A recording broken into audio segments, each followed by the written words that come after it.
has Lola Bee products? I gotta remember that. Well, you know, they say in order to remember something, you have to forget something else. Okay, now that is a very cute haircut. That's like a little shag. I've never seen that before. Well, I mean, of course you have. It's the Rachel. Oh, is that your name? No, I mean, like, your name. No, I'm Jen. My name's Jen. Right, but I just mean, like, this is your haircut. But that's hair on your head. I'm not saying this is your hair. Okay, freaking me out a little bit.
105.3 The Fan. Butler swings and sends one high into the air, deep left center field. Leote going back. He's onto the track. This one is just over the wall and into the A's bullpen. An opposite field grand slam for Lawrence Butler. And now it's a 7-1 lead for the Athletics. Hicksy with the call, and that is where the game ended. Rangers lose 7-1 at home to the Sacramento A's. And it continues. The offensive struggles continue. And it's not like they're not getting hits. It's not like they're not getting guys on base. Oh, they're getting singles. They're getting singles. They got plenty of singles yesterday. Plenty of singles. No extra base hits. 9 hits in the game. 9 hits, 1 run. That's tough to see. That's tough to see. The old adage is 2 hits for every run. 2 hits. Get them on, get them over, get them in. But that's just not the case with this team. It's not the case anymore in the sport. The sport doesn't like that. But it's 9 hits, 1 run is oof. Yeah, I mean, that's their season right there in a nutshell. Yeah, well, I mean, especially lately. Early on, I mean, they were getting 3 hits in a game. But obviously, like, I mean, they've turned that around to an extent in terms of now they're at least getting, they're collecting 10 hits in a game. Where it's not unusual for us to see, they got 8, 9 base hits. But the problem is everything is singles. They've lost everything. They don't have any power right now. Even the other night when they scored their 15 or whatever, they didn't have a single home run in that game. In fact, I'm trying to look. What's their homerless streak up to now? Because they've got to be up to. Did they homer at all in the Giants series? I know they didn't in the last 2 games, but if they did in that first game, yeah, I mean, we're talking about it's the game against the Athletics when you were in Sacramento last week. The last time they hit a home run. 8 of their last 12 games, they've scored 2 runs or less. In 8 of their last 12. It's not good. 6 straight games without a home run for the Rangers. It is. They're averaging just over 3 runs a game. It's bad. It is bad news. And, I don't want. School's still in, so I'm not looking at attendance yet. I'm not going to really delve into that. But, if you're going to go out to the ballpark in the summer, I mean, they're a competitive team still. It's not like they're a bad team. They're going to be in these games. Not your night. It's not your night. They're a maddening team. They're a maddening team. That's what they are. They've got a really solid pitching rotation. The bullpen is inconsistent at times, especially when you get the really bad at the end of games. Yep. Mm-hmm. But they just can't hit. They can't. How about this? They can't drive the ball. They can't drive the ball right now. And then Seager not being there doesn't help. Yeah, and I mean, look, it's frustrating the fact that they can't seem to really sync anything up. The fact that they are, like you said, they've been getting on base at a better clip lately. They're still, 20? I got to see what number they are in Major League Baseball. 27th in on-base percentage for the year. Mm-hmm. But, I mean, they're starting to at least hit the ball a little bit and get on base a little bit. It's you're not following through with runs. Right. No, like, so third inning, you had second and third, one out. Wide strikes out. Mm-hmm. That's a spot for him. He's your only hope right now. Yeah. He's really your only hope. Help me, Obi-Wan Kenobi. When he gets up with men in scoring position, he's really got to drive him home. That's a must. That's a must ball and play there by him. He can't strike out. It's a must ball and play. Yeah, I mean, we talked about yesterday the fact that he is on pace over his last 45 games or whatever it is. He's on pace for 50 home runs. And despite getting 50 home runs or having that pace, he's also on pace for 104 RBIs. A guy who's hitting 50 home runs should not have just 104 RBIs. No, that means guys are not getting on base. Guys aren't on base. Yeah, and that's a problem. That's a big problem. But they'll get a couple hits in an inning, and they're not able to get him over or get him in. And that's they did it with the Adolis single in the fourth, which was their only run. It's a tough way to live. It's a tough way to live as a baseball team where you get a lot of hits, you never get them with guys in scoring position, and you're never replacing them at second base. You got a guy on second, trade spots with him. Yeah. I mean, now, look, gosh, the most recent move, by the way, Wyatt Langford had been hitting really well. Do we need to start looking at, I know it's been 2 games, but is there any question about, like, maybe he's not comfortable in the leadoff spot? Because where's he up to now? He's 1 for 9. That's too small of a sample, I think. I know, but it's like you're talking about, he has not looked comfortable to me in two games hitting leadoff. He has not. He has not looked that comfortable at all. Now, obviously, like I said, you can't, or like you were just referencing, you can't have massive takeaways from a 2-game sample size. It's too small, like you said. I'm just saying the approach looks uncomfortable. I like him. I like him in the 2-hole anyway. Mm-hmm. He's hitting 482 in the 2-hole this year, by the way. To me, that's where the modern day baseball team puts their best offensive players in the 2-hole. That's just what the numbers kind of show. Get somebody on base, 2-hole drives them in, right? That's what you really want. So I like him in the 2-hole, but I get it right now. You want to get him the most at bats, and over the course of a season, the leadoff hitter is going to get I think it's 18 or 19 more at bats. So it's like one a week. It's like one at bat a week extra than the 2-hole, and it's I think it goes down to 25 or 29 more at bats than the guy in the 3-hole. So I have no problem with that, but I think just him as the 2 is a much better spot for him to be in, because this takes away from what was another really nice performance from Nathan Eovaldi. Oh, Nathan Eovaldi was great yesterday. You're watching him, he's dealing, and you're just thinking, all right, good. The offense is struggling tonight, but the good news is you got Eovaldi on the hill, and he's dealing, and he's getting swings and misses, and he's being the guy that you've known him to be for the last 3 years. And then Luke Jackson comes in the 9th inning, and he's the guy that we've known for his entire career, that for some reason the Rangers thought was adequate enough to close baseball games for him this year. And then this obviously wasn't a closing situation. No. It was a 1-1. And I'll tell you this,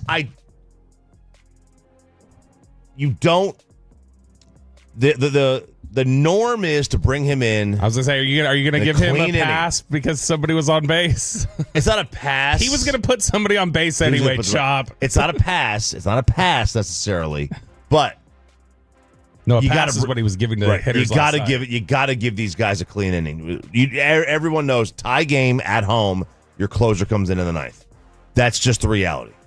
Tie game at home. You bring your closer in. They've got a guy closing games for them right now who his career whip is 1.45. That's not good. As a closer. That's not good. That's not acceptable. That's not good at all.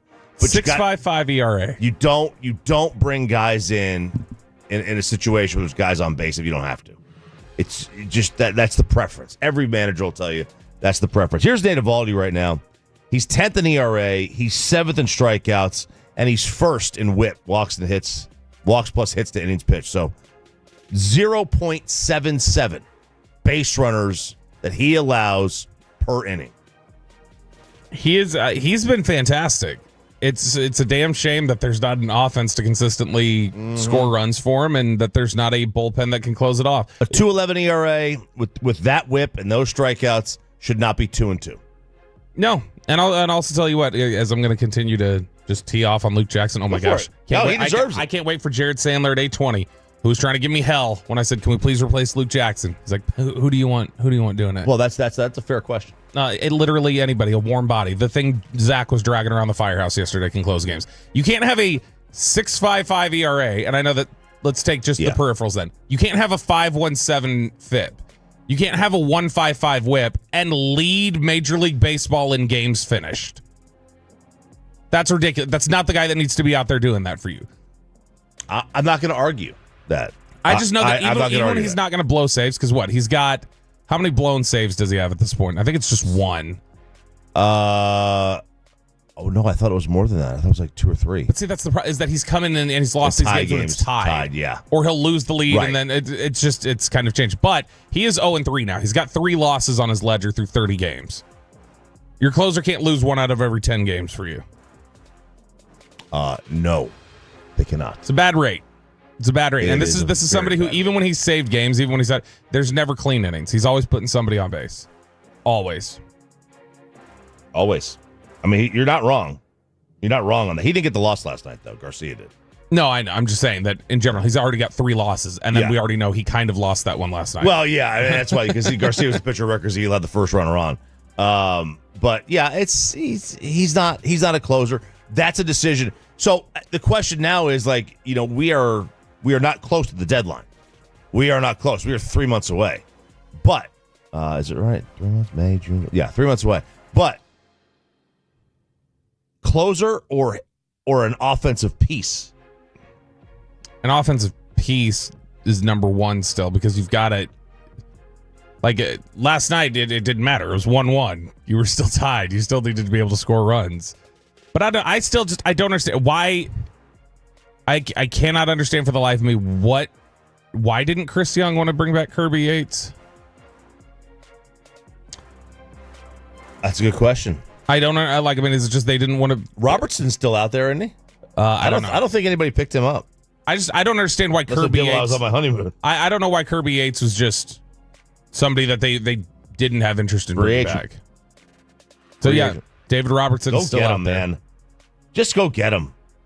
Have either one of them pitch. I'd prefer it over Luke Jackson. I would prefer whoever. Throw whoever you want out there. Throw Mike Maroth out there to close games for. Maroth, yeah. huh? The all-time loser for the Detroit Lions. That's a reference for Clean Water Jake in there. I don't think he's paying attention.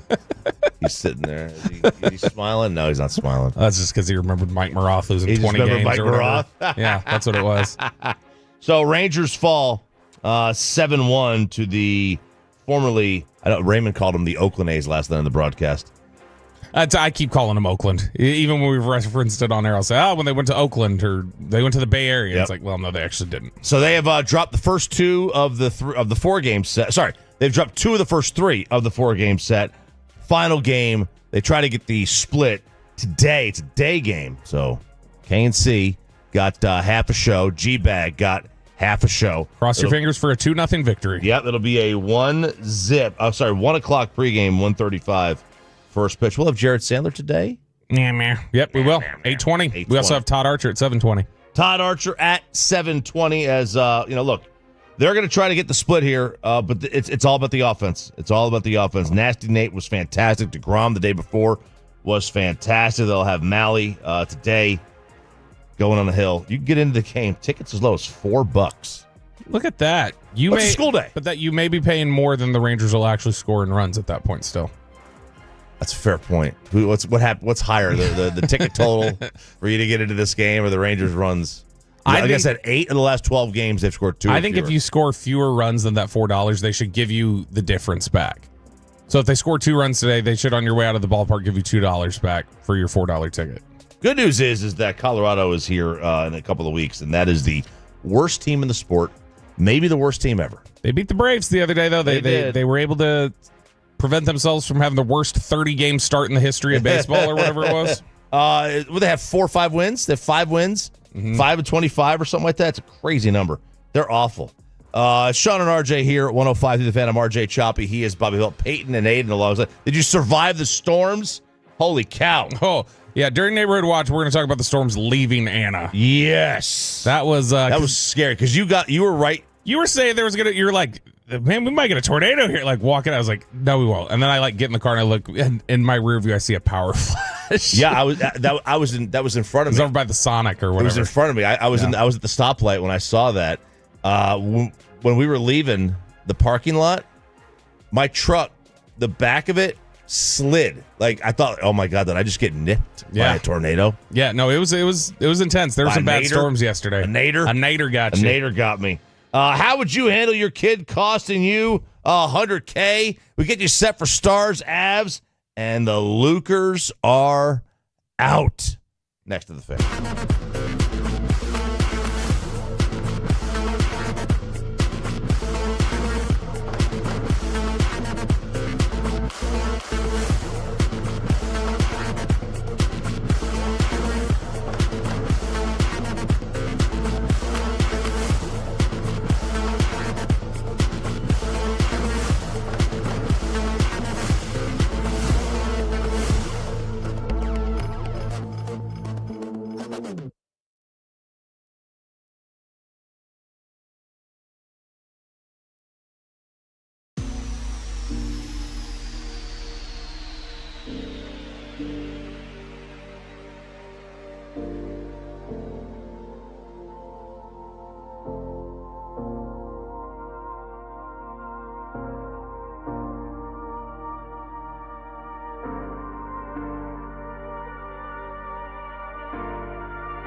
got to forget something else to remember that Uber Eats has roasted. No, that's absurd.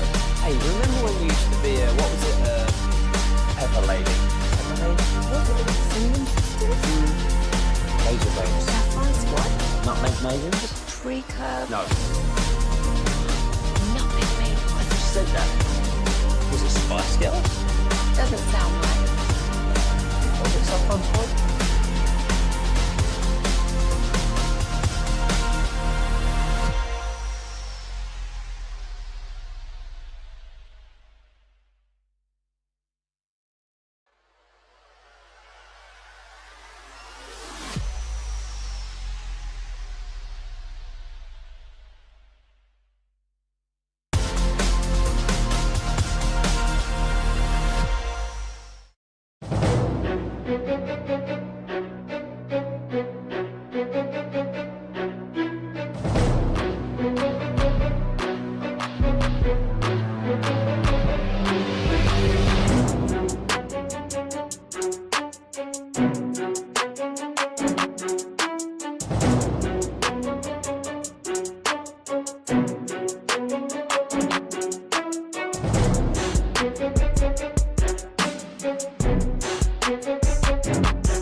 truck wreck, call Frankel first, 214 or 817-333-3233. With Frankel, there is never an out-of-pocket cost. They only get paid when you win. Frankel, the go-to car and truck attorneys in Dallas.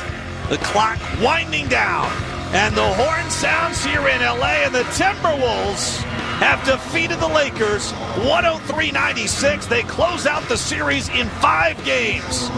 And for the first time in franchise history, the Timberwolves have advanced to the second round of the NBA playoffs in back-to-back seasons.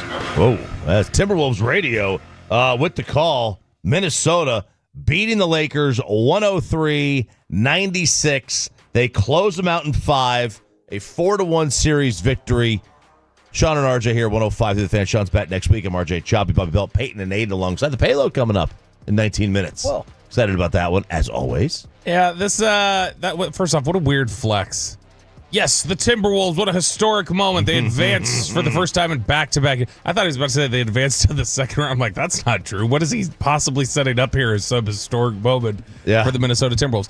This is a bad series for the Lakers. It's very bad. They got dominated by size in Game 5. Gobert, what did he put up, 28 and 24? I think it was 27, 24. My gosh. He was tremendous. And, look, you lose a game like this where Ant did not come. I mean, he did not have his best game. No, 0 for 11 from 3. He could not buy a bucket. He had one of those Jordan games where Jordan would go like 5 for 20. The difference is Jordan would go like 13 of 15 from the line and still find his way to 30 points. Yeah, what was Ant didn't do that? Oh, my chair just fell. Maybe Chop was talking about these chairs earlier and how one of them doesn't raise up as high as he used to. Somebody broke it. On the honeymoon, I come back and the chair doesn't go to the proper height. Either that or somebody took it in Peyton's studio. I think that's possible. There. You want the purple seat chair? Is that what you And does it go high? Oh, it goes high. See, dude, I'm like way up here sometimes. Let me ask you this. Is there a paper towel on the butt side of it? That's how I knew this one was mine. Go look on the butt side, right behind the... Peyton is checking his butt right now. Is there a paper towel in there? He's looking. No. Oh, no. But somebody could have taken it out. Yeah, like you mentioned, it's funny when you said Jordan would have these games. I always remember the one that stood out to me was the clincher against the Sonics when the Bulls won in 96. He shot 5 of 19. But to your point, he also went 11 of 12 from the free Exactly, throw. right? I mean, that's just his game. That was some of his playoff games. And, Ant had essentially the same exact, line, except, he didn't have nearly the free throws. He only had, 8 attempts. He was 5 of 8. But he wasn't great. The point is, if you're the Lakers, you have to win a home game when their best player doesn't have a great night. Yeah. Yeah, that's got to be it. But if you're simultaneously letting Rudy Gobert become an offensive force and score more points in that one game than he had scored in the first 4 combined and out-rebound you basically by himself, then, yeah, you got an issue. I mean, if you take just Ant and Gobert, they were even with the Lakers in rebounding last night. Just Ant and Gobert. Yeah, because Minnesota absolutely dominated them on the glass. And this is what happens when, like the Lakers, we talked about it. You remember after the Luca trade, they went out and they tried to make the trade for the big man. And they were trying to get more size, and they had to play a lot of really small ball. I mean, last night you had LeBron in there. You had Dorian Finney-Smith. Dodo was playing some bigger minutes. They've obviously had to use at different points. They had Kleba back for 5 minutes in this game. Oh, wow. He was back from 5 injury. whole minutes. It made a difference in those 5 minutes. They were only -1. JJ's he walked out. He stormed out of his post game. Boy, he's a baby. Kind of is. Listen, you brought this on yourself. In game 4, you did not make a substitution in the second half. Mm-hmm. Your guys were obviously gassed. And then you're sitting here, you're going to sit and call out their conditioning. Yeah, man, they played 24 minutes out of 24 minutes in the second half. Of course their conditioning's off, right? They're not supposed to do that. Did Redick ever play 24 minutes in his career, like in a game? In a single game. Probably not. And then last night, you had, he obviously did go to the bench in the second half, right? Finney-Smith only played 11 minutes in the second half, but here's Luca with 20 minutes. And here's LeBron with 20 minutes. Luca got in some foul trouble early too, though. So like, I mean, he didn't have to play the same 46-minute run that he did the last time. But yeah, this is just it was bad. I felt like bad lineup management the whole way. For Redick. He was too scared. He only played 3 guys off the bench yesterday. The same thing happened in game 4. He was basically just he really legitimately. Which rotations do shrink. They do shrink. But this is a 7-man rotation basically because Maxey played 5 minutes. That's really tight. Right? Yeah. With a 40-year-old and a guy who's been out of shape at times. So it was really, you're playing a 7-man rotation with the other, like you said, with the other guy playing 5 minutes, make it 8. That's not. Naz Reid played more minutes in the second half than Maxey did the entire game. Yeah. Yeah. So it's a tough spot. It's a learning situation for JJ. Did you hear the ridiculous LeBron quote after the game about playing without a center though? I did not. So LeBron is basically the biggest guy on their team. Like he essentially has to play center. I mean, they've got bigger guys, but the biggest guy in their rotation. So this has been an issue. They all talked about they felt like they needed to get bigger. They needed more size. Anthony Davis had brought it up. Hey, we need a legit center here before he got traded away. LeBron was asked last night about the challenge of playing without a consistent big in the rotation, and boy, he zipped his lips. No comment. I'll never say that because my guy AD said what he needed, and then he was gone the following week. So I got no comment. I put that uniform on every night. I gave everything I had, and that's all that matters. That is not why Anthony Davis was traded. That's not why he was traded. The way he says that, like, can't possibly speak on that. I might get traded. Yeah. Because Anthony Davis was traded basically for saying it. I mean, I guess it's a little tongue-in-cheek, but he does say it almost seriously. Like, boy, you saw what happened when he spoke up. It's like, no, he got traded because Nico Harrison came to him with the worst trade offer of all time, and it involved Anthony Davis. Yeah. He was also asked if he is going to call it, if he's going to play next year, is he going to call it a career? He was also asked that question. How many more years will we see you play? I don't know. I don't have the answer to that. Something I'll sit down with my family, my wife, and my support group and kind of just talk through it and see what happens. And then just have a conversation with myself on how long I want to continue to play. I don't know the answer to that right now, to be honest. So we'll see. He's back. He's back. He's back. He's not going to go out like this. I do think it'll be his last year. I do too. He's gonna want to give it a full off season with Luca. Maybe he can look. Luca, I guarantee, if you want Luca to succeed there, you better hope LeBron comes back. Otherwise, it's Luca's team, and he'll just go back to doing what he was doing here, which got him to the NBA Finals. Got him to the NBA Finals, dear God. But it also got him traded. Yeah, but I don't care. Got him traded. He shouldn't have been traded. He shouldn't have been traded. But you know what I mean? Like there was a lot of who's Nico vindicated. Yeah, Nico's not vindicated because Nico's still. Trust in Nico. Nico has nothing. The Mavs don't have a team. That's no, why. they don't. They haven't had a team at a bunch of different points, but Luca was always their team. So were you watching this series and watching the Lakers as if they were your own kind of thing, right? Were you following it? Were you following Luca? No, I don't want to say as close because it's never going to be as close. It was close. Were you following it like he's still one of your own? I was. I mean, I'm rooting. Like, he was connected to this franchise for, I mean, not just obviously for as long as 877-881-1053 on the Frankel injury returns fan text. Hit us up. Yeah, let us know how you were feeling about it. I mean, watching it, I was genuinely following it like I would. I was following it almost as closely as I would a Mavericks series, and I felt as much rooting interest as I would a Mavericks series, where I was upset that Luca lost. I was upset the series ended for him. I hate the Lakers. I don't like LeBron. I don't like Austin Reeves. Like, there's a lot of guys I don't like over on the Lakers. I can't stand JJ Redick, but it's Luca, and I wanted to see Luca have success. I will continue to root for Luca his entire time in the NBA because that dude gave everything for Dallas and was committed to being here and was committed to winning a title here and had it basically ripped from him. So I want to see him have all the success in the world, and I want everything for Nico Harrison to go bad. I want Nico Harrison to stub his toe this morning. From the 6'8". Well, I want him to step on Legos in his kid's bedroom. For the 6'8", Luca looked like he was 400 pounds running on the court last night in the first half. For the 254, nobody cares about Luca anymore. From the Not 817, 254, you're full. Like 254, you can say you don't care. Don't say nobody cares. That's such a lie. Let's see. For the 214, I'm so happy the Lakers lost and that Luca lost. Bobby playing up a narrative like a B. Luca would have given us. Just call me it.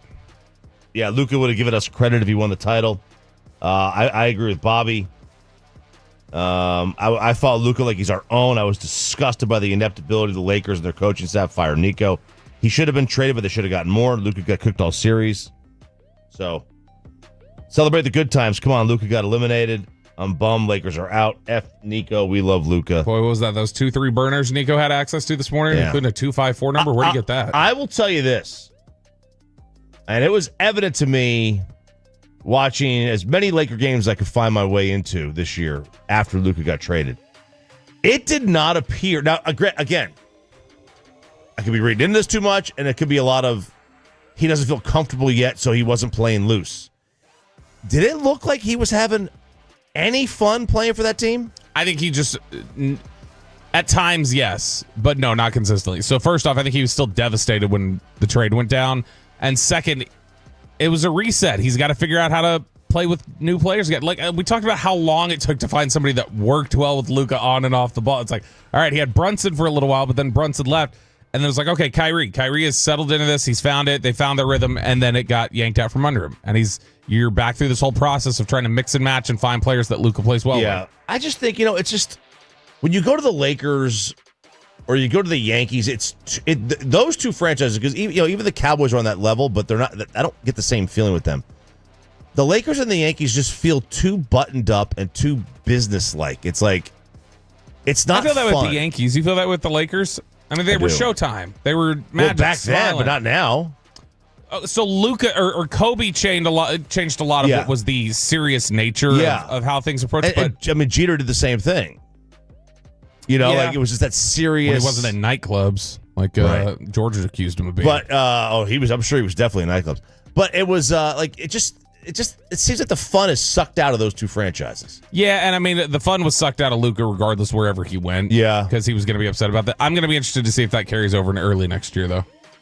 Yeah, I mean, because he was not good in the series. He was not good in this series. He was not tremendous ever since he went over there. He was offensive. I mean, he was strong offensively for him. Fine, yeah, but he's still a liability. He defensively probably in the playoffs. always will be. And he probably always will be. Although his numbers were fine in the regular season, it's just when you get to the playoffs, everything changes. Everything. 817. Quit making excuses. Luca can't guard a launcher. Who's saying here? He's so good defensively. We're not calling him Bruce Bowen here. No, we're saying Nico Harrison was a dumbass, and that it doesn't matter enough to move him. Is what we're saying. That's it. Open up your ears. 817. Oh, it's my favorite segment of the day. The Payload. Peyton Red's on the whole year, on the whole week. Ask Reddit is my favorite of the week. This one's creeping up there. The Payload next to the fan.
true that you've got to forget something else to remember that Uber Eats. Chevys than anyone else, all priced to sell. Visit ClassicChevrolet.com. This is Texas. This is Classic Chevrolet. Together, let's drive, relax, and enjoy the difference based on new Chevrolet registrations 2023 and 2024.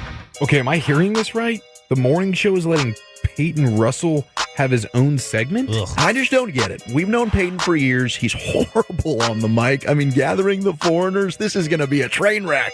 Daddy does work, and Peyton just does board hopping. That is right. It is the Payload every Thursday at this time. And like RJ said last segment, it's his favorite segment of the day, maybe of the hour only. Of the hour? Yeah, okay, it's that's definitely what I thought. my favorite segment at 6:40. Yeah. Oh, well, there you go. On Thursday, probably, right? I think just in general during the week.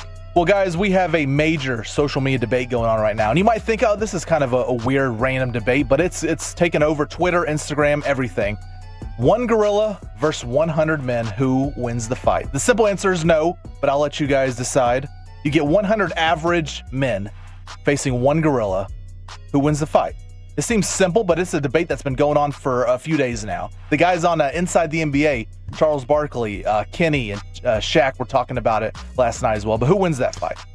The gorilla does. Yeah, that's a slam dunk. It is the gorilla. In fact, I did ask last night. I was making this point, and Kristen was saying, wouldn't it be the 100 men? I was like, no. I was like, let's ask ChatGPT. And so I said, can 100 men beat one gorilla? I asked ChatGPT that. And they said, no.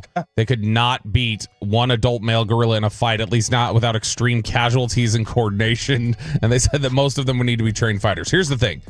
If it's 100 men versus one gorilla, it's really only going to be like 8 men. Right. You can't get 100 men around it. You don't get the power and the like, you just have the others waiting on the periphery for their shot. Who's the first guy that goes in? Because you know his head's going to be I'll tell you, he's the first one to die. He's the first one to get eaten. His head's going to be snapped in half. That's why Sacrifice. You mentioned in your email that you had your 10 that you were going to build with. Yeah, I wanted to spice things up a little bit. I was like, if you got to choose your 100 men, could you then, any 100 humans, they got to be non-fictional characters, human beings. Alive? Yes, they got to be alive. So if you could choose your 100 men, could they take down one gorilla? I think it's a debate. So I have my top 10. If I did my top 100, that takes forever. But my top 10 guys to take down the gorilla. So here's number 1, prime Mike Tyson. Easy. I think that's the number 1 overall pick. So you could choose fighters in this, but the list gets better. But you're picking him in a different era than he's in now. Like, you got to fight now. Well, that's not my list. So we'll go with my list. Prime. All right. Anyone that's still alive, but you can pick any time in their era. There. How about that? Okay. So prime Mike Tyson's number 1. Number 2 is Nico Harrison, but as a distraction. Oh, yeah. Okay. You throw in Nico, he gets taken apart, and then everyone else jumps on top of the gorilla. I like that. So Nico would be number 2. Number 3 would be Draymond Green. Okay. I would have him fight the gorilla as well. He's vicious on the court. He can be vicious against the gorilla. Number 4, Rugi Odor. Just got to put a Blue Jays helmet on the gorilla, and then there's no way the gorilla wins that fight. This is good. Number 5 is Myles Garrett, but after an altercation with Mason Rudolph. Yeah, swinging the helmet. You got to give him a helmet as well, but I think Myles Garrett could take out the gorilla. Number 6 is obvious, Khabib. You got to get a true MMA fighter in there. Get Khabib in there. You know, hey, you know what? I made a good one. I made a list of 10. That's the first crossover name we have is Khabib. I'd have gone with Yoel Romero if I was going. He's this. Oh, Yoel. He's had his neck fused. He can't move his neck. He just runs. He's like this just monster. Yoel. Wasn't that how Randy Galloway used to start his shows? Yo and hello. But he just runs and his neck doesn't move. It's hilarious. At number 7 of my top 10 men that I would want in a fight with this gorilla is Nolan Ryan. Obviously, the Robin Ventura fight, I would take old Nolan. Real quick, do you know why he fought so well in that fight? He said it's because I think he said Frank Robinson kicked his ass in a fight when he was younger.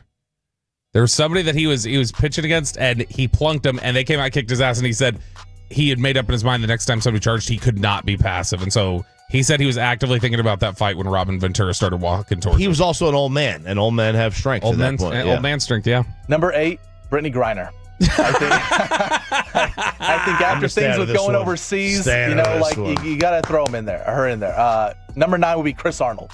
I think if you did Chris Arnold right now, this era, Chris could Chris could help take out a gorilla. Chris would probably know him from back in the day. Just be like, hey, man, what's up? What's going on? Knows everybody. He knows everybody. Chris literally knows everybody. The gorilla would just be like, all right, cool. Chris Arnold's here. I've never met somebody who knows more people. He's the Forrest Gump of radio. Yeah. Seriously, if there's a story about somebody that is, I don't know, over 40, Chris knows him. He 100% has met that person. Now, here's the funny story. On November 22nd, 1963, I was on the 5th floor. I watched Lee walk past me. So, Chris, I mean, look, he'd be a 4-time Hall of Famer after he takes down the gorilla. And then finally, number 10 would be John Cena. Easy, you can't see him. Oh, yeah, you can't see him. You can't see him. It's very tough. According to AI, they can lift and throw objects weighing about 1,800 pounds. They're estimated to be 10 times stronger than humans. Some having the equivalent of 20 adult humans combined of their strength. Some reports say they can lift even 4,000 pounds in exceptional circumstances. Muscular build, large size, powerful muscles. You know, the chimpanzees also scare the hell out of you because they will eat your face. Yeah, they're nuts. The chimpanzees are really aggressive. I wrote down the 10 names, Peyton. So, First off, I think of the 10, you need to have people who are foolish enough to think they could win. So that's why the first 2 people I put on this list are Joe Rogan and Micah Parsons. Big guys who probably think they could beat a gorilla by themselves. Next, I need some blind anger. Okay, I just need rage. And so there's 2 guys that I know personally that I would put on here. One is Mike Bassick. I would tell him the gorilla called a kid out at second base last week who was safe, and he would lose his mind. Number 4 on this list is Sean Sharif, and I would tell him that gorilla just told us that you'd never be as good as Danny Parkins, and he would just lose his S.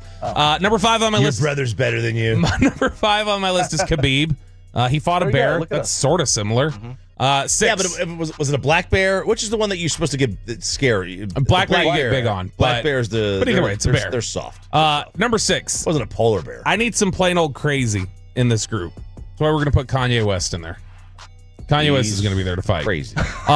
Number 7, I need someone to be a sacrificial lamb, waste some of the gorilla's energy. That's going to be Cam Scattaboo. Oh, yeah. Cam Scattaboo. He would just run over him, though. Yeah. No. And he'd do the bow and arrow thing and after gaining 6 yards. Cam might have stronger legs than a gorilla. Number 8, I need a dude with crazy stamina and stubbornness and just believing he can do anything. That's David Goggins, is who I would pick there. Number 9, I need someone who's going to irritate the gorilla and basically distract him by lecturing him about why they shouldn't be fighting at all. So that's Sean Penn. I'm going to have Sean Penn in there at number 9. And then number 10, I need a finisher to complete what the others worked towards. I'm going to go Tyler Smith. So Tyler Smith is in there to actually physically dominate the gorilla at the end. Very nice. The 214, a couple 214s say Chuck Norris would be one of their guys in there. Chuck's You got to have good, Chuck in yeah. there. If I had a list of 11 guys, I would throw Chuck in there as number 11. But all right, it is the Payload every Thursday at this time. Guys, the Kool-Aid Man Challenge is upon us again. Do we know the Kool-Aid Man? I have no idea. Yeah. You know they're doing the ice bucket challenge again. My kids were doing this the other day. Yeah, I was they're like, actually where you nominate someone and then they got to dump the ice over but I don't think they're doing it for ALS this time. That was always the thing that was kind of... Is that funny? No, yeah, this was what was funny about it back then is that a bunch of people would do, and they really didn't know what it was for. No. They would do the ice bucket challenge, and they didn't know it was for ALS, and they would go, what's ALS? And they couldn't tell you. I don't care for how we've just decided it's not Lou Gehrig's disease anymore. Now it's ALS. I don't care for that. I mean, it was always ALS, and then it just was nicknamed Lou Gehrig's disease because but that's of that. you want to have it give it a better name. Like the Lou Gehrig's disease is a name everyone remembers. ALS, it's just it's 3 letters. He got Wally pipped. He got Wally ALS. pipped by his own disease. So the Kool-Aid Man Challenge is back, and it has become an issue in New York City. This is a trend from a couple years ago that's now taken back over, where random people run through fences of other people's homes, and it's just seen like on TV, like with the Kool-Aid Man on the commercials. He runs through and he goes, "Oh yeah!"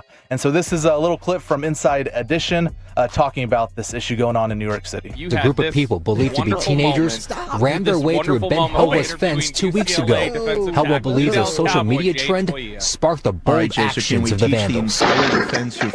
We found lots of examples of knucklehead teens charging full speed into fences. These youngsters ran into the fence in unison, resulting in thousands of dollars in damages. I was just in shock because once again, these kids ran through the fence. They fled the scene. But are the kids even okay? I was the online trend called the Kool-Aid Man Challenge, inspired by a classic commercial from the 80s. The Kool-Aid Man breaking through walls, promoting the popular drink mix. Teens are imitating the sugary mascot for likes and views on social media, according to police. I would like to see the kids try it in Texas. You know, you run through someone's yard in Texas and you're not going to make it back out. By the way, how strong are you that you're running through these wooden cedar plank fences? It's New York City. I imagine they're worn down a little bit. You know, they haven't been redone. I didn't even know they had wooden fences in New York City. You're right. It's all apartments there. You know. Yeah. Where are they going? New York City has gotten soft. That's what I've determined. Because you know what? If you try that in Texas, I can damn sure guarantee you the person getting interviewed isn't going to go. But my big question was, are these kids okay? Yeah. Who gives a damn I don't if care they're if they're okay. All I care about... They're trying to destroy your fence like the Kool-Aid Man. I don't care. I hope they got a concussion. Yeah, if somebody barrels through my fence, my only question is not, are they okay? It's, do your parents have $5,000 to pay for my fence? Yeah, imagine that's all I care about. Imagine getting that, that fine. They say, all right, parents, you got to pay this $5,000 because your kid's an idiot here. Yeah. So this is stupid. It seems fun. Some of these challenges are just dumb. No, some of these challenges are dumb. Yeah, it's ridiculous. But all right, guys, one last audio clip here. I found this morning. This is John Morosi, friend of the show, MLB Network. He was doing an on-field interview with Geraldo Perdomo of the Diamondbacks, and John is bilingual, so he's talking both languages here. He was asked a question in English, and then he say it in Spanish as well. And Geraldo did not have any of it. Geraldo, how are you breathing after an ending like that? ¿Cómo respiras después de un final como así? English, I'm American. Hey, what's wrong with you, John? Are you okay? Todo bien, todo bien. Yeah, I mean, it was a great game. It's big break for us. We hang over there in that situation. It's the same for me. It don't matter. It's no pressure. I got my blood is like frog. You know how the frog? Right. Cold. Yes, yeah. That's my blood. Yeah. Frío. Frísimo. Felicidades, gracias para tu paciencia con mi español y inglés también. Okay, but next time talk to me in English. I'm American. Gracias. He tripled down there at the end. He kept going. He did it the first time. He kept saying it. Every time he goes, speak English to me, he then didn't. Yeah. John really wanted to talk Spanish, man. Just let the guy talk Spanish. John went to Duolingo or what was that other one? That Rosetta Stone. Rosetta Stone. He learned Spanish. He's like, damn it, I am going to shoehorn this in any way I possibly can. I took the time to learn Spanish. I'm going to speak. People are going to know it. Gregory over on the YouTube weighing in on the fences as we were talking about, because I was saying, man, New York's gone soft with that. Gregory says, Bobby, go to Harlem and say they're soft. Hey, dumbass, have you ever seen a white picket fence in Harlem?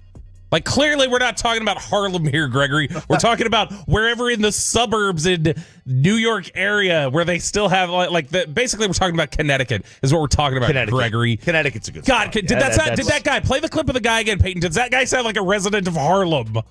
I don't know. Are you going to stereotype the residents of Harlem? Youngsters ran into the fence in unison, resulting in thousands of dollars in damages. I was just in shock because, once again, that's Harlem, Gregory. Shut the hell up. Yeah, John was so confident here, man. I mean, look, he was... Paige is bringing it back on track. There we go, baby. There we go. Just let him speak Spanish, man. You can let him go. Yeah. John is like, I learned this for a reason. I'm going to use this. I am absolutely going to use this. There is the payload. Love it. Creeping up the list, Peyton. Creeping up the list on the favorite segments of the day. Sean and RJ 105 through the fan. Thanks to the 6 a.m. club for kicking it with us. Did you see the video of the fan falling in Pittsburgh? And why you should actually not feel too bad about the Rangers' start to the year. It is Diamond Cavs, and it is next on the fan after we get you over to Platinum. Hey, remember when you used to be what was it? Pepper Lady. Cinnamon Sisters? Hazel Babes. That first one. Nutmeg Maidens? No. Nutmeg Maidens. I just said that. Was it Spice Girls? Doesn't sound right. Was it Saffron Squad?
forget something else.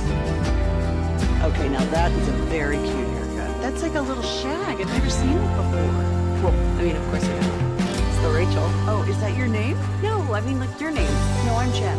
My name's Jen. Right, but I just mean like this is your haircut. But that's hair on your head. I'm not saying this is your hair. Okay.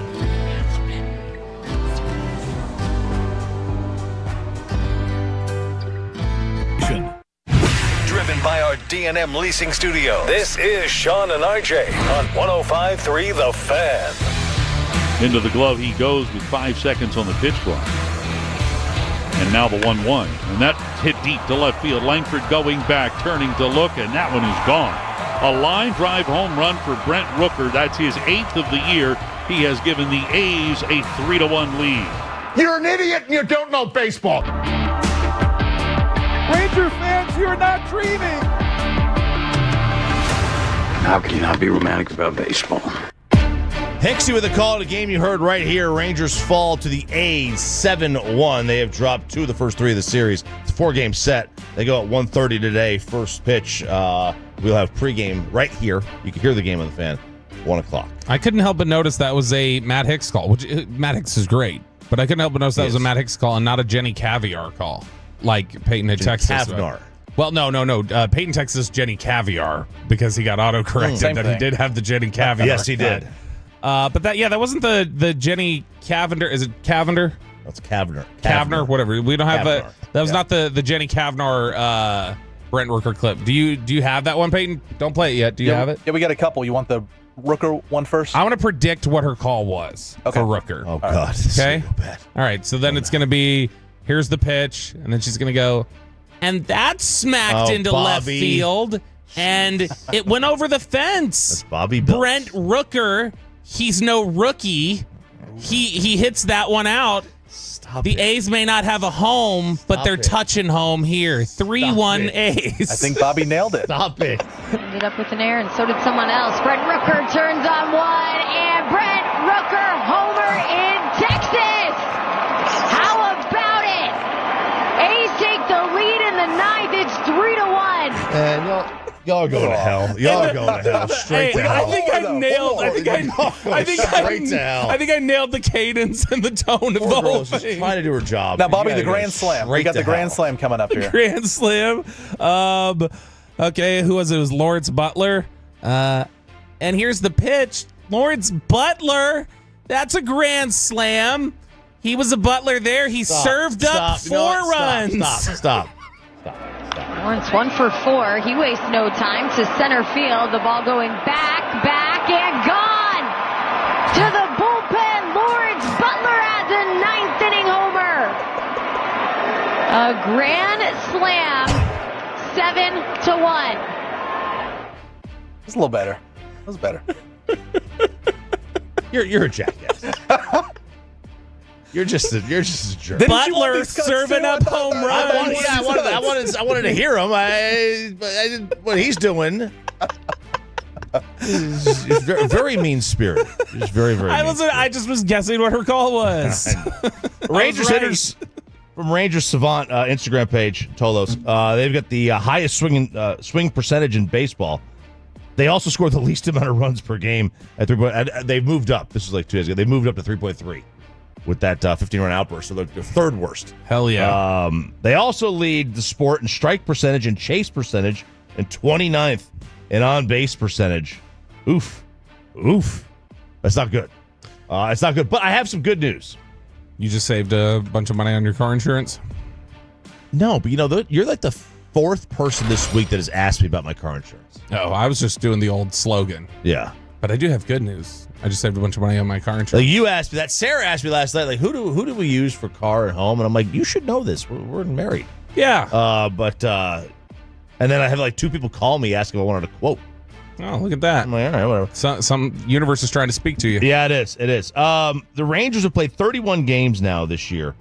They have only played 6 against a sub-500 team, Tampa and the Angels.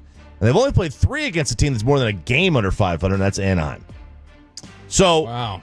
They have played a pretty stout schedule. Now, is that chicken and the egg at all? Yes, it is. It is, because the Cubs have played 0 teams with a sub 500 record.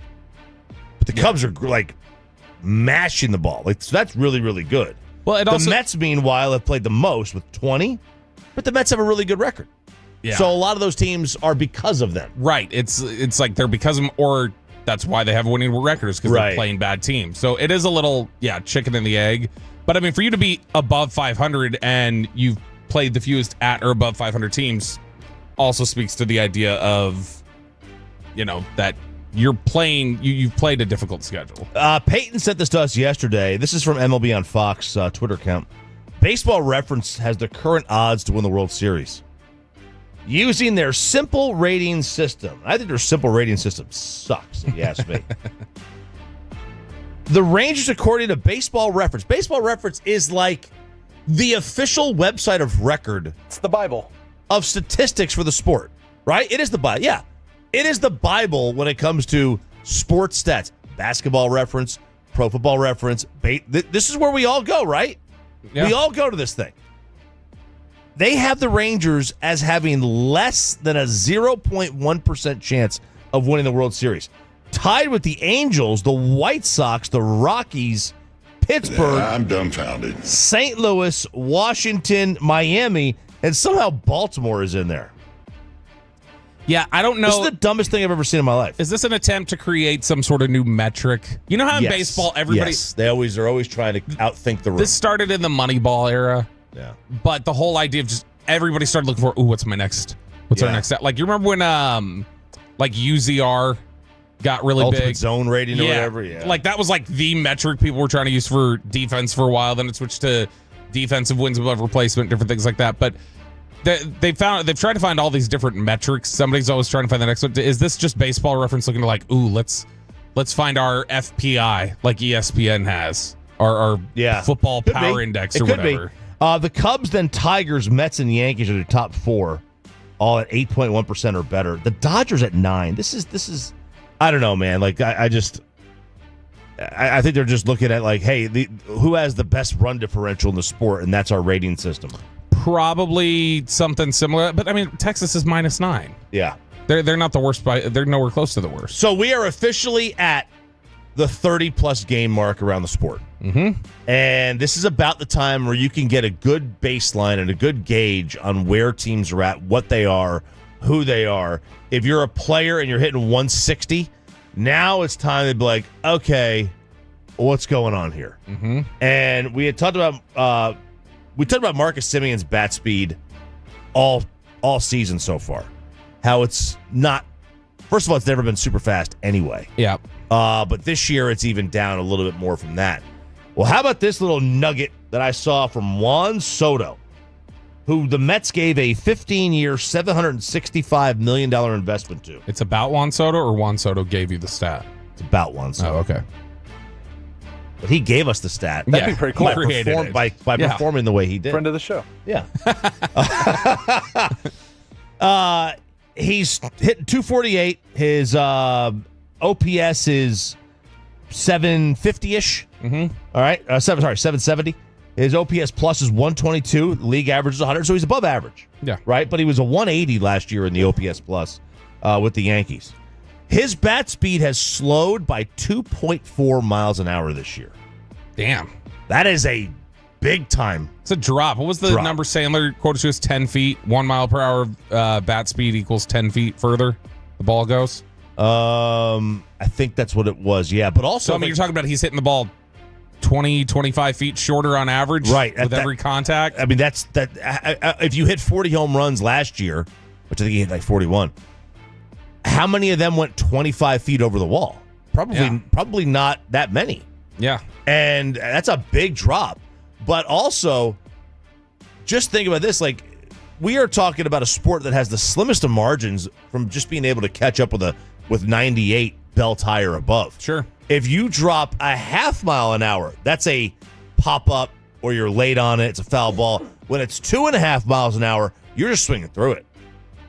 So what would be why would his bat speed have slowed? Could be injury. It could be he's getting old, which he's not. I mean, he's mid-20s, so it can't be that, right? You wouldn't think so? I would think it's an injury of some kind. So he was 75.4 last year. The year before that, he was 74.6. So he was up a little last year, but he's down below both numbers significantly. He has managed a single home run against fastballs. He is slugging less than 400 through 60 plate appearances. He hadn't slugged below 575 against fastballs in any season since his career began. So he is just not catching up to fastballs, and that's not very good. Not very good. Yeah, his average exit velocity on fastballs is down a full mile per hour. His average exit velocity is down a full. Wow. Yeah, he was hitting the ball. He was generally hitting fastballs 95 plus. This year he's hitting them 94. Wow. And his expected slugging is actually lower than his slugging. His expected slugging is half of what it was last year on fastballs. Last year, Major League Baseball players stole 3,617 bases, the highest number in more than a century. They are already ahead of last year's pace this year. The stolen base is officially back. First off, the average game this year is 2 hours and 30 minutes. Right, it's basically dead even with last year. Base stealers at a 79.5% success rate. 75% on attempts to swipe third. So 79% of steals a second, 75% on third, and teams are running like crazy. Bryce Harper is not a stolen base guy. He's got 6 already. Manny Machado hasn't stolen more than a dozen bases since 2018. He already has 6. But teams are still not hitting runs per game at 4.34. The ball is being put in play at its highest April rate since 2017, but defenses are turning more of them into outs than in previous years. So maybe the shift is not working. Well, I mean, look, the this is just a 3 true outcomes league now. Yeah. It's strikeout, walk, home run. That's baseball, it feels like. But the stolen bases, that is one of the good things about this Texas team this year so far is they are stealing more bases. You remember last year we were kind of frustrated that they weren't more active in that. They were stealing about a base every other game. This year they're about a base a game. They made it a concerted effort this year in the offseason. Yeah, more effort there, and so that's good. That's an improvement you like to see. By the way, we talk about the batting average. I just was clicking over, and I'd gone over to ESPN's Rangers page. Wyatt Langford does not qualify as a team leader because of his at-bats. Mm-hmm. So do you know who the qualified team leader in batting average for the Rangers is? Smitty? Adolis Garcia. He's hitting 224. Oof. That is the team leader in batting average. Yikes. Yikes. Gosh. Yikes. Big yikes. Are the Rockies the real worst team we've ever seen? They're going to threaten. They're going to threaten the White Sox from last year. They're 5-25. They're ahead of the pace. The White Sox were 6-23 through 29 games last year. This team is 5-25 through 30 games. But they did, like we mentioned, they did beat the Braves. So that's big. By the way, what did the Braves start? 0-8 or 1-8 or something like that? They were at least 0-7. They're right up to almost 500 now. See, that's why you can't panic about these first 2 weeks, but that's all anybody ever looks at. First month you need to panic. Because they say it's the old adage of you can't lose it. Yeah, you can't win the division in April, but you can lose it. Yeah. And that's, I mean, Atlanta was very close to losing it. And I mean, they are still 7 games back. Diamond Cavs here on 105.3 The Fan. I'm RJ Choppy. He is Bobby Belt.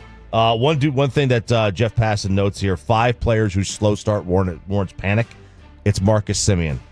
Notoriously slow starter, but the lack of power and bat speed is bad even for him. He has yet to steal a base in 29 games. Though nobody would ever mistake him for Ricky Henderson, it was always the little things that made him a beloved player. Climbing out of an early season hole at 34 will be tricky.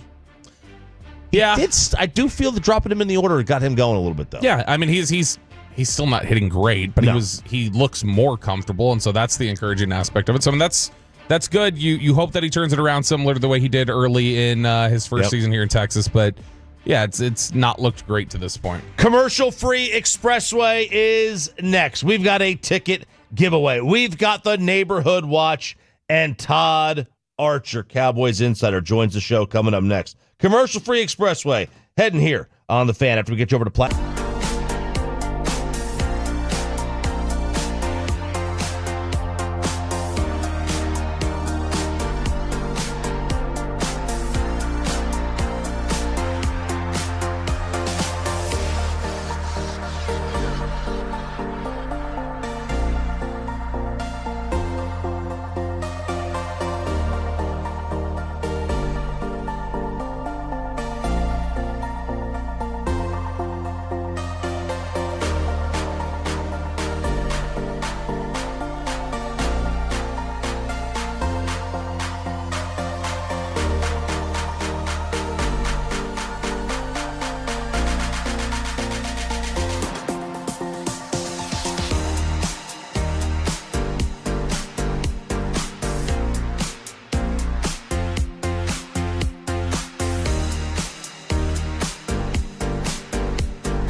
Doesn't sound right.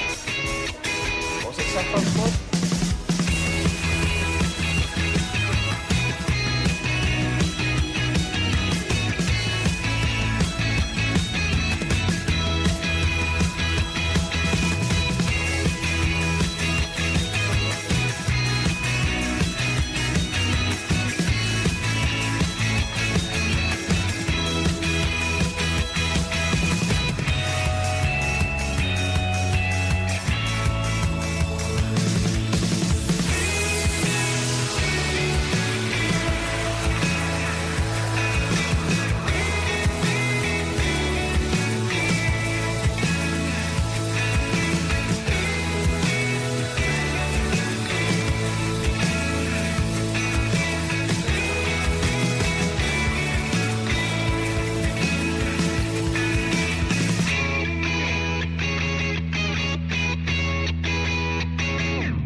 On-time experts. Good morning, DFW. It is Sean and RJ. You have reached the commercial-free expressway portion of Sean and RJ on 105 The Fan. I'm RJ Choppy. He is Bobby Belt. Peyton and Aiden alongside the Neighborhood Watch coming up at 7:40. We got a Renegades ticket giveaway as well. And then Jared Sandler at 8:20. Getting set. It's a morning for him. The early day for him. They've got a 1:30 game. You can hear that game right here on 105 The Fan, 1 o'clock pregame. Yeah, but I mean, he's always got early days because he like willingly gets up at 5 to go play basketball with Jesse Holly or something. So he's always up running around. Man, that guy, he didn't stop. He doesn't stop. No, he doesn't stop. He's just a little feverish ball of energy. A little feverish ball of energy. That's what he does, man. Yeah. So, Todd Archer will be joining the show here in a second. Yeah, did you see the devastating news for the Malik Davis cult yesterday? The Malik Davis, there's a cult, huh? There's a Malik Davis cult. They're a very small section, but there's a decent following for Malik Davis fans who believe they are the Malik Davis truthers, who believe that dude could be a starting NFL running back. Well, he unfortunately has been cut. So after his years of service here with the Dallas Cowboys, he's had a couple cuts and re-signings over the years, but Malik Davis... You cut on your off day. Huh? You can cut on your off day. That's exactly what happened. After the draft, the roster was too full, needed to make some cuts, so Malik Davis on his way out. He's the one who, honestly, was stunning. He came back after a couple years ago. He had refused to, or didn't want to get on the plane going to Tampa for the playoff game because he said, I'm not going to play anyway, so what's it matter? That wasn't like a story, but just behind the scenes, that was something that he complained about. Oh, Skip Pete had to drag him onto the plane. That's not good. Yeah, so. That's not good at all. Okay, so he'll. By the way, I'm not saying that as I observed it. I'm saying that is something that I was told. What is this lacrosse story? This is your lacrosse story. This that's is your, right. Your hazing. Yeah, I saw that on there. I'm sorry. We're trying to wait for Todd here. I normally roll my eyes when I see a lot of hazing stuff. This because the season got canceled because of hazing. Normally I roll my this is really bad.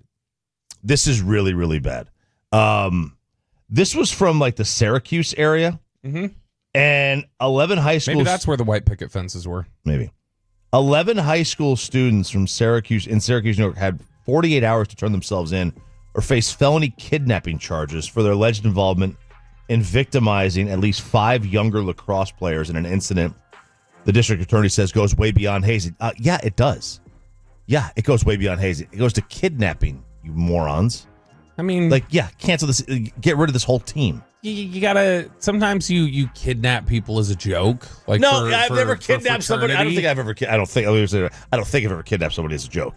I mean, pretty sure I haven't done that. Yeah, you've never said "Hey, I'm kidnapping your husband today" or something. Yeah, I have. Yeah, you say that just when you're saying you're going somewhere. Yeah, but no. What they did is, they decided that they were gonna, Hayes play a prank on some younger members. This is Onondaga County.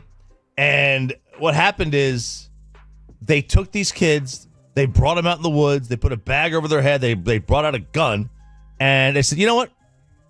We're going to drop you in a remote part of town.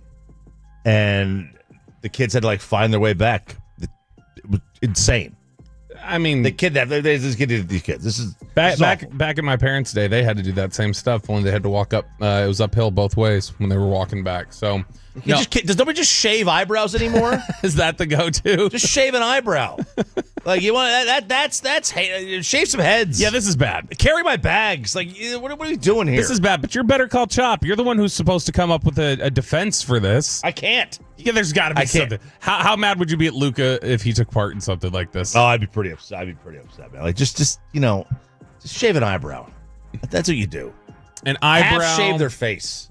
Do something stupid. See, I don't think you should. But if you half shave their face, they'll just shave the rest of it. If you shave one eyebrow, they'll shave two. Kids have no idea how to be. They're trying to be cool. They're just stupid. Yeah, and I mean, yeah. Why is it always lacrosse, too? Lacrosse seems to have because they're bros. They're all named Chad and Brad and Chaz. They have an unusually high level of incidents, I feel like, that make the national news, lacrosse teams. I don't know if this guy played lacrosse or not as a kid, but the great Todd Archer joining us here on 105 The Fan. Morning, Todd. How we doing? Morning, guys. Did not play lacrosse. What was your did you play any sports growing up, or were you just were you instead just taking the girls out on the town and stuff? Soccer, basketball, and baseball. Oh, look at that. Multi-sport athlete. Look at that. Okay. What a superstar. All right, Todd, I was listening to G-Bag Nation yesterday, and there was an intense fight between Gavin Dawson and Brian Broaddus that we're actually going to be playing a little bit later. But there was basically a disagreement over the idea of picking a wide receiver and the fact that they didn't get out of draft weekend without a wide receiver. Do you think the Cowboys at all look at this past weekend and say, that was a failure, like we should have still gotten a receiver, even though we feel good about things? That was a failure of the draft plan. We didn't end up getting that. Or do you think they say, no, it would have been reckless for us to take a receiver based on how our board fell? Both. This is the running back situation from last year, right? Where they didn't get a running back, and everybody's saying, what are you doing? You didn't go get a running back. And then you signed Zeke, and, so they lamented that fact, the fact that they didn't get a runner after when they saw how the season played out. And now they're going to say, hey, we followed our board. The top three guys were all the highest rated dudes and all that kind of stuff.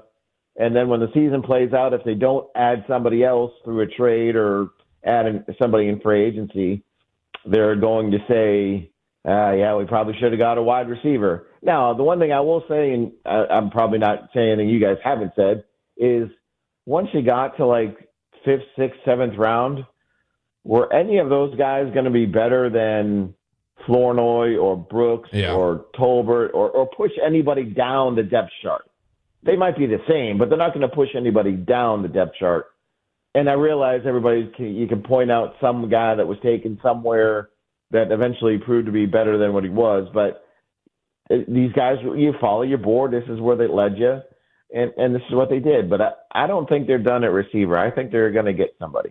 Yeah, and so what is the approach in terms of adding to the receiver group then? Is it going to be a case where they're going to look at the free agent market? Are they going to call on trades? Is it going to be something where maybe similar to how they approached pass rusher last year, where they got to camp, waited to see what they had and waited to see what was available and then tried to make moves? How do you think they're going to approach it? I think they would want to get something done sooner rather than later, and that doesn't mean this week, but certainly sooner than getting out to Oxnard when they added some guys. That was more out of desperation. They don't want to be desperate again in that respect. But yeah, the look in free agency. We've all talked about Amari's name and Keenan Allen and guys that are available, and then the trades. The possibility that Jerry kind of let loose before the draft that they're working on substantive deals to add some players before or after the draft. I'm sure that's being revisited. We know teams that might have surplus of receivers now based on what they've done in the draft, and maybe the Cowboys call them and see what they can work out. And we know that the Cowboys don't like their 4th-round pick, so whoever they get, they'll get it for a 4th-round pick. Is that the I was thinking the same question, like joking about that, but yeah, is that what we're looking at? Like a player that would have a return of a 4th-rounder if they were going to trade? I mean, yeah, it might be. Ultimately, I bet you that's what they hope it would be. I don't think they want to give up a top 3 pick because they unless there's some certainty that comes with that player in terms of the contract that the player is currently on or the contract that they want to sign the player to. So it might be a situation where whoever they've targeted, they're able to talk to the agent before and say, hey, we're got this deal going with Team X. What are you guys looking for a contract extension? And they work something out that way. I think that's how they would like to approach it. And maybe it turns into a 4th round that turns into a 3rd round, or a 3rd round that turns into a 2nd round, or depending on how the guy plays here. I think they're kind of open to all avenues to acquire a number 2 receiver. Todd Archer joined us here at 105 through the Fan. Were they close to moving back into the 1st round at all? Did you catch anything on that? I did not hear anything on that. I heard it was all kind of quiet when I would reach out to guys in the draft moving back in, and every time I got a no. And even in the 4th round, I kind of thought they were going to do something, and that didn't happen. So I didn't get a sense that they were close to moving back into the 1st round. Todd, am I missing something? Is there something? No, I was just curious. Yeah, Todd. Paxton Lynch was not able to go get in this draft, so they weren't looking to do that. Done that. Todd, I'm curious. When we talk about the Tet McMillan versus Tyler Booker discussion, a lot of people were upset that they didn't get McMillan. Obviously, I mean they didn't really have a choice, obviously, but when they look at that comparison right there. Do you think, like I've gotten the sense, Booker and McMillan were probably closer graded than I think people anticipate? Like it feels like a lot of fans, I think, thought, man, we're taking this huge drop to Booker now from McMillan. But I think they were graded at least somewhere similarly in the same ballpark to the point where they were just going to take the receiver because that was more of a need. But it's not like Booker was graded significantly different from where they have McMillan. So this is where I come out with like the broadest grade, like that's a 1.543. I would hope it's not a 1.54. That's a 5th rounder, Todd. Well, you know what I'm saying. I'm just throwing numbers out there.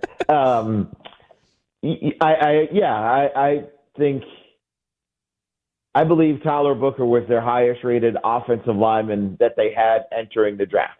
Mm-hmm. So even the dudes that went above him, the Cowboys had Tyler Booker more highly rated. And we'll find out if they're right or wrong and how they evaluated and where they put their guys. We're going to find out when those guys get on the field. But if you're at the 12th pick and your highest rated player at X position is there, I don't think you can begrudge them making that move for quote a guard, as some people have. I mean, Quentin Nelson went 6th overall, I think, in 2018. Yep. I don't think the Colts have regretted that move once. Nor should they.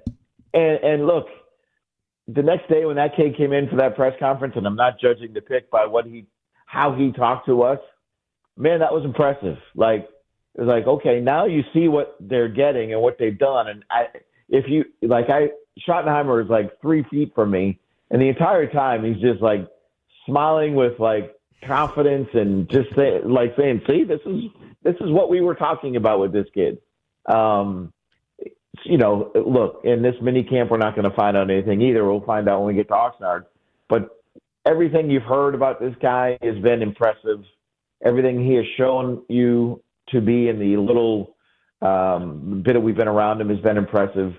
And again, I think when you look at where he was on their board, and let's say Golden or Abuka or Burden or whoever, their draft grades were probably not close at all to where he was on their board. Todd Archer joining us from ESPN here on 105 through the Fan. Todd, when you talk about how impressive Tyler Booker was, and we've heard a lot about Ezraku and his character and Ravel, do you think that portion of it right there is the Schottenheimer stamp on this draft? Like, is that a reflection of Schottenheimer's voice mattered in this process, or is that just it fell that way and was coincidental? Bobby, I'm reminded of a former head coach that was around the Dallas football Cowboys for about 9 or 10 years, where he would say they're the right kind of guy. Yeah. He told you that over a couple lemonades? It was a couple of lemonades. He talked about strawberries and snakes and all that kind of stuff. I would say yes.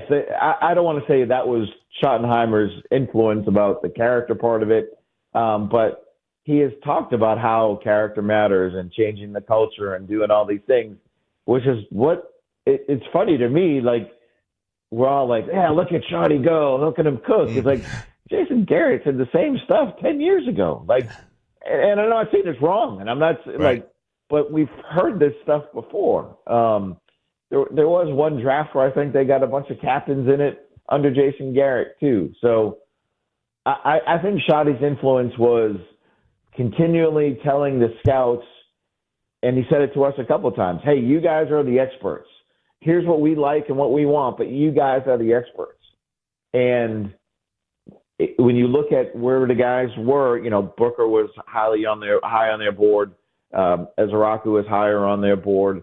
The guys that they got on day 3, I don't know if they have one guy that they picked in the 7th round that actually had a 7th round grade on him. So, I think his influence was being involved in the process and letting the scouts realize that, like, this is you guys. We're going to help you, but this isn't about us. This is about you. And it kind of led them to good character guys because he repeated that. So maybe it's a self-fulfilling prophecy a little bit, but I think the scouts and the people that I've talked to over there just appreciated the fact that he was in it the entire time and knew everybody, and the coaches that they brought in knew what they wanted and knew how to express their feelings about what they wanted to the scouts. Todd, we heard a little bit of rumble, I guess, that, Mike McCarthy had wanted a bigger say, I guess, if he had returned. And Brian Schottenheimer, when he got hired, the fan line was, oh, here's Jerry's puppet. But the idea, it seems like, is that I think one of the misnomers, at least from my perspective, I don't know about you, is that the Joneses want their coach involved. In they do give a lot of say and a lot of power over there. Like, for instance, I think McCarthy may have had more say than he even realized at times, or Schottenheimer, I don't think, was coming in here as any sort of a figure, because at the end of the day, the Joneses do want input from the head coach. I've said this for a long time now to people who ask, and I always say the head coach has the most powerful voice in the organization if he chooses to use it. I mean, Chan Gailey wanted nothing to do with Randy Moss. They didn't draft Randy Moss. Like, this is, if you want to use your voice, you've got to put the work in and be involved and make sure you know what's going on. You can't just be kind of a toe dipper, as Parcells would call some running backs back in the day. You had to be all in. And, Jason Garrett was all in during his run here during the draft. And I think Shotty was as well. But I think you're right, Bobby. I think the Jones, I don't want to say Steven, Jerry will acquiesce more to the coach more than people ever want to think he was. I've been covering this team since 2003, and there's probably, I can count on one hand how many times Jerry said, no, this is what we're doing, over the objections of the head coach, and doing it anyway. And Greg Hardy, T.O., and I'm going to leave somebody out that I'm not thinking of, but I got 3 other spots there that I can go because I only have 5 fingers. I don't have 6. Well, I think, it was, if I remember right, didn't Bill want Spears over Ware at the time, or Merriman? Yeah. No, it was to a degree. Although when people say that Bill didn't want Ware, I always remind them of the interview Ed Werder did with him 25 minutes after they picked Ware, and he compared him to Lawrence Taylor. Right. Bill Parcells, if he didn't want DeMarcus Ware, he wasn't going to compare him to Lawrence Taylor. Fair. Todd Archer here, 105 to the Fan. If Vegas had them as a 7.5 on their win total, last year, if they were, obviously 7-win team last year, but they have Dak for the full season, How much better do you think they are right now than they were at the end of the season? I think they're better because Dak is healthy, CD is healthy. Theoretically, Sam Williams is going to be playing. That should make them better. Dante Fowler's a better pass rusher. I realize they lost DeMarcus Lawrence, but he only played 4 games last year. I think they're better than what they were last year, but I don't know how much they've closed the gap on Philadelphia. And I'm not even going to go with Washington. I'm just going to say Philly because that's all that really matters.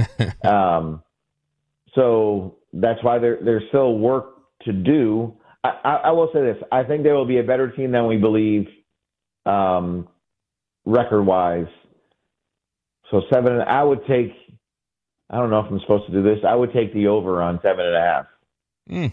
But I don't know if it was 9.5. I don't know if I'd take that over. Todd, you mentioned Dak being healthy. Is there obviously they always want to do anything they can to avoid injury, but do you think that this most recent injury and the fact that this has been cropping up a lot more in recent years, do you think the Cowboys have something in their head of like, hey, we got to have like some sort of plan in place to make sure that he's not overexerting himself and we're not putting ourselves in this situation where he's missing multiple games again? I don't know how you do that at that position. There are other positions where you can do it. We've seen Zach Martin and Tyron Smith not really practice during the week and come out and play and play pretty well here a couple of years ago even. We've seen DeMarcus Lawrence, the same thing. I don't know how you can do that at quarterback necessarily because of the time involved and the need, but I think maybe it's in the offseason. Obviously, they're going to limit Dak because he's coming back from the surgery, even if he's going to be fine, and maybe a little bit in training camp. But he's going to be a guy who hadn't played a football game since, when was Atlanta? November 3rd or something like that. So he's going to need to get back into the rhythm of playing football again, and I think that's Dak's thing. Like he's not a guy who can just come out and not play for a while and be great immediately.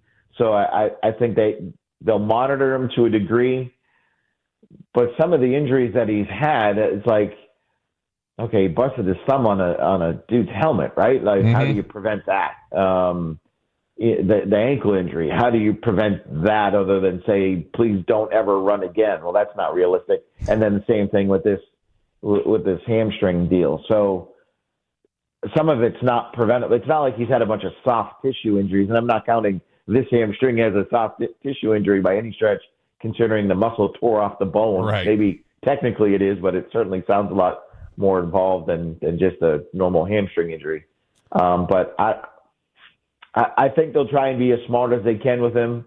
And I think the one good thing about maybe limiting him in the offseason through the OTAs and minicamp is that you're giving Joe Milton a lot more work than he probably would have gotten as the number 2 quarterback in the spring. Then you can see what you have there and see and get him acclimated to what you'd want to do offensively. So maybe there's a side bonus there, but I don't know. They still have to get Dak his work because he's going to need it. Thank you, Todd. Appreciate it. All right. Thanks, fellas. Todd Archer joining us here, 105.3 The Fan. It is the commercial-free expressway. The great Todd Archer. He's really good. I didn't know he was a 3-sport star, though. 3-sport star, man. I'll tell you, he's a big lover of that Cincinnati Skyline chili. He does love that. Yeah? Mm-hmm. Yeah. That's a character flaw. Character flaw. Can I just really quickly, before we go to this, why is that a problem? Chili, like with spaghetti, I don't understand. Like it is sauce-like. It's not a problem. It's a problem that you use the word chili with it. That's the problem. I don't think so. Okay, whatever. That's the problem. That's the problem, boys and girls. Let's hook you up, Tolos. All right, Tolos, that's right. Right now, call number 10 at 877-881-1053 wins a 4-pack of tickets to see the Arlington Renegades when they take on the Michigan Panthers Saturday, May 10th at Choctaw Stadium in Arlington. That's call number 10 at 877-881-1053. It is the commercial-free expressway. This portion brought to you by Mercedes-Benz of Plano. It is 7:40 on a Thursday, and that means it's time for the Neighborhood Watch. We need to take people out of their bubbles and their safe place and make them think about the world we live in. You are fake news. So what do you guys hear? What's the scuttlebutt? Where were you in the Anna tornado. I guess it technically wasn't a tornado. Not a tornado. The Anna straight line winds of 2025. I was looking at that spark fly. Holy cow. Yesterday, by the way, thank you so much to everybody that came out to Awesome show. Anna. It was really great seeing everybody at the Anna Fire Station. We'll be doing the Firehouse Tour again. I was going to say next month, but it's this month. Because we're already into May. It is May 1st. This year's blowing by already. Much like the winds were blowing in Anna yesterday. But great showing from everybody there in Anna. We definitely need to go back to that area again in the future because you guys show up in a big way. Enjoyed it a lot. But as we were leaving shop, oh boy. Dude, we were walking out, and we had some rain come in a little bit near the end of the show. It was blowing on the laptops a little bit. They closed the little gate so that we wouldn't have the wind coming in. But then we were walking out. It was raining, but Chop said something on the way out of just like, we might get a tornado. I was like, no, we're not going to get a tornado. Like, I looked at the radar. There's no watches. There doesn't look like there's any circulation. I think we're good. And then I get in the car, and it is pouring right when we get in the car. We just missed. We just got into the car in time because it started like sheets. Like you would have gotten absolutely soaked walking to the car. I barely could see. I could see it driving on the highway. I could see two hash marks of the lines, the painted lines. 2 lanes in front of me. Just I could see the cars because they had lights on. I could see the red lights, but I could not see any more than 2 hash marks of the lines clearly. So did you hop on 75 to head back? Did you take 75 at all? Well, yeah. What else did I do? I don't know how you connect your roads. Oh, yeah. I don't know. Oh, it's 75 to 121. So or wherever okay, they call it now. you know when you turn off 75 there where we're coming from, they had that like truck stop over there or whatever. It was pouring so damn hard. I just turned in there and sat in my car for 20 minutes. Oh, really? I couldn't see, and like I was just like, you know what? I think my tires are fine. I've not looked at them in a little while though, so I don't know if I have the tread either to not be able to see and just roll through like this much water. But as we're leaving, I put my finger in mine every day. Every day? Every day. That seems OCD. No, just I mean, it's every day. You're taking me too literally here. It's like all the time. It's very often. I'm just like I check. I go by every time I walk by Sarah's car. I check. What did they say? They used to say it was a coin, right? And if you could see the president's their head. But they have tread markers now on there. I mean, I'm sure they've always had it, but I just look for the tread marker. Well, it's one of those things where like I'm just negligent with the tread on the tires. Yeah. I just forget to look. That's the biggest thing. And then somebody's like, "Have you changed your tires?" I was like, "I don't know. Like life goes by in a flash. I forget. One day seems like 4 months. I have no idea what's going on here." And so that is true. I'll have it now. In the past, I just used to be cheap. I remember one time, dude. I was driving this 315,000 mile Honda Accord, and I'd worn the tires down, bald, dude, like completely smooth on one of them, and I was turning into a parking spot at Albertsons. And there were peanut shells on the ground that I saw as I was turning in. The tire hit the peanut shells and slid the car. That's how I like driving on slicks. That's when that happened. I was like, I need to stop being cheap and go get these tires. But yesterday, that was intense. The storms that we were driving through. Not at the stoplight. So pulling out of the fire station, this wind hit and the back of my truck started to slide a little bit to the left. You got the fishtail? I was just stopped. I was stopped, and I look at my rear view and be like, "Oh my god, did a tornado just hit? Like, is that like, is there one behind me? Is that otherwise? Why is my car just moving?" And then I turn on the road, and I get to that first stoplight, and that's when I see the sparks up ahead, flying off the light pole. Dude, that was, and in general, there's like a lot of trees right around there, and so like you're going to this back area, and I'm just like, I'm gonna be driving down here, and I'm just gonna see a tornado come up from behind these trees. I know it now, but no, it was yesterday. You look at Mesquite. Anna, a bunch of different areas around North Texas. There were a lot of people who had like house damage. There were roofs blown off just because of the straight line winds and everything like that. But I mean, it was there were some intense storms blowing around. Yeah, there were. DFW yesterday. If you are in need of a new roof, because first off, you should call Fraser Roofs and Gutters is what I would do. Kyle Fraser and the great folks over there. K-Post Roofing and Waterproofing. If you need to pay, you can get $800,000 in dimes right off of a North Texas highway. I think calling this North Texas is a little generous, by the way, just because we always think of the DFW Metroplex. But just outside of it, Alvord. You know where Alvord is? Okay, so in Alvord, Texas yesterday, a truck, an 18-wheeler, got flipped over during the storms on U.S. Highway 287 in Wise County. 800 $800,000, over $800,000 worth of dimes spilled all over the highway and into the grass. 8 million dimes that crew workers were walking around there trying to clean up all day yesterday. Now, here's my question. If you roll up on the scene and you see all those dimes there, clearly, there's a ton of money sitting right there on the ground. And let's say you're allowed to scoop it up. They're just like free for all. You know what? It's got to get cleaned up. How many dimes are you walking out of there with? Because that's a lot you have to carry out to be able to make a dent in the $800,000. It's like there's so much money here that you can take advantage of, but how much can you reasonably walk away with?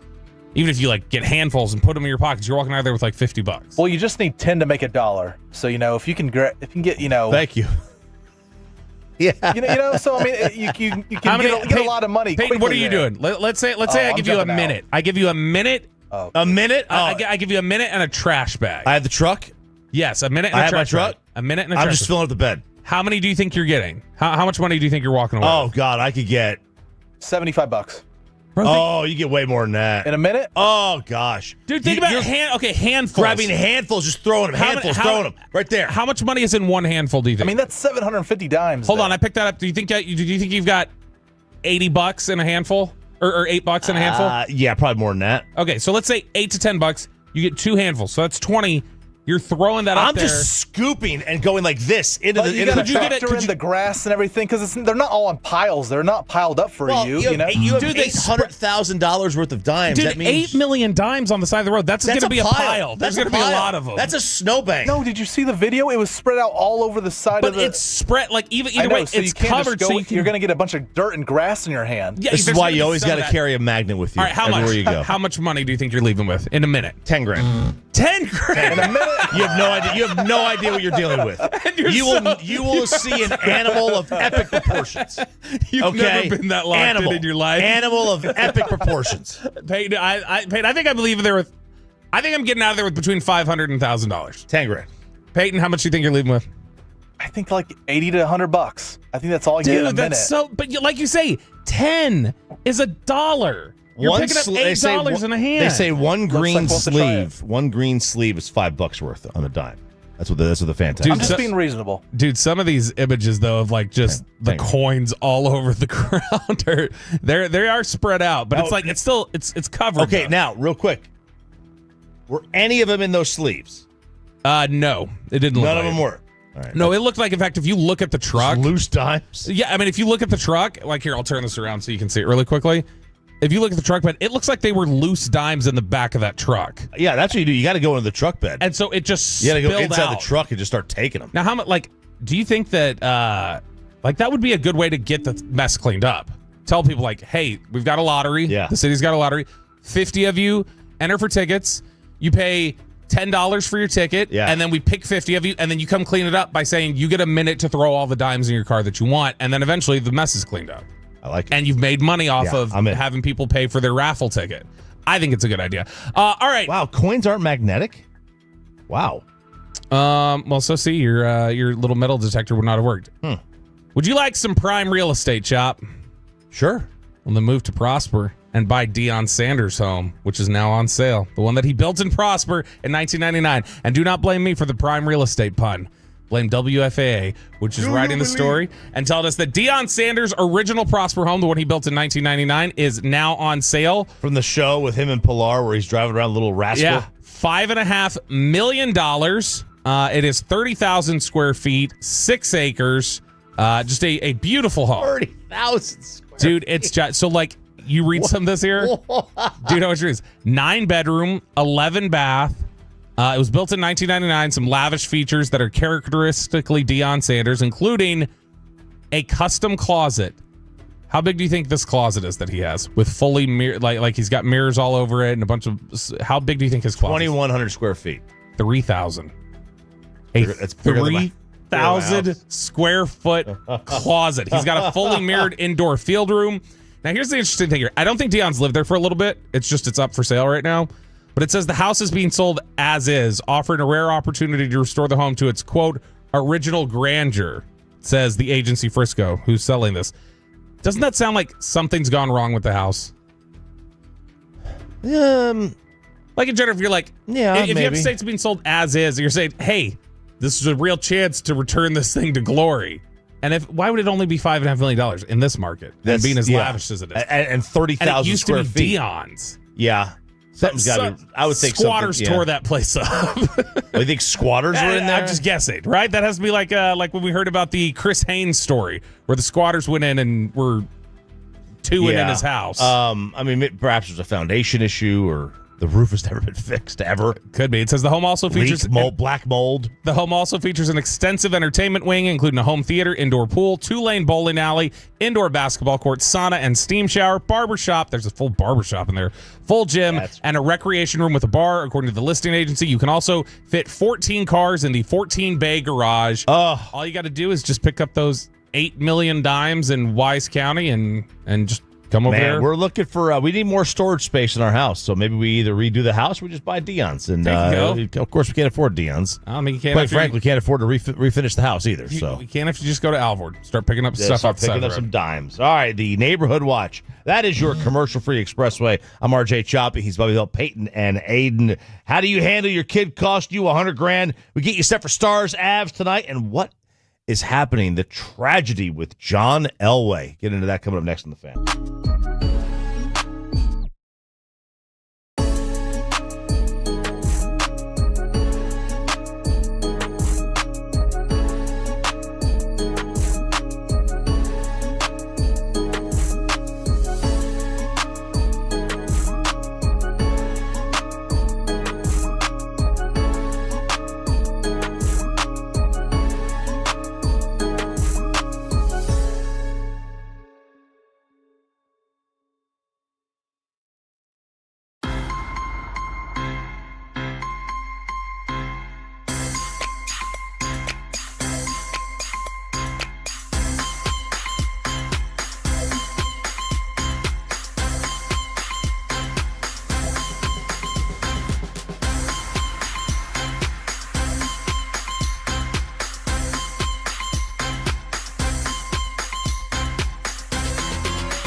products? You got to remember that. Well, you know, they say in order to remember something, you have to forget something else.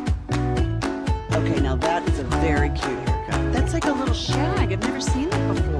Well, I mean, of course you have. It's the Rachel. Oh, is that your name? No, I mean like your name. No, I'm Jen.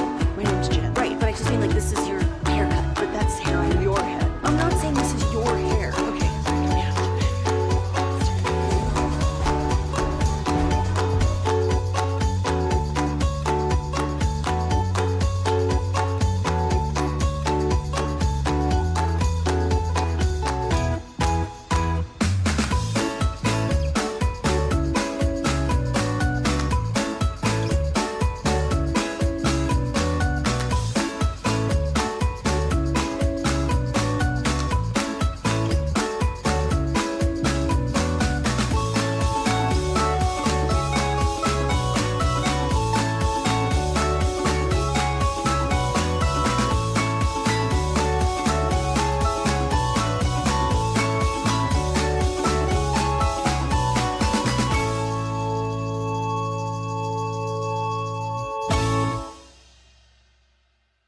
driven by our D&M Leasing Studios. This is Sean and RJ on 105.3 The Fan. Good morning, DFW. Sean and RJ 105 through The Fan. I'm RJ Choppy. He's Bobby Belt, Peyton, and Aiden alongside. Sean back next week.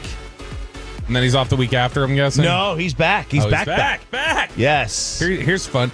We're all going to be back together on Monday, right? Uh-huh. Yes. No, we're not. What? This dope. Jury duty. Oh, really? Yeah, He's out Rockwell Monday. got me, man. Oh, wow. Oh, that's exciting. First time ever.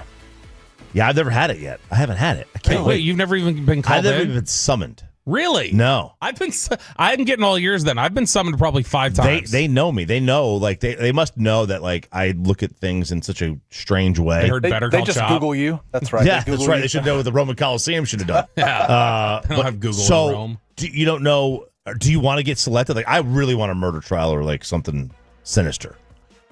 Dude, I'll be honest. When I used to think like, ooh, I want to be on a jury, that'd be fun. The very first case I got upstairs for, because you start in this bottom room, then they take you upstairs in Dallas County, or at least they took me upstairs. They took us upstairs for the jury pool, and then they picked out of that. And I remember sitting there thinking, this guy was facing life in prison because it was a third strike for a drug offense, and he had a gun in the car or something, and so it was like upgraded to a felony. I don't remember the specifics of it. Something about it, and the number was he was facing a big time like penalty where he was probably not going to get out again. And I remember just sitting there thinking to myself while I was going through questions, I was like, I don't think I want to make a decision of whether this guy's gonna like be able to live his life again or not. Oh no, whether he deserves it or not. Like I don't want to be the one making that call. No, like I just sat there. I was like, yeah, I don't want to do this. It's tough. This like legitimately kind of makes me. I thought this I'd have more of the nerve to stand in there and just do it. And then I was like, no, I don't think I want to be part of this. Man, only break one law at a time though. That's the rule. That's what I live by. I mean, it sounded like he did. It just sounded like he did it 3 times. Well, but he had. Yeah, the gun broke, too. He had the gun, so he broke 2 laws at the time. Yeah. So you can't do that. Only one at a time. But that's so Sean's back next week. But Peyton, of course, good luck. Good luck on the jury. Watch duty, him man. get picked now. I hope you get picked. I hope you're out for like 3 weeks. Jeez. And you like you're $11 a day or whatever it is. He's a foreman. He's a foreman. They go, the foreman. Jerry, have you reached your decision? He goes, that is right. He'll be the John Cusack of the jury. Get Gene Hackman out here. Hey, I'm being honest. I would not mind Peyton on my jury. I feel like Peyton would be a good person. I think he'd be sensible. I think Peyton's fairness would be good to have on a jury. Yeah, he'd be very, very sensible. What is the latest on Jeff Ulbrich, the Falcons defensive coordinator? We said this as we were wrapping up the show yesterday, but Atlanta Falcons defensive coordinator Jeff Ulbrich, this is from ESPN, apologized publicly Wednesday for the leak of the Shedeur Sanders phone number and his son using it to prank call the quarterback during the NFL draft. The Falcons were fined $250,000 and Ulbrich himself fined $100,000 in response to the situation. Ulbrich said, quote, "My actions of not protecting confidential data were inexcusable. My son's actions were absolutely inexcusable, and for that, we are both deeply sorry." Ulbrich's 21-year-old son admitted to the prank call and apologized in an Instagram post on Sunday. The Falcons said in a statement Sunday that Jax Ulbrich wrote down the number from his father's open iPad while visiting his parents' home, quote, to later conduct a prank call. The NFL said the fines were for, quote, failing to prevent the disclosure of confidential information distributed to the club in advance of the NFL draft. So I guess the way this works, the way I heard it yesterday, was that the NFL distributes this number list in a confidential delivery to the general manager, the owner, and somebody else. And that then the team is responsible for doling it out to people within their organization. But then they're not supposed to take it and distribute it out or have it laying out in the open like this. So Ulbrich said, "I promise my son and I will work hard to demonstrate we are better than this." Ulbrich said he was not aware of what happened until after the draft, and he was, quote, not happy and shocked when he was informed. Ulbrich said he then made the Falcons aware of the situation and then worked to contact Sanders and his family. Shedeur and his father, Dion, who's a legendary former Falcons player, were, quote, amazingly gracious, more gracious than they needed to be in a moment like this, Ulbrich said. So now the question is, if your kid, Chop, Luca, Julian, let's be honest, based on how you've talked about it, more likely Julian, I feel like would get you in trouble. But if Julian got you in trouble to the extent absolutely, Julian, that you were on the hook now for $100,000, what's the reaction? I have. Is he just permanently working it off in chores or something like that? Or do you just say that's the cost of being a dad in some instances, and I'm just going to have to take this and be upset for a little bit? Look, if you want to have bad chores done, then have my kids do them. If you want to have things done half-ass, have my kids do them. Luca apparently mowed the lawn in his mom's house the other day, missed like half the grass, and then decided to leave the bag completely full of the grass clippings. Just walked away. Like he just halves everything. I remember Chris. He had his retainer that we got, right? Yeah. Guess where it is? The dog's stomach. Oh, perfect. And he goes, well, it's not my fault. It was in the case. It's supposed to be in your mouth. Oh, no, there's that. He can take it out when he eats, though, right? He's got to take it out when he eats. Yeah, this was during the day at school. Oh, okay. Well, so it was. Yeah, that's not as good an excuse. It didn't happen on me. This is Jacob one time when Jacob was going through his half-assing stage while he was in high school. Kristen was having him help blow up these beach balls for some party they were doing. I don't remember, but they were like these beach balls that they'd blow up. And she blew hers up and she put it on the counter, and he had blown up the other one, and she looked over at it and she took a picture and sent it to him, and she's like, this is a great representation of the effort he's giving these days. And hers was fully expanded. His was like 90%. Like it was like just blow it up the rest of the way, dude. That's their kids. That's what they do. But this would, my dad would, if I did this. Oh, my dad back when he's getting he's getting a little gentler in his old age, a little bit more emotional. Things like he's spending more time watching like soldiers coming home and their dogs see him for the first time. Those are the videos he watches these days. That's the kind of stage of his life he's at. But back in the day, my dad was not to be messed with, and he could be hard ass. If I did something like this, I would have been too afraid to even try this. I would have been afraid that my dad's going to find out, even if he's not going to get fined, my dad's going to find out I did this, and he's going to kill me for doing this. I'm not doing it. But if I cost him $100,000 and I get it's different, we're talking about the NFL, scale it to our life. 10,000? How about 1,000? No, 10,000. no, because I still think that if you're talking about like Jeff Ulbrich, I would imagine his salary is not 100 times more than yours, or doesn't have like he's just an assistant coach. Yeah. So I guess closer, maybe it's like 10 times more, something like that. So 10,000. So you're talking about $10,000. If you incurred a $10,000 like pay up fine right then from something dumb your kid did. My gosh. They're on probation for the rest of their life. I don't think I'm not gonna think fondly of them for a while. I'm gonna be pretty upset. That's terrible. I don't know what I would do. I know what you're gonna say. The easy thing is, man, they need to come to Jesus. Me, you got to spank him. I'm not spanking a 15-year-old. Oh no, I'm just gonna be mad. Yeah, I'm gonna be mad for a long time. Spanking a 15-year-old. They're gonna ask to do things. I'm gonna go no. Yeah, the answer is no. No, you're not doing anything. No. First of all, that car that I was gonna give you, I'm now selling it. I'm selling that car. You're not getting the Maxi. You're not getting the car. You pay your own insurance now. Ooh, there cut you go. off. There you are. Yeah, I don't care that the law says you can be on until 26. You're off. By the way, Abdul Carter, they announced he'd been prank called during the draft too. So this is a bunch of. It does make me wonder. Does this happen every year, and it's just people are now coming forward because the Shador one happened? But most of the time, the players are like, "Oh yeah, I got some weird prank call," but it didn't mess with them in the same way it did Shador because this is a unique situation. Like, I wonder if this happens all the time, and it's just now we're getting this influx of them because Shador's. You prank calling him at 2? Ooh. Yeah. Oh my gosh. That's what it was. They told him the Browns were taking him. It's like, come on now, what are we doing here? Who cares? So did you see the John Elway story? You were telling us about this yesterday. I had no idea about this. So, I saw this story before the news that he passed away happened, but John Elway was on. He was at Stagecoach, whatever that is, with the concert. It's with he's there with his agent, his longtime agent Jeff Sperbick, who's also his business partner. Now they've got a winery together, Seven Cellars Wine, and somehow Jeff was like on the back of the golf cart. They were driving a golf cart, and John is driving it, and Jeff falls off. And he dies. He winds up dying from the injuries. Dude. This is tragic, and this was in like the Palm Springs area. And this happened over the weekend, but he had just died yesterday. So he was in very critical condition.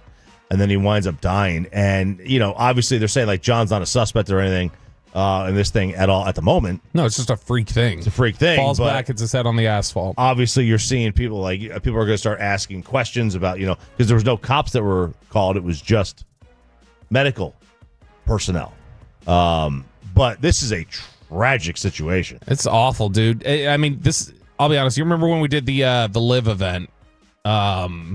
What was that event we did in Las Colinas? Where we went to the Live golf event, and you remember we had to park, and then it was at Merido, and then the assistant or the tournament rode us over in a golf cart to the set because it was kind of far off. That thing was so hilly. You remember there were all those. That was what was going through my mind. Was like, I'd almost rather walk because I'm worried I'm going to fall off of this thing and I'm gonna hit my head. I actually had I had a friend who died this way. Not the golf cart, but just one of those things where that's weird. Somebody hits their head on the asphalt like that, and then it was a fight on 6th Street in Austin, and he was trying to defuse it, and he stepped in, and somebody came up and basically blindsided him, punched him, and he fell back and he hit his head on the street, and just what was a punch, a drunken fight in the street, it killed him. My college roommate, they were on vacation somewhere. And his wife was driving. He had been drinking, and he got knocked out of the golf cart, hit his head on the sidewalk, and they removed half of his skull. He's got his head looks normal because he's got a full head. He's got a coif of hair. But if you were to touch his head, it kind of dips down inner circle. It's half of his brain is gone. Oh my gosh. He's a little he responds normally, but he's a little bit slower to respond to certain things. Obviously, he has half a head. How do you get over this, though, if you're Elway?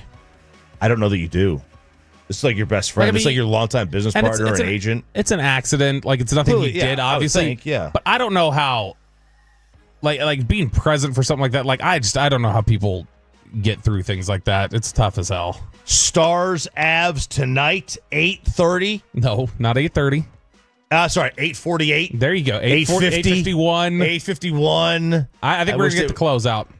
You think so? We're going to get the closeout tonight. Colorado is heavily favored tonight. They're minus 185. It's almost 2-1. It's about almost a 60% chance that Vegas is giving Colorado to win this thing and get to a Game 7. I don't want anything to do with a Game 7. I want nothing to close them out tonight. I told Rietman to go to the game. He's not doing it. It's only a 15-hour drive. He can make there in no time. Let's go. Yeah, I know. He should go take one for the team. I mean, if he leaves now, he would get there by the start of the third period. Exactly. Now, you said it was how much? Is what are the odds that it's minus 185 for Colorado Stars plus 155. Okay, it's dropped a little according to Money Puck. It's down to minus 170. So we're doing okay. All right. Or no, wait, it's 180. That was the opening and then the other. But whatever, we're closing out tonight. And if we don't, Pete DeBoer doesn't lose Game 7, so we don't have anything to worry about. Also, Pete is 13-5 with the Stars off of losses in the playoffs. So it'd be even better. It's a slam dunk. Real quick, Pete DeBoer did say yesterday that Miro still has some hurdles to clear. So it doesn't sound exactly like he's going to be ready tonight. Would love to get him back. Now, obviously, if he's close, that means the next round is obviously much more likely. That seems like that's in play. Robo is the one that seems just completely confusing. That's the one. There we go. All right, it is Sean and RJ here, 105 through the fan. Jared Sandler, Rangers insider. Nam. Let's try to fix this Rangers offense. And are we going to get it? Bobby's going to ask him. I see a fight a brewing. Luke Jackson, Bobby versus Jared next on the fan.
is about. Saffron squad?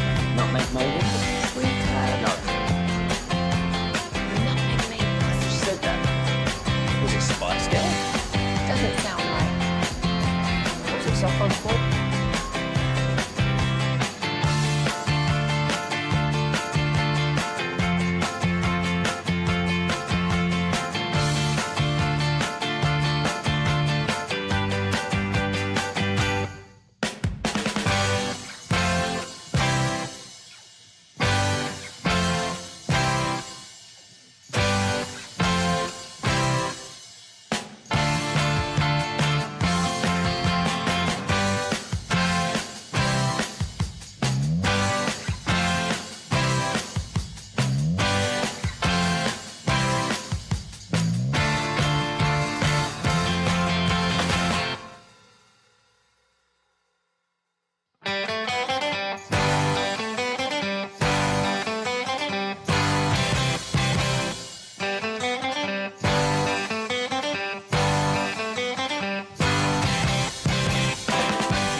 Cars for Kids. Donate today at carsforkids.org. And also brought to you by the personal injury lawyers Frankel and Frankel. If you have been injured in a car or truck wreck, call Frankel first. 214 or 817-333-3333. With Frankel and Frankel, there is never an out-of-pocket cost. They only get paid when you win.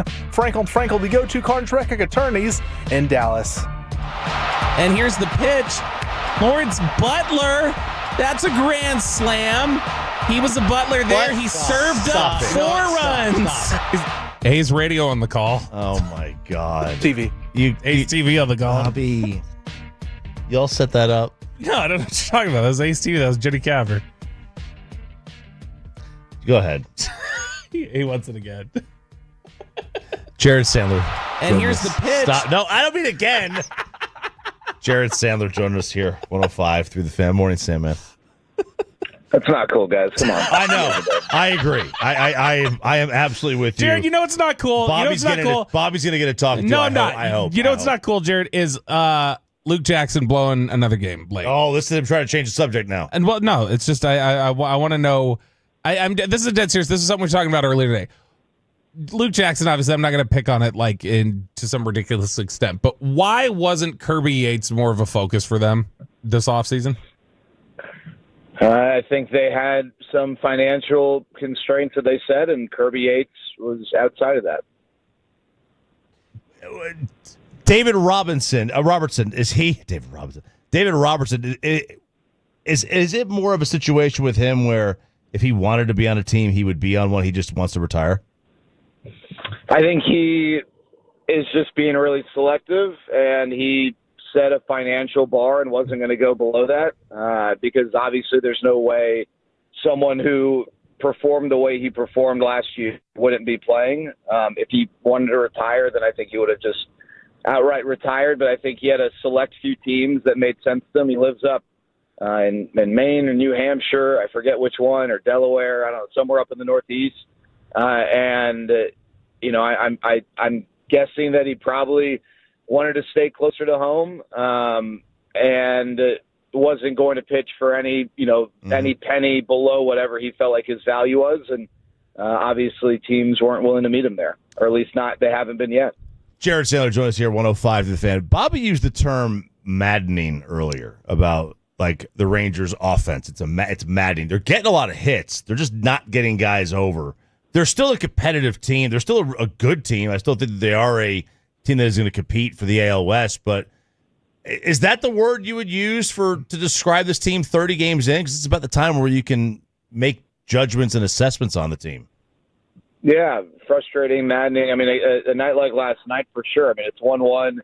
You get a great pitching performance from Nathan Eovaldi, who just can't get any run support whatsoever to save his life. I mean, hell, he's won a couple of games. He won 1-0 and won another one, against San Francisco that ended with a final score of 2-0.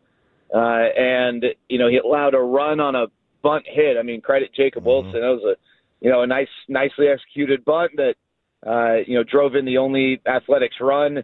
Wilson will hit the ball on the ground sometimes, so probably was doing that in part to stay out of a double play that could have ended the inning. Had he played into however Eovaldi was going to attack him, which I'm sure in that situation was to try and get him to do just that. And that's all the damage he gave up. I mean, he was outstanding. And I don't know which is more frustrating. Like if we would have looked back and it's like, man, they only had 4 hits. Right. Like they couldn't. But, they had plenty of opportunities. They had 11 at-bats with runners in scoring position, and Adolis' single in the 4th was the only hit.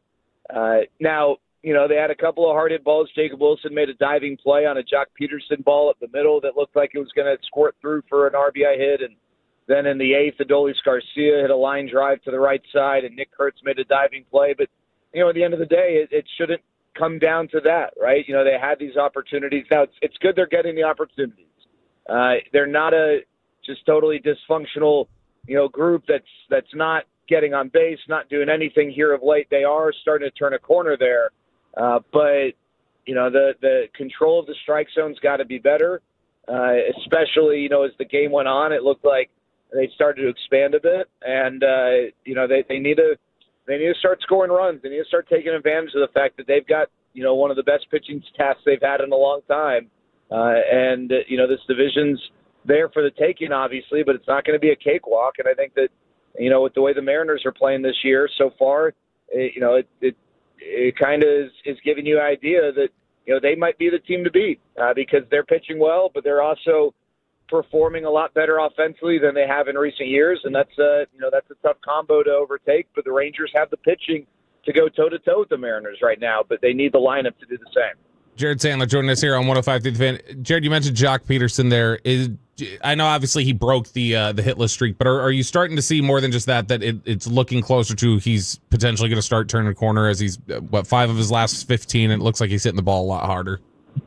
Yeah, I mean, he had 3 balls at 100 miles an hour yesterday. He wasn't doing that, when he was in that 0 for 41 or whatever it ended up as. And then, one of the balls that he didn't hit 100 miles an hour was hit like in the mid-90s up the middle, and it was that diving play I alluded to earlier made by Jacob Wilson that saved a run. So it just looks like his at-bats are a lot more competitive. And, he's important to this lineup, not because, he's got the ability to be a middle-of-the-order presence in terms of his production, but, he's someone who will take pitches. He's someone who will draw walks and just kind of change up the calculus of, what is largely an aggressive group. So, when he's going well or just going normally, he's going to help not just in whatever his box score production is, but just a guy who has a little bit of a different identity at the plate than, what most of the lineup has, which is, like I said, a really aggressive group. How long are you keeping Wyatt at the leadoff? Yeah, I mean, I like him there. If it's not going to be Marcus Semien, that's who I want leading off. Now, maybe against, righties, they start to consider Josh Smith again. I don't know. But to me, I want Wyatt leading off. I like his power speed combo there. I like the idea that he's going to get, that extra plate appearance, every few games. There's data that suggests that, no matter how you put your lineup together, as long as you have your 9 best out there. But I don't, that's one of those things where I don't know that it tells the full story and accounts for some of the intangibles. And I just think having like Wyatt leading off, can have a big impact. Now, if Marcus Semien was performing like he did 2 years ago, then totally cool with Marcus leading off and having Wyatt hitting behind Corey and offering protection. But, that hasn't been the case so far, unfortunately, for Marcus. And so, I love the idea when Corey Seager comes back, hopefully on Saturday, that you go Wyatt Corey to start games off. And, you put your 2 best feet forward and go from there. All right, so explain this to me because, we had always heard that the numbers say your best hitter should hit 2-hole or whatever. That things have changed. What is the new info that's out about just your best 9 out there? Well, yeah, it's not totally new. There have been studies in the past. I think one that says that putting your optimum lineup out there for 162 games accounts for 10 runs of difference, which equates to maybe 1 win. Mm-hmm. I don't know that I totally buy that. The most important spot in the order is, like you said, the 2-hole. And I know we used to think it was the 3-hole, but some of this data suggests that the 3-hole is actually the 5th most important spot. And one of the reasons why is because the 3-hole comes up a lot of times with 2 outs and nobody on. And that's not an advantageous run-creating spot, whereas the 2-hole is going to come up more often than not, not with 2 outs necessarily because their first at-bat is guaranteed to be with less than 2 outs and, possibly with a runner on. I think it goes, 2-1, and then I think the 5-hole is actually the third most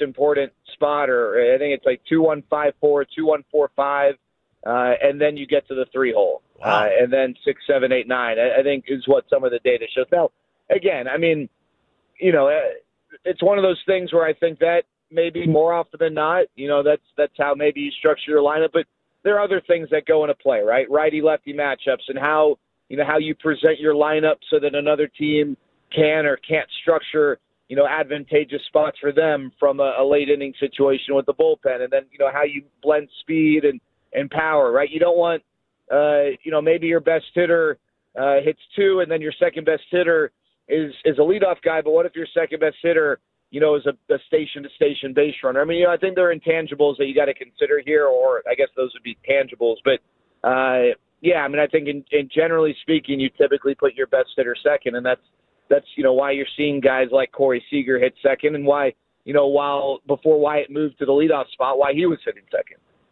Jared Sandler joining us here on 105 through the Fan. So, Jared, I saw Bochy had said yesterday the expectation Seager's going to be able to come back off the IL this weekend and will not need a rehab assignment. So everything seems full go there heading into next week. Yeah, I think so. I mean, that's the plan. So hopefully we see him back in the lineup Saturday. He's kind of, he's kind of a hitting machine, and he's done this before where he hasn't had a rehab assignment. He has done it a couple times, but I want to say, he might have missed like 4 weeks back in 2023 or something, no rehab assignment, and came back and doubled in his first at bat. So he's unlike most. He's a 100th percentile type hitter, and I think that the good thing, Bobby, I think one reason why, it's only 10 days, and I think he's for the most part been able to be active with his swing prep. Because it's a hamstring thing. He obviously hasn't been able to be full go, otherwise he'd be out there. But I think he's been able to stay comfortable with most of his daily routine as far as his swing, and I think that's probably why he feels comfortable getting back in there without a rehab. And I think the other thing too is, Corey, as we've learned, he's not the most vocal guy. He's not going to go out and say things that allow you to get this sense necessarily, but he is about as competitive of a guy as there is in that clubhouse, and I think he sees what's going on. I think he sees that this lineup is scuffling, and I think he wants to get back there as soon as possible to try to do his part and help things out. And it would be great to get Wyatt and Corey in there together. The Baseball's Prospectus has their own weighted runs created plus type stat, which, for those who aren't familiar with weighted runs created plus, it's kind of an attempted catch-all offensive stat that simply tries to equate what the stat says, a player's ability to create runs. And the Rangers are the only team that had two guys in the top 15, Corey Seager and Wyatt Langford. But unfortunately, those guys just haven't spent a lot of time in the lineup together. So hopefully get Corey back. Those two can stay healthy and see where this lineup goes. Anything else going on today, Jared? No, we're doing something after the game that I guess if you guys don't mind, I'll tease ahead.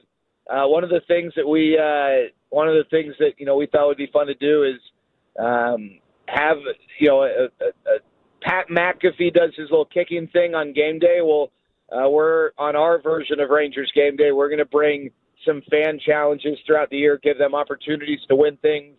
Cool. They can pull off some baseball feats, and so we're going to shoot one of those after the game here today. It will air tomorrow, and we're going to have a little bit of a home run derby, see if the fans can hit a ball out of the park. And I think they've got some cool things on the line if they're able to do it. And so I'm really excited. I'm going to actually be behind the plate for that. They're going to gear me up. Dude. They asked me my cup size. I told them, I reminded them I'm a nice little, young Jewish boy. But you're a lefty though, right? You throw lefty, don't you? I throw lefties. So, I'm not going to be catching 100. Right. It's going to be a machine. And hopefully these people can at least just make contact. So I don't have to worry about it. But yeah, no, I've got a glove, but you're right. I don't have a catcher's mitt, but that's okay. We'll drop and block without it. There we and go, if my baby. hand is all bruised up. Come on, I'm from the RJ Choppy School of Broadcasting. I'm just going to show up and do work, and then maybe go on a 2-week vacation. And there we go. Maybe not prep one day, but that's what the RJ Choppy School of Broadcasting teaches me. And I'm just going to show up and be a winner. I think we were talking more about this, Jared. That's right. It is his birthday. It's the birthday boy, and he's going to be spending, he's going to go to the game, then he's going to do home run derby after. When are you going to fit in time for Kate? I don't know. Hopefully some pizza tonight. I'm lactose intolerant now, unfortunately, so I have to pick my spots with pizza. But I'm looking forward to a nice pizza and then a date on the in the bathroom afterwards, just because that's kind of how it goes in my life now. But hopefully get a Rangers win.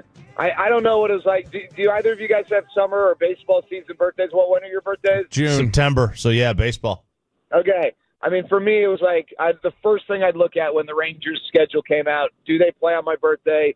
Who do they play? Yeah. And I just was always looking forward to hopefully Juan Gonzalez hitting a home run on my birthday. And, it'd just be nice if anyone hit a home run for the Rangers. They haven't hit a home run since last Thursday. It's been almost a week. So if they can go yard today, then I'll be happy and maybe get a W. Happy birthday, brother. Talk to you later. Thanks, fellas. Appreciate it. Bye, Jared. Love Jared Sandler, Rangers Insider. He is not a fan. Boy, he is not happy with you, and I don't blame him. What's coming up next? When did you become such a cancel aware? I'm not cancel aware. Okay, it's respect. I'll tell you what's coming up next. I'm going to do 15 minutes of Jenny Kavner impressions, and then after it just time for the Cowboys to give up on this player? That's next in Below the Belt, right here on 105 through the Fan.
products? I gotta remember that. Well, you know, they say in order to remember something, you have to forget something else.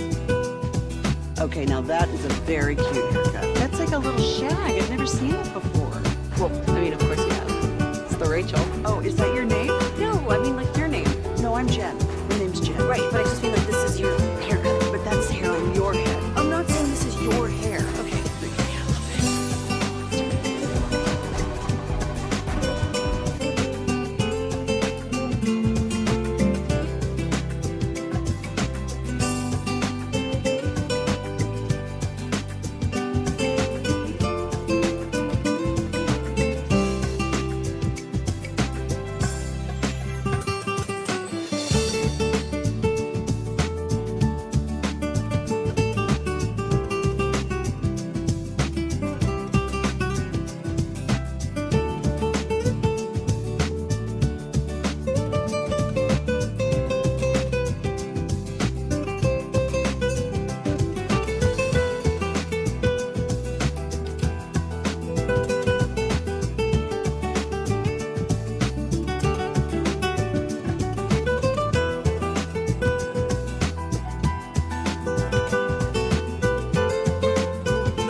It's true that you've got to forget something else to remember that Uber Eats has groceries. No, that's absurd.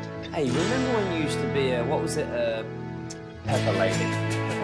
Wasn't it the Cinnamon Sisters? Basil Babes. Saffron Squad? Nutmeg Maidens? Pre-curd? No. 105.3 The Fan segment here brought to you by Classic Chevrolet. If you're in the market to upgrade your vehicle, get to Classic Chevrolet in Grapevine today. The back-to-back #1 Chevy dealership in the world. More new Chevys than anyone else. All prices sell. Visit ClassicChevrolet.com. This is Texas. This is Classic Chevrolet. Together, let's drive, relax, enjoy the difference based on new Chevrolet registrations 2023 and 2024. The great Bobby Belt. Bobby Belt is an idiot. Don't make me take off my belt. Don't make me take off my belt. We're not. Over to you, Bobby. Are these Cowboys players a lost cause, or could they finally take off in 2025? Let's talk about it here in Below the Belt on 105.3 The Fan. All right, Chop, so we're going to play a little game here. I was thinking about this yesterday. And you asked Todd Archer earlier how much of the Cowboys potentially elevated themselves. And in 2021, they had a really good draft. They picked Micah Parsons. They got Osa Odigizua, Chauncey Golston, like guys who were contributing immediately for them. And a lot of people felt like that was the reason for their resurgence. Well, it wasn't just that aspect of it. It was also you had guys taking off and leveling up in a way that they hadn't played before. CeeDee Lamb, Trayvon Diggs, Tony Pollard stepped up, played really well then. Dalton Schultz had a big time performance. So you had guys step up and like really break out in a way that we hadn't seen from them before. So in order for this to work, in order for the Cowboys to really elevate themselves up from a 7-win team up to, again, a 11 or 12-win team, they're going to need guys who are going to break out and get out of the shackles of their potential bust label that some people have thrown around for them. So I'm going to name a Cowboys player still on their rookie deal. And we're going to talk about whether that player is already a bust, if it's settled, it's done, or if this is somebody who's finally going to break out and contribute in a meaningful way in 2025 and beyond. So you ready? Mm-hmm. All right, let's jump into it first. Number 1, Sam Williams, who is entering his 4th season. He lost all of 2024 due to a knee injury. He picked up 4 sacks in each of his first 2 seasons as a rotational rusher. He has still never made a start in his career for the Cowboys, and he's a bit of a knucklehead. But Sam Williams, is that somebody who you're saying second-round pick, his future's already kind of settled, or do you think there's still a potential that he could tap into something and level up this year for Dallas? Oh, I think there's potential. Now, obviously, what is he post-injury? Sure. That's always a question. There's a lot of excitement about him last year. Yes, there was. Yes, there was. So, yeah, I'm still excited about Sam. I think that Sam Williams is one who could potentially tap into it. The only thing that's a little bit interesting to me is you drafted Nealand in the 2nd round last year. You signed Dante Fowler this offseason. You signed Peyton Turner. You drafted Donovan Ezeraku in the 2nd round. Like, we're starting to run out of spots for him to get on the field. Yeah. Like, and so it makes me wonder where they look at his evaluation. Next player on this list, Jalen Tolbert. He was a 3rd-round pick in 2022, barely registered as a factor his first 2 years. He improved last year, but he really didn't show much in the way of being a legitimate number 2 option in the NFL. He finished with 49 receptions, 610 yards, and 7 touchdowns. It did not feel like he scored 7 times last year. He may have been hurt the most by Dak Prescott's injury, as before Dak's injury, he was on pace for 64 catches and 750 yards, but then he averaged just 2 for 28 a game the rest of the way. So Jalen Tolbert, is he pretty much settled in your mind as a bust, or does he still have some breakout potential? The year 3, you said? This is year 4. Yeah, I think we are where we are with him. We're settled at this point. It's such a different player than you saw on tape at South Alabama. I like him. It's just something isn't clicking.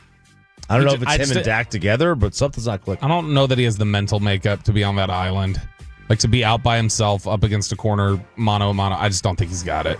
And which is weird because... Then how did he get to the NFL? I was going to say at Tennessee, or not at Tennessee, at South Alabama, that was on tape when he would play Tennessee or others. He torched Alontae Taylor at Tennessee one year and just absolutely dog-walked him and would score a touchdown and turn right around. And I don't even know who that is. Well, he's an old corner for Tennessee. Yeah, and I went to school there, and I don't even know who that is. Exactly. He was a top 50 pick. But Jalen Tolbert used to, like, talk serious smack on the field as a college player, and then he got to the NFL and it looked like a different makeup, a different player. All right, next on this list, we're doing bust or breakout here. Mazi Smith, complete and utter failure in 2023 as a rookie. It was better last year, and there were some games that were even really good, but it was wildly inconsistent, and the swings aren't just, I mean, they're aggressive and they are wide. He's awful and doesn't look like he should be on a football field to, oh my gosh, he's playing really great dominant football here, and there's not a lot of in between. So Mazi Smith, this will be year 3 here.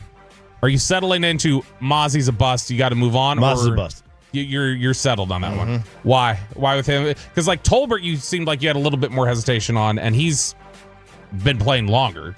Why does Mazi click for you so quickly as a bust? I'm not saying you're wrong. I'm just curious.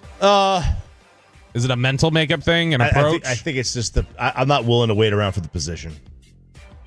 It's funny. Vach Lombardi said last week, Tyler Booker had been talking about how much he likes to hit people and stuff like that. And he was saying that he believed him. He said it was a stark contrast to when Mazi told you. Mazi used to tell people like, "Oh, I love playing football because I just like to hurt people." And Vach was like, "Man, you didn't look like that on tape in Michigan. That didn't look like what you love about football. You were just out there like balling guys and playing mean football." Yeah, like I think that you can there are certain plug and play positions. Yeah. Was it closer to the ball? Sure. So you think defensive tackle you should be able to impact games pop earlier, faster. Wide receiver, I get it. I can understand it. There's a lot to learn about the NFL versus college, but I'm also willing to wait more on a wide receiver. It's just a position that's the replacement cost of finding a wide receiver is just more difficult than a defensive tackle. Next up here, tight end Luke Schoonmaker. Now Schoonmaker has failed across the board because he was somebody who was supposed to be a dominant blocker immediately. Yeah. So Schoonmaker has failed to flash as the blocker that many thought he was at Michigan, and he's failed to develop into the receiving threat many believed he could grow into when Dallas selected him. He is averaging about one catch for 10 yards a game over his 2-year career while playing about 1/3 of the offensive snaps during that time. Tight end, to be fair, though, like you mentioned about positions that click right away, tight end has historically not been one. Occasionally you get guys across the NFL that do it, but a lot of tight ends take about 2-3 years to develop. I'd probably be out. You could find a Luke Schoonmaker. Do you believe that he has a better chance to develop into who he's going to be than Mazi does, just because of the factor of the position he plays, though? Maybe, yeah. Because, I mean, when we think back of Martellus Bennett took a long time to click. A guy who came through a couple different teams. Scott Chandler took a long time to click. Dalton Schultz didn't really click till year 3 or 4. Anthony Fasano clicked in Miami after he left here. So, yeah, it's a position that doesn't always snap right away. So I'm pretty. I'm not saying I'm out on him. It's just like I could find another Schoonmaker, but I do think that he has a better chance of. Is he at the point now? Obviously, as a rookie, you wouldn't do it because he's a second-round pick. But is he 2 years into this now? Is he the type of player, or you think you've seen enough to where if you believe an undrafted free agent is better than him, you'd be comfortable cutting the second-round pick? Yeah. Because as a rookie, obviously, it doesn't matter if an undrafted free agent plays better than the second rounder. The second rounder's staying. But heading into year 3, do you feel like I've seen enough? And I wonder if that's a smart thing to do either way. Well, because you got to give him a little time to show you who you are. Right. So if the second rounder, you got to keep him because you still believe who he is. But after 2 years and then a third training camp, do you just say, well, I think I've got an idea. At this point, all right, let's talk about the guys who they drafted last year, who everybody seems to have made up their minds on in a lot of ways. Marshawn Kneeland. Kneeland didn't play poorly overall as a rookie. He flashed a few positive games, particularly as a run defender, but the pass rush tools still look like they're a ways away from being an advantage. He also dealt with injuries, missed 6 games. Is Kneeland a guy that when you look at him, you go, I'm still willing to give him time to develop, or is it just like that pass rush stuff is never going to be there, so that was not worth a second-round pick? This is what year? Year 2. Oh, I'm waiting. Okay. And that's too early. He's got tools. It didn't flash very much last year. Kalen Carson, thought to be a complete steal in the 5th round of last year's draft and a guy the Cowboys were really high on after training camp. He completely melted down once the regular season began. He was a constant target for opposing offenses, took several bad angles on tackles that led to larger gains. He was on Instagram a lot, posting his rap music. I don't care.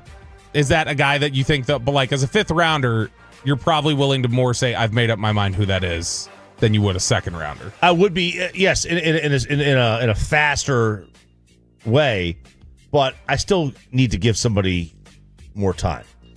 And this is the one we've been building towards. The one that everybody, it feels like, is willing to call a bust right now.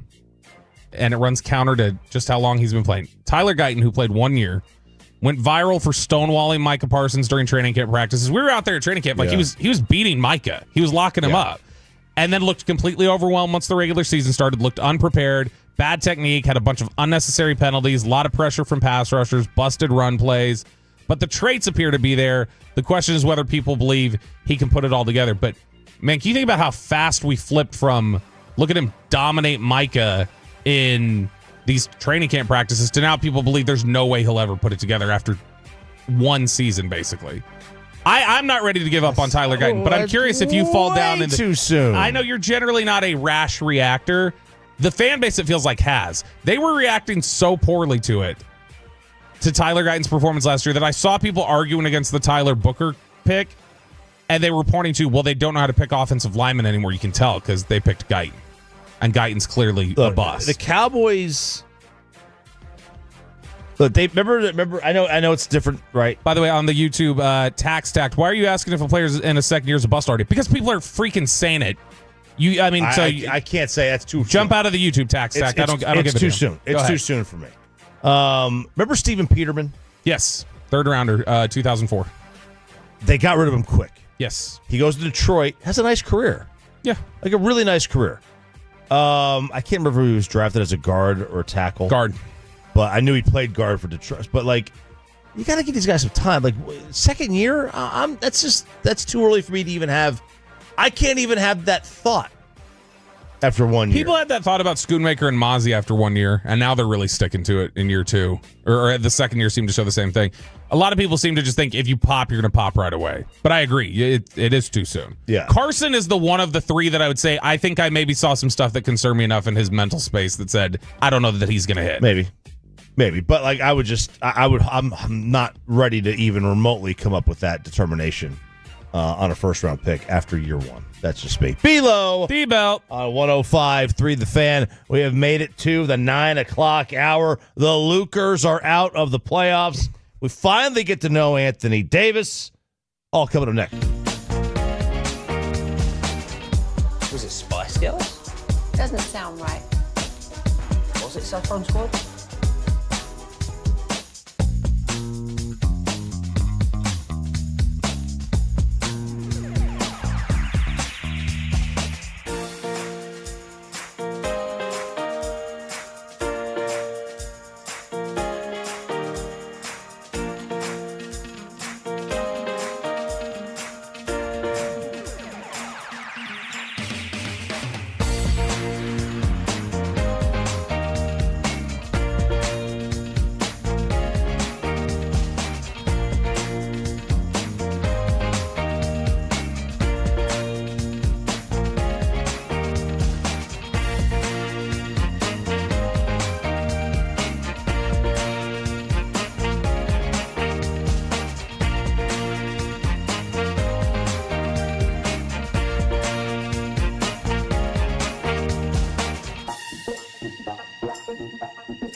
It's a low-fee product. I gotta remember that. Well, you know, they say in order to remember something, you have to forget something else. Okay, now that is a very cute haircut. That's like a little shag. I've never seen it before. Well, I mean, of course you haven't. It's the Rachel. Oh, is that your name? No, I mean, what's your name? No, I'm Jack. My name's Jack. Right, but I just mean like this is your haircut. But that's your hair. I'm not saying this is your hair.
The Fan. Inside Toyota Center, it is a Rockets playoff win, and these two teams are headed back to San Francisco. Final score, Houston 131, Golden State 116.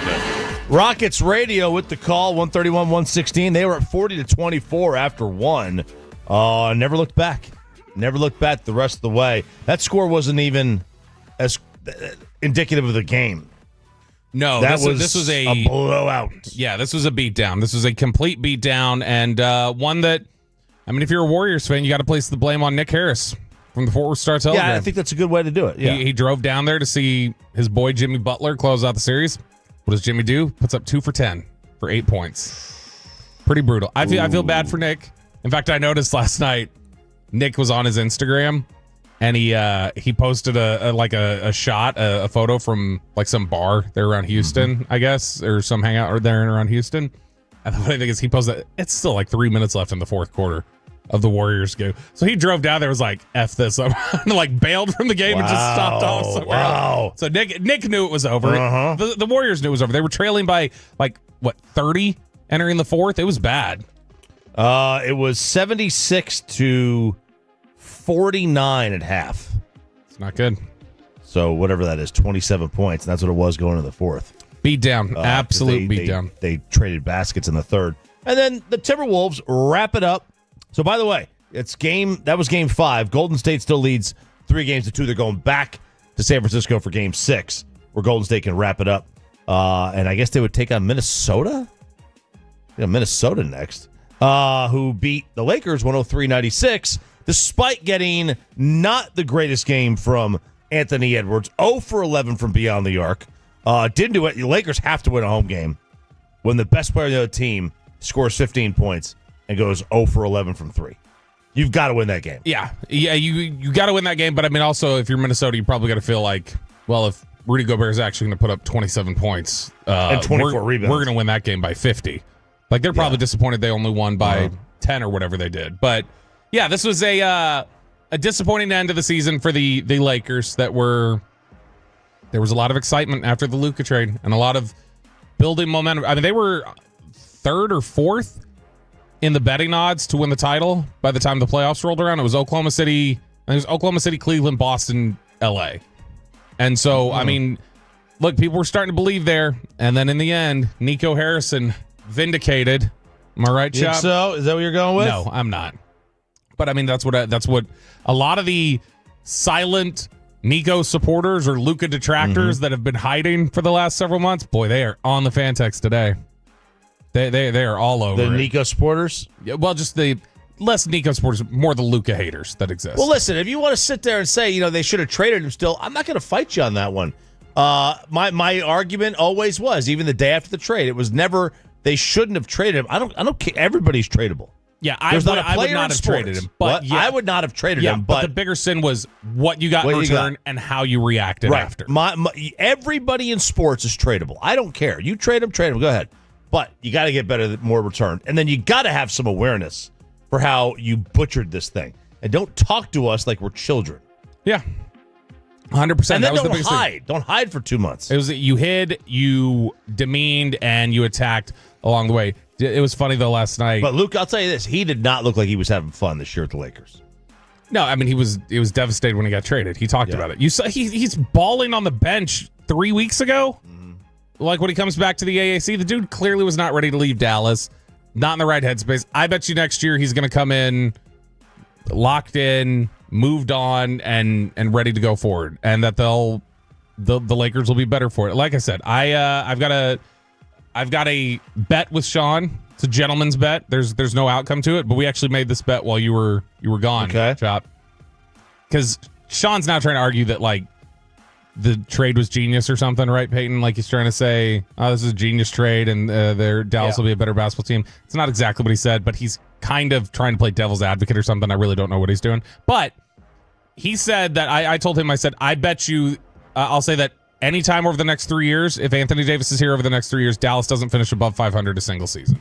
That's the bet. Yep. So you don't think they'll finish above 500? Over the next 3 years, nope. As long as Anthony Davis is here. Now, if they trade Anthony Davis and they change the roster composition, whatever else, I guess that changes things. But if Anthony Davis is here as the centerpiece, they do not finish above 500. Not 1 year over the next 3. It's not going to happen. There will not be a single year where they go further than the Lakers. I think they'll finish above 500. I don't.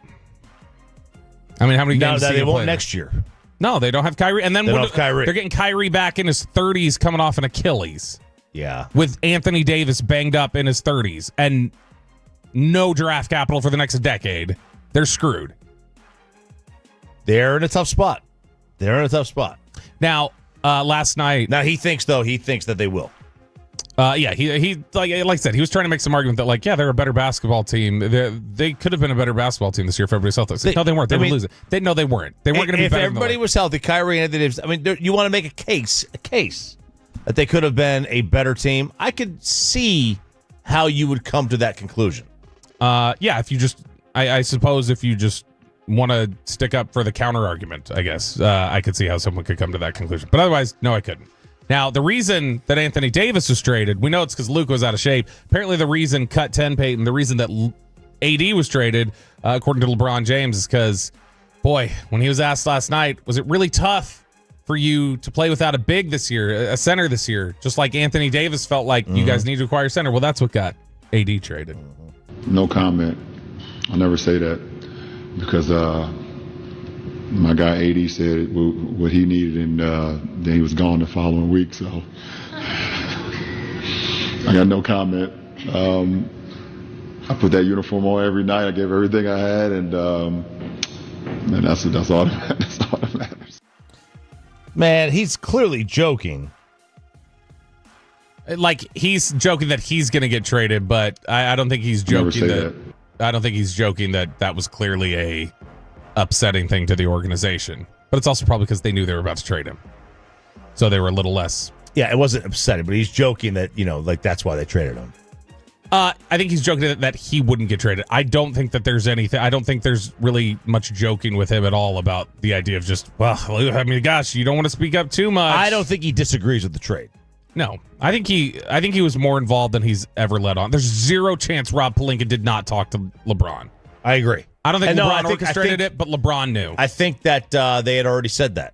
I think they had already said. Well, initially they said no. Right, but I think it came out that there was a report that he did. Now the guy that they got back in the trade, the Mavericks, Anthony Davis, he has been. Would you say that he is the most one of the bigger collateral damage fallouts from a trade in sports history? The biggest collateral. That dude has no chance to win right now. No, and nothing of his own doing. No, he didn't do anything wrong. I feel bad for him. I feel really, really bad for AD, man. Really bad. This is a good profile piece from Mike Curtis over at the Dallas Morning News, and I wanted to read some of it. The headline's Anthony Davis's journey suggests he can handle pressure in Dallas. So this is a write-up. He says, Anthony Davis was nervous. The feeling wasn't foreign. It happens before every game, he says, whether it's the NBA Finals or the preseason, even for a player who's won it all. The hours ahead of tip-off on this particular Saturday afternoon in February were spent pondering how his new fan base would receive him and his prolific two-way talents. Dude, could you imagine, too? Like, you're nervous, but you're scared of the reaction as a superstar to your first home game, how the fans are going to treat you. Yeah. That's got to be the most unique position any You're thinking you're superstar's going ever to been get in. booed out of the arena. There's a concern. He's like nervous of, oh my gosh, I'm one of the 10 to 15 best players in basketball, and I don't know if they're going to like me. And it was a legitimate fear. You didn't know what they were going to, how you were going to be received. Davis had the emotional intelligence to understand people across the city were still in varying stages of grief over the move that brought him to Dallas as the centerpiece of the trade that some characterized as the most lopsided in sports history. Davis's tension faded, as it always does, as soon as the ball was tossed into the air. There was no more time to think. It was time to play. 4 minutes and 26 seconds later, Davis sprung into the air and tip slammed his own miss over an unexpected defender. The sold-out crowd of 20,000 showered Davis with cheers before he delivered a message of his own. I'm here, Davis yelled into the stands, as if to reassure the skeptics that he's the person who can replace what they wish they never lost. Davis arrives in Dallas with a golden opportunity to cement his legacy and take the reins of a franchise whose general manager decided to end the Luca Doncic era, trading a wildly popular generational talent who had accepted the proverbial baton from Dirk Nowitzki. Though the shoes he's tasked to fill are uniquely immense, Davis brings championship pedigree, all-NBA talent, and the determination to give a heartbroken fan base hope. The Mavericks are building this new identity around Kyrie Irving and Davis, whose mission is to show a distraught fan base why his unparalleled two-way skills make him the one who can lead them to another title. And throughout this piece that they talk about, and Anthony Davis had spoken with the Dallas Morning News, he was asked about the adversity that he's facing having to replace Luca. And he said, I don't really believe in adversity. I've always been a solutions-based guy. Here's a problem. What's the solution now? I could sit here and complain and be sad or mad or angry, whatever emotion you want to attach to that feeling. He doesn't believe in adversity? Yeah, what he views it as is he doesn't believe in dwelling on the adversity. He believes in the solution. So not that he doesn't believe in the existence. I think he doesn't believe in the mindset of viewing it as adversity. You need to view it as you're finding your solutions. So instead of dwelling in the negative of, I got this problem, it's I've got the solution. Anthony Davis doesn't think he has problems. He thinks he has solutions. That's his job. Gotcha. And so it's just a mindset flip, basically. He said it's a game. It's basketball. I've trained my mind to go through these things. So one of the things about the attitude that he approaches, that's one of the things apparently Nico and the Mavericks really like about him and the approach that he has. But an example of sort of the way that he's trying to find himself in a better spot here and ingratiate himself to his teammates and connect with them. He had gotten together when they'd won the play-in game. He actually got together a group of teammates and held a watch party and a dinner the night before the Mavericks. It was the night before their play-in game against the Kings. He organized a dinner and a watch party for the 7-8 matchup between the Warriors and the Grizzlies, who lost the game and had to beat Dallas during a date with the top seed Oklahoma City Thunder. So he hosted the dinner. He got everybody together. He wanted to watch it as a team, kind of connect, and it's nice. And I really like Anthony Davis. And Anthony Davis is a great player. He's not just a good player. He's a great player. He's not healthy very often, but he's a great player. All time. And it's just, I think, one of these things. He's going to Hall of Fame. One of these things that you have to look at when you see this piece or when you read Anthony Davis and talk about his mindset is just, it's so difficult for him to be able to win. It's going to be so difficult. Here, it's impossible. Yeah, but I mean, it's just not win even necessarily like wins and losses column. It's going to be so difficult for him to ever win over people the way he needs to. He has to win more than one title because I think most people here assumed we were going to get one with Luca. Yeah. So we were going to get at least one. So he's going to have to win more than one. But as they've talked about, winning one with Luca probably means more to the fans than winning one with Anthony Davis. There's no doubt, man. There's no doubt. Winning one with a homegrown player that the SEC, man, just means more. It just means more. There's no doubt about it. I don't think there's any arguing that either. Some fans just want to win, period. They don't care with who. Most fans aren't like that. Most fans want to be able to have like an emotional connection. And the journey of building it is fun. The journey of building it, like going through the ups and downs, the inherent trauma of the ups and downs, that builds character in a fan base. You got to have it. Got to have it. Let's go around the NFL next. We got to call out this one legendary NFL franchise. They need to be called out for the simps that they have become. It's next on The Fan.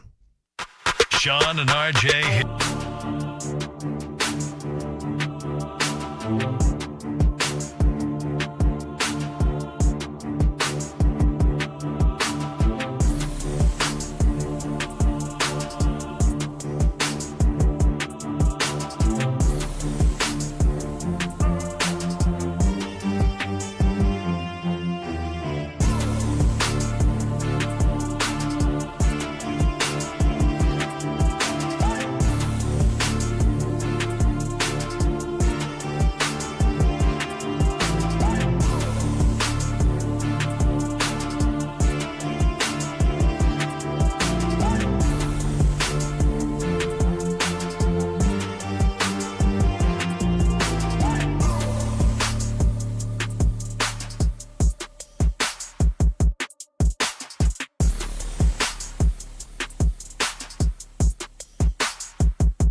got to forget something else to remember that Uber Eats has groceries. No, that's absurd. Hey, remember when you used to be a, what was it, Pepper Lady? Wasn't it Cinnamon Sisters? Basil Babes. Saffron Squad? Nutmeg Maidens? No. Nutmeg Maidens. I just said that. Was it Spice Girls? Doesn't sound right. What was it, Saffron Squad?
And it's back to Sean and RJ right here on 105.3 The Fan. Segment here brought to you by the personal injury lawyers, Frankel and Frankel. If you've been injured in a car or truck wreck, call Frankel first, 214-817-333-3333. With Frankel and Frankel, there is never an out-of-pocket cost. They only get paid when you win. Frankel and Frankel, the go-to car and truck wreck attorneys in Dallas. Crosstalk with the KNC Masterpiece coming up in about 18 minutes from now at 9:40. Stars, Avs, Game 6 tonight, baby. Dallas. Let's go. Stars. Let's go. Wrap this thing up. Move on to the next round. Get back to the conference finals again at least. Maybe the Stanley Cup final. You never know. Get back there. I'm a believer. I think it's getting done tonight. Let's go for an Otter shutout. That's what we're going to get tonight. You want an Otter shutout? That's what I'm calling. I'm calling for an Otter shutout. All right. I get down with that. I get down with that one, absolutely. So Stars tonight. Dallas. Stars. 8, they say 8:30. It's like 8:45, 8:50 on TV. Yeah, it's nowhere close. No, it's nowhere close. No. It's nowhere close to an 8:30 start time. Bill Belichick or the Pittsburgh Steelers? Let's go Bill Belichick. All right. Because my gosh, this will not stop. This will not stop, man. Jordan Hudson has an official title at Belichick Inc. She is the chief operating officer, and she played an instrumental role in stopping Hard Knocks. That is the latest that is coming out. That she played I can't even keep up with the latest to come out, by the way, on half of this stuff. But she is playing a major role in stopping the Hard Knocks. She wanted to be heavily involved, according to multiple industry sources. They spoke of the condition of anonymity because they were not authorized to speak publicly. But in an email to UNC officials, she basically said, I'm in charge, and in terms of the production of this, and this is how it's going to be. And she basically is the one that got Hard Knocks to be like, yeah, we're not going to go. You're putting too many ground rules on this one. Yeah. And she basically got this whole thing canceled. Well, because CBS posted a statement yesterday, and they said, when we agreed to speak with Mr. Belichick, it was for a wide-ranging interview. There were no preconditions or limitations to this conversation. It was supposed to be 2 interviews, too. This was confirmed repeatedly with his publisher before the interview took place and after it was completed. And then here we are. We're sitting around, and they're going, oh, nope, can't talk about that. We're not talking about that. We're not. No. Not talking about it. Nope. And then Bill Belichick has the stones to release his statement yesterday and say she was just doing her job. It's her job. His exact quote: "She was simply doing her job." She already has, and they say, and because of him, an $8 million real estate portfolio. It's so ridiculous, dude. This whole thing, and I've never seen it, like we were talking about yesterday, I've never seen a greater shift in somebody's personality, their public persona. Now, maybe he's always been that way behind the scenes, I don't know, but his public persona, this is the greatest shift we've ever seen. Mm-hmm. Did you see the Bill Belichick statement yesterday? Yes. He says, the final 8-minute segment does not reflect the productive 35-minute conversation which we had, which covered a wide range of topics related to my career. Instead, it presents selectively edited clips and stills from just a few minutes of the interview to suggest a false narrative that Jordan was attempting to control the conversation, which is simply not true. If she says we're not talking about this and she shuts it down, that's an attempt. She's attempting to control the conversation. It doesn't matter if it was a sliver of it or not. She's trying to dictate it. Yeah. So, look, she has put herself into the public eye. She's inserted herself in the public eye. He's already a public figure. But she has inserted himself there. Now, do you know who the gossip girl of Boston sports is? No. It's someone named Jake. He put out a Route 1 billboard back in 2021 blasting Belichick. He said he's like a gossip columnist thingy or whatever. His belief is that they met, yes, on an airplane, but were set up by a matchmaker. They purposely tried to get the seats next to each other. He says wealthy people don't leave things to chance. It creates the illusion of a spontaneous connection, but the vetting was already done behind the scenes, and that if you follow her, I don't know who Caroline Levitt is. She's a communications person. Wait, isn't that who's the press secretary? Caroline Levitt, you said? Is that the press secretary? She is an American novelist. Novelist, is what okay. This says. But they're the same age. They follow each other on social media, same region, high-profile relationships, massive age gaps, and that this is all very calculated. That this whole thing, that this is very calculated on Jordan Hudson's part, and the way that she is acting. I don't know if any of that's true. I have no idea. But this is getting, messy. And Ted Johnson, you know who Ted Johnson is? Yeah. Ted Johnson played in the NFL. Yep, for the Patriots. He played for Bill Belichick. He is on the radio on WEEI in Boston, and he had a take on this one. And I'm surprised that UNC never called Atlanta on why they passed on Bill Belichick and hiring Atlanta. My feeling is that the Atlanta Falcons are kind of looking at the UNC going, you should have called us. You should have called us. And I say all that to say this, that I think the UNC Carolina Tar Heels should consider firing Bill Belichick. That they should consider letting him go at this point. It's a lot of money, and they're deep into obviously their preparation for next year. But I look at Bill Belichick, and I wonder if he's fit to coach an NFL team, let alone fit to coach a college team, which, again, I put more onus on the character and personality and just overall a character, if you will, of a college coach than I do a pro coach. And so I'm worried that Bill Belichick just isn't fit to coach college kids, and UNC should consider cutting ties with Bill Belichick. Wow. Whoa. That's strong. But look, I mean, dude, could you imagine? Oh, my God. Could you imagine if they did? The reverberations from that. It'd be so bad. This is just, but I mean, you're talking about, you did not hire the normal Bill Belichick. No, if UNC thought they were hiring that guy, they didn't get that. No, they got a teenager. They got somebody, I mean, I don't even know that it's that. He's completely, all of his communications turned over. She's by his side, dictating everything. Like I said, it does strike me, I made the Casey Kasem reference the other day. It does strike me as almost like an elderly person that's being taken advantage of by the young person standing to inherit money or something. There are people calling this elder abuse. Listen, you think you're hiring Belichick, who is he is in complete control. He has the full autonomy stick. He holds it.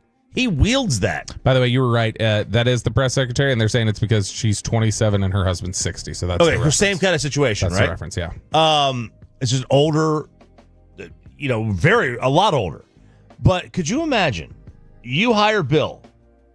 Bill has turned over personnel control to Michael Lombardi, right? Yep. He's turned over communication to his girlfriend. All he's doing is coaching? I guess. Isn't Bill, what Bill did in New England is create an entire culture of one singular voice? That was the idea. Now that voice could be him, it could be Tom Brady's. Right? Or in this case, Jordan Hudson's. But in this case, it's not one singular voice. It's his voice on the practice field, but it's Lombardi's voice in the personnel department, and it's Jordan Hudson's voice in the communications department. Yeah, he does not have a singular voice anymore. Yeah, he's just it's completely been flipped on its head, the way that he approaches his handling of his business matters. It's completely different. And I'm stunned. Like I said, it's one of the biggest role reversals. This would be equivalent to Greg Popovich really wants to do interviews after every quarter in basketball all of a sudden. All of a sudden he's just I really want to do an outreach to the media. This is so counter to everything we know about you. It's just so weird. And I don't know. I think we're going to find out over time that there was a lot of weird stuff going on with this. Cause I mean, there's little rumblings out there about what the situation is behind the scenes, but man, it's bizarre. There's a lot of people talking, like you mentioned, about just regret that UNC might have at this point. The Pittsburgh Steelers should be ashamed of themselves. Who are they dating? Aaron Rodgers. Apparently, although they aren't really it's more of an entanglement. Who's in more control? Aaron Rodgers over the Steelers or Jordan Hudson over Bill Belichick? 877-8811. I think it's Aaron Rodgers over the Steelers. Apparently, according to reports from ESPN Pittsburgh suggest that Rodgers was on the minds of the Steelers front office when they were drafting. That he was he was kind of dictating their draft. He's not even a member of their team. That they were drafting or not drafting certain positions in order to still entice him. And now they're still saying, hey, you know what? Take your time. We're waiting on you. We're just waiting on him. You're the Pittsburgh Steelers, man. You're not the Titans. You're not the Panthers. You've got you have 100 years of staying power here. Just tell Aaron Rodgers to just either sign on or don't. Yeah. But this is not if it's 26-year-old Aaron Rodgers, then you wait. 41 or whatever year old, just tell dude, either sign on or not. But if you're Tomlin and you're in control of personnel and you're trying to just push something over the edge, and you're just like, I want to win another title because I'm not going to be here for forever. I'm not going to be here very long. Then yeah, maybe you do say, I just need the quarterback right now. That's what I need. That's what I need to prioritize. I get it, but like, man, it makes you look like you're simping for Aaron Rodgers. Yeah, 100%. 100% does. And I mean, that's, gosh, those are the only, probably because they recognize those are the only organizations Rodgers wants to deal with. You have to cater to him. And if they want him there, then they're going to have to look like they're doing everything they can to just meet exactly what he wants. Is what I would guess, but still. Real quick, did you hear the Shador call with the Browns? No, I did not. The Browns leaked the call where they drafted him, and it was the GM. I've heard the other call where he thinks he's going to be drafted. Yes, it was the GM. It was Andrew Berry, and then Stefanski. Mm-hmm. You want to hear me? Yeah, I can hear you. Hey, I know it's been a long weekend. We're going to take you off to work here, all right, brother? Yes, sir. Let's do it. Hey, listen, you got to come in, you got to work hard, you got to earn your job, earn your keep. And it doesn't matter where you're taking, it matters what you do from this point forward, all right? Talented, spent a lot of time with you, a big kid. Let's get ready to go to work and improve what we're past what we go. All right? Yes, sir. Thank you. All right, I got a coach here right now. Yo, what's up, coach? Coach. Hey, man. Yes, sir. I'm excited to see you. Remember I told you the Lord works in mysterious ways, right? No, for sure. It's an opportunity. We're going to get to work together, okay, buddy? Beautiful thing. It's a beautiful thing.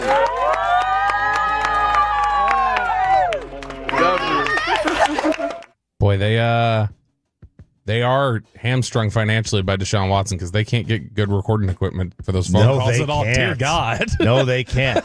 But like, I think this is like the narrative. They're leaning into it too. Like they're like, okay, you got to come in and work hard. Because that's clearly the thing that everybody's worried about with him. Yeah. Like, do you think they said that with all their first? Like, who was their first pick? I would imagine they said with all their first round picks. They might, or all their picks in general. They might get a little bit of that. Yeah, I mean, you get the standard like come in here ready to work, Yeah, but maybe saying it like in such a got to earn your keep, man. You're done it, right? You're not be handed anything.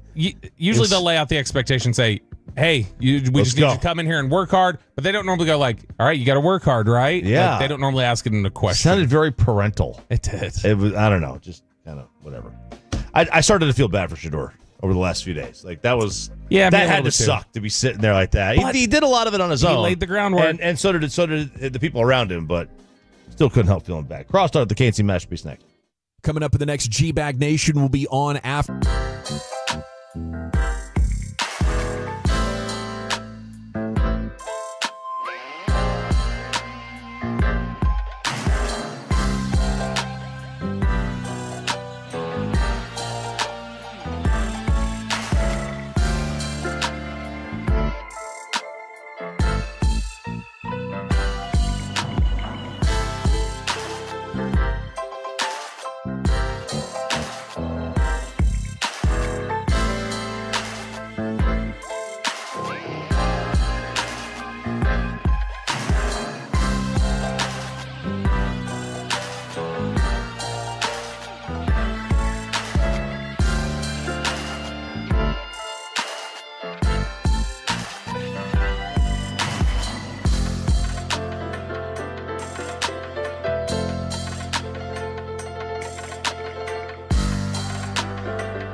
remember that. Well, you know, they say in order to remember something, you have to forget something else.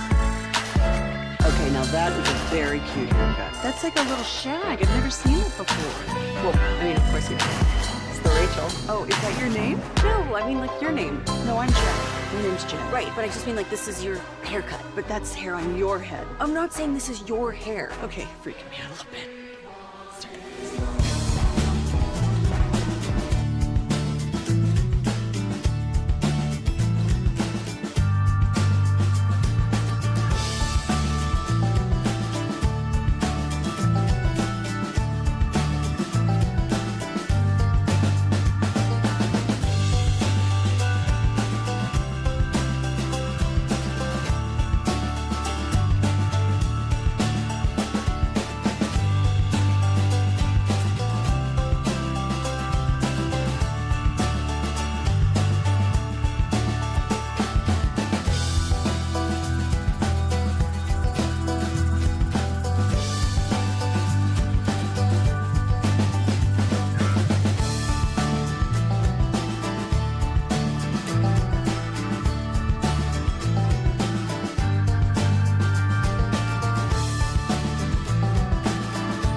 remember that Uber Eats has groceries. No, that's absurd. Hey, remember when you used to be a, what was it, Pepper Lady? Pepper Lady? Wasn't it Cinnamon Sisters? Basil Babes. Saffron Squad? Nutmeg Maidens? Pre-curb? No. nutmeg. And 2024. Butler swings and sends one high into the air, deep left center field. Leote going back. He's onto the track. This one is just over the wall and into the A's bullpen. An opposite field grand slam for Lawrence Butler. And now it's a 7-1 lead for the Athletics. Hicksy with a call in a game you heard right here. Rangers lose 7-1 to the swinging A's. Right here on 105 to the Fan. 1:35 first pitch today. 1 o'clock pregame, which means a shortened show for these two gentlemen who appear to be at Globe Life Field, if I can make out that backdrop. Yes, it is. What stadium do you think we might be at? If it's, let's say it's not Globe Life Field. Yeah, where do you think we might be? That was a good guess right there on my part. I deduced it. Yep, he is the most deductive one at the station. We've always said that. We've always said that. Look, RJ, I think you're great. I don't know if I would put you at the top of that list. Of deductive reasoning? Yes. Oh, wow. Wow, that's rude. Who's at the top? Who's number one? It's me. I get it. I know. All the time. No, Hagee led you to water. Corey, I don't know if I would put you at the top of the list. Hagee would say himself. No. Oh, wow.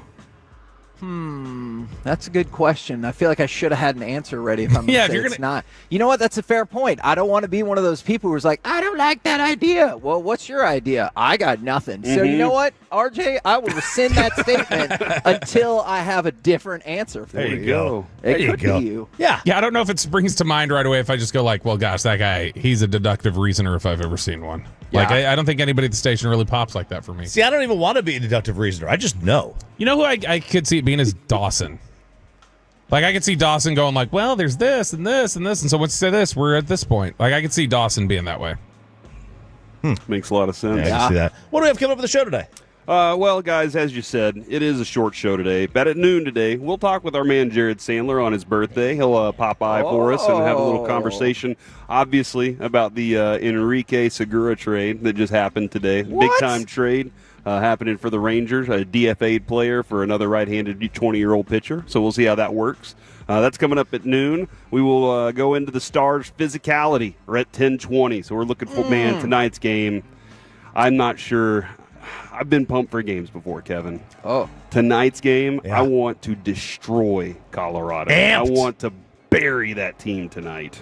Yep. So you want to score in the first 9 seconds again? Yes. I want 8 seconds. First 8 seconds. Yeah, okay. I want to score in the first 8 seconds, and then I want to score in the first 10 seconds after that. So I want to be up 2-0. Let's go. Yeah, and Let's go. I don't want Pete DeBoer to have to, hang his "Hey, I never lose Game 7s" shirt up. I want him just to be like, we didn't even need to get to Game 7, and we didn't even have two of our best players. So good luck to everybody else in the league. Not only does he never lose Game 7s, he's 13-5 following losses as the Stars coach.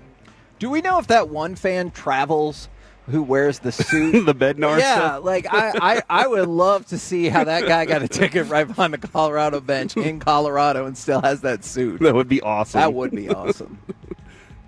I can't imagine. I was wanting to. We were trying to get Jake Reitman to go to this game. trying to get him to drive up. Yeah, you said that if he left at the, I was listening this morning. You said if he leaves now, he'll make it in time for the end of the third period. End of the third period. And I was thinking, isn't it like an 11 or 12 hour drive? And it was 8 o'clock, and I was like, man, that's almost perfect timing for him to get there somewhere in the middle of it. But I don't know. There. He can make it happen. Clocks work. He can make it happen. I don't know, man. I'm excited for tonight's game. I just hope it doesn't start at 9 o'clock. Like they have been. It will. Yeah, it will. Go ahead and it will. For that. I'm like, can we just start it at like 8:45? Before 8:45. Okay. In the next round, do you think that it's possible for us to get earlier starts? No. Are you kidding me? Yeah. Are you kidding me? Choppy. This is the hustle that the TV networks have that thinks that Texas is in California. Californians are in Texas is what it is. Yeah. It's the reverse. I heard that from Mayor Pete yesterday. You did. Look at that. See, you're totally. I was very disappointed in myself. No, that's not politics, dude. He's the mayor of Anna. Oh, different Mayor Pete. My bad. Pete Mayor Pete Kane. I should have known. Like, if I was running against him, I would go up and vandalize all of his signs. Put an apostrophe T. Pete Kane. There you go. That's what I would have done. That's what I love it, dude. I love it. RJ, it's moments like this that I think either you would get 0 votes as a politician or all of them have the biggest mandate since like Reagan in '84 or something. I really can't tell one way or another. Yeah. Imagine just going around doing that. Yeah, I really don't know. Apostrophe T's on everything. We almost died leaving Anna yesterday, by the way. The storms were ridiculous. I know you guys said it was dark. It was really bad. How bad did it get over here? You literally, it looked like it was nighttime. Like it was in this. Dawson said the flooding was absolutely crazy. He said he saw a sign rip off on his way in of like a bad fast deal? food restaurant. No, like it blew away, and he was like, okay. "Oh no!" Okay. But yeah, man, it was nasty. We were very lucky that we were inside, but it was gross outside. Yeah, because we were getting in the car to drive away, and like Chop and I both saw the same power flash. Like I guess a branch scraped a transformer, did something like that. So it wasn't like if I'd seen 2, I was like, all right, that's a tornado. But it was behind me, so I saw it flash, and I was like, uh-oh, that's not good. I don't know if you guys saw this on the way back, probably, but the thing that always gets me is when you see the digital billboards that have changed up to flood warning. If you see a flood, turn your car around. And I'm like, well, hopefully I would figure that out on my own, but that is concerning that they're like, that might happen. How are you supposed to turn around on a highway, though? Like, That's a good question. That's a very good question. Coming at you now, you're going the wrong way. There's only so much space on the billboard. They didn't tell me what to do after that. Speaking of being on highways, what happened in Wise County, Bob? Okay, so there was the storm yesterday, and the storms yesterday caused a lot of issues. And one of the issues they caused was a truck to overturn over there in Wise County near Alvord, and $800,000 worth of dimes spilled onto the highway. That's 8 million dimes. There were over 8 million dimes that scattered all over the highway, and we started trying to figure this out.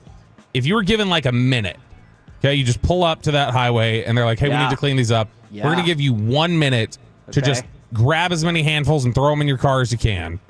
How much money do you think you'd leave with? Keep in mind, you got 10 of them, so picture 10 dimes in your hand. That's $1. So then just how much do you think you're able to throw into your car in 60 seconds? I think I could get $20. $70 of dimes.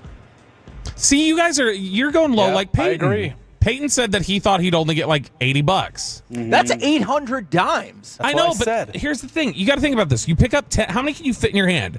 $5 to $7, and you pick up 2 handfuls, throw them in your car. You think you can fit 700 dimes in your hand and not? Wow. No. The sleeves are $5. Oh, you said $5 to $7. Yeah, so we're talking 70, 80 dimes. Yeah. That's 10 to that. You're right there. You're talking 10 to $14. Yeah, and just picking up handfuls and throwing them. You've got a minute to do that. How? Okay. Oh, and I pulled up. Like I don't have to run to my car. No, dude. You're parked next to it. You pull your truck right up there. You pull your truck up next to it, and you have the biggest gold mine. And you just keep shoveling it into the bed of the truck. I'm walking away with $10,000. And Kevin, you're not. No, you're not. Kevin, you're not diving in head first like Scrooge McDuck into these dimes, right? RJ, yes, correct. These things are in giant piles, like the poop in Jurassic Park, where she shoved her hand in there. And I hope you're supposed to get you wash up before dinner. I'm just shoveling into the truck. That's RJ, I want to make sure I've got this on record. So your contention is that you're going to pick up 100,000 dimes in 1 minute. Yeah. No, you're not. I think I am. I think you're not. Here's the great part about this. Prove me wrong. This is exactly crash Choppy. This is how I win arguments with Kevin all the time. Yeah. All right. Kevin is once you say prove me wrong or you don't know, he'll go, you know what, you're right. Instead of continuing to argue, he'll go, actually, you're right. I can't prove you wrong. And that's the way to win an argument with Kevin.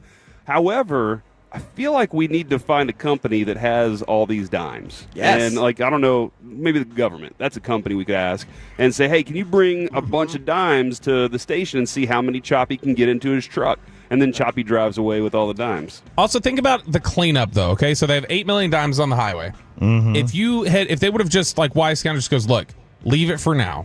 What we're going to do is we're going to sell $20 raffle tickets, okay?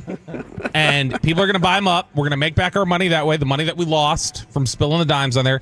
And then we're going to tell people we're going to pick 50 of you. And we're going to say, go nuts. You just get to keep any dimes that you pick up, and people just scramble and clean them up. I think that's a good way to do it. Okay. I think it's brilliant because you don't now have to pay the cleanup crew. The cleanup crew paid you for it. Would you rather do that or assign plots like the Gold Rush?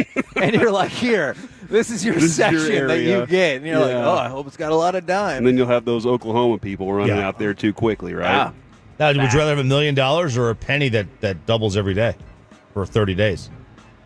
$1 million. Hold on. A penny that doubles every 30 days? Because it's every day I'm in on every that. day for 30 days. It doubles every day for 30 days. What's that? What is that going to be, Kevin? Because that's 2 cents the next day. 4 cents. No, that's not going to work. No, I don't feel like it adds up. I'm just thinking in my head. I could be totally off, but I don't think it adds up. I think it adds up to like $10 million. I think it does. it? I think. How do you do that, Kevin? I'm working on it right now. Yeah, because if the penny doubles every day, then it's just 2 cents every day, like essentially. But if the money that you have, like both pennies Oh, now, man. and then all the pennies. Now, they Kevin, keep by doubling. day 13, you're at about 5,000 pennies on day 13. No, I think So you've still got 17 days to go of doubling. You're above $5 million, so I take it back, RJ. You're a genius. So yeah, give me the penny. Yeah. $10,737,418.23. How did you figure that out? I just put into Chat GPT really fast. I need a penny. We need to find a penny. I just counted it in my head. I don't know how you do that. That's how you got to Duke, I guess. It's his deductive reasoning. It didn't go. That's how he did it. But didn't go. Does it even count if you get in and you don't go somewhere? I didn't say I went to Duke. I credit him all the time. I'm like, look, man, he's the smartest dude I know. He could have gone to Duke. Could have gone to Duke. Could have gone to Duke. He turned But it then down. I used the finances of college to be like, whoa, that's a mistake. If only you would have had that penny. If you would have had that penny, you would have been Yes, I would have been rolling. You It's like needed that that time one penny. That It's one like when penny. Jerry Jones asked me if I wanted to go to dinner, and I was like, no, I already have dinner plans with my wife for our anniversary. You know? Wow. They're in center field today at the Globe. If you're heading out, go say hi. It's the KNC masterpiece. Bobby just gave me a big wide-eyed look. I don't know what's going on there. I was saying bye to them. All right. See you, gentlemen.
KNC Masterpiece on 105.3 The Fan.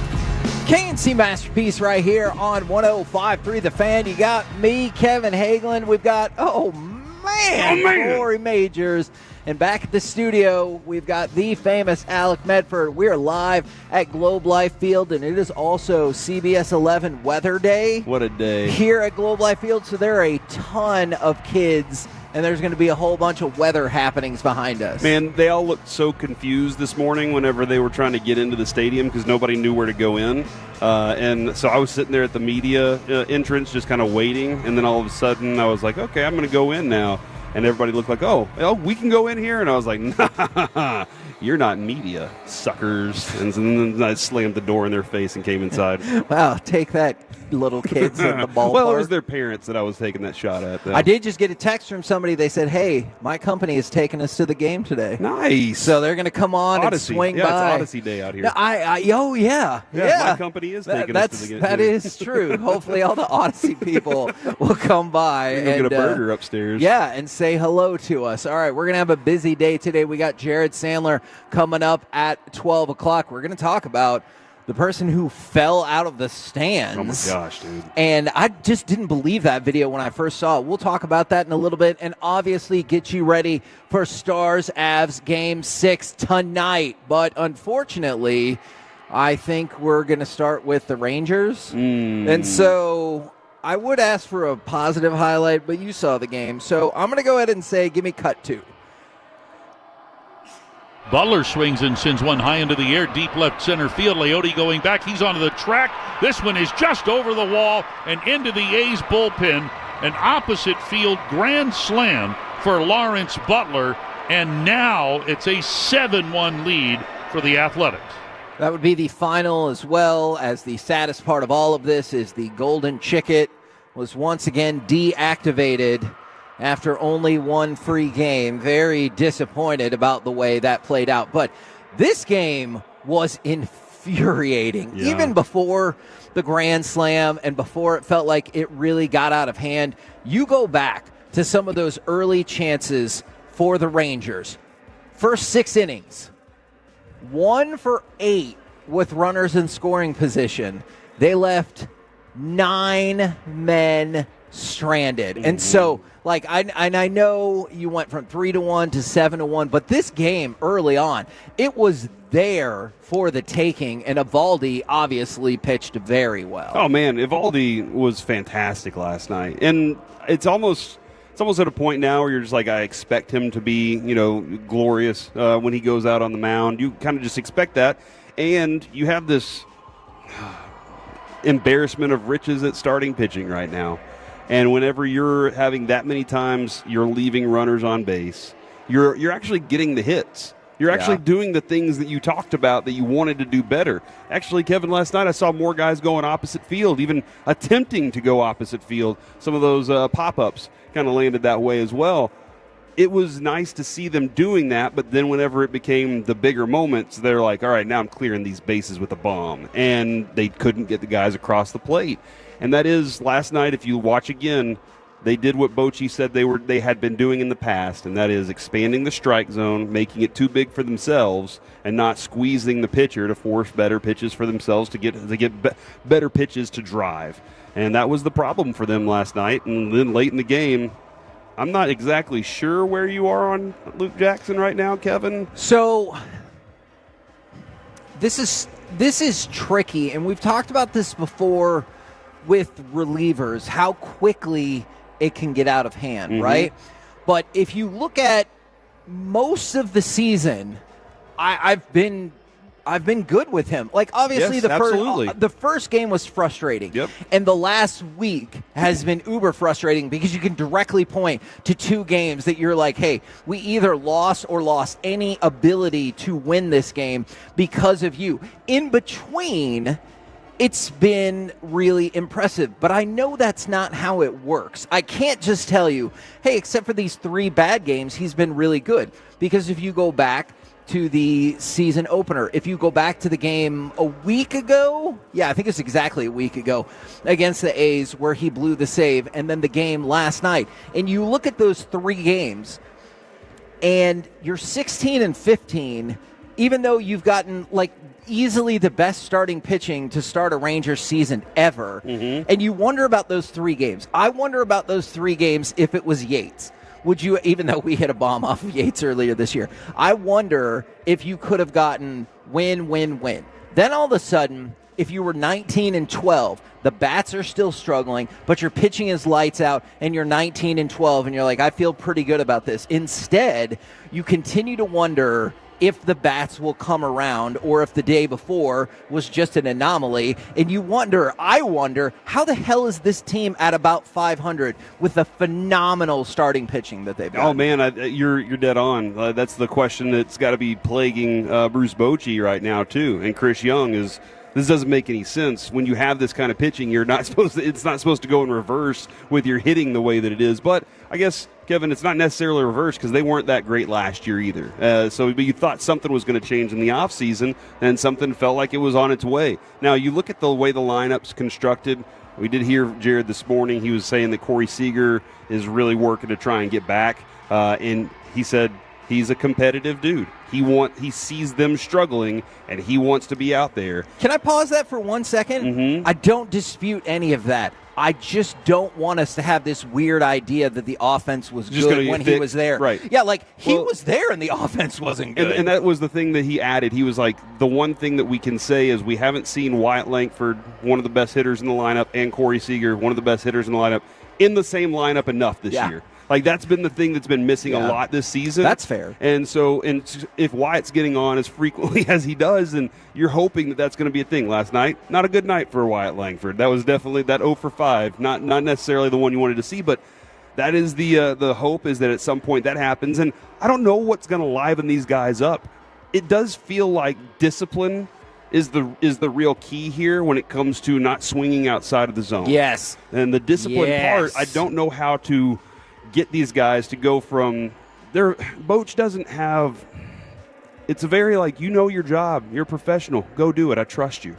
And there doesn't seem to be like a, hey, we're going to just crank down on you kind of thing. He said yesterday, one of the things he said yesterday is he talked about potentially shortening up the swings a bit to make sure you can have more of a productive at-bat in certain situations. Obviously, I know that doesn't work. That's driving the ball opposite field. That's doing things that you're not trying to hit home runs because, again, Kevin, you can't hit a 600 home run. Yes, and, man, we haven't hit any home runs for a while. I was thinking about that because we go back to our show yesterday.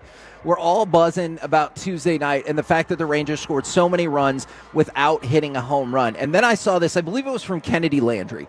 You go back a week in the game in Sacramento. The Rangers hit 3 solo home runs in the 4th inning. They have not hit a home run since. So that's a span of 6 games. The longest homerless drought since the team had one in July of 2021. Jeez. So it's been almost 4 years since you've gone this long without having a home run. And now it would be a different thing if, last night they lost 7-5. Right. And, maybe the day before they had won. You're dead on the day before the 15 runs, they would have scored 6-4. And you're like, don't care. The offense is clicking. We're getting doubles galore. We're all this and that. Instead, they're still anemic. Exactly. And so you got to give me something. If the offense isn't working, then hell yeah, I'll take a plethora of solo home runs because that's the best we can do. And I did see somebody bring this up earlier, and we might revisit this with Bochy. I just remember what we talked about with him last year.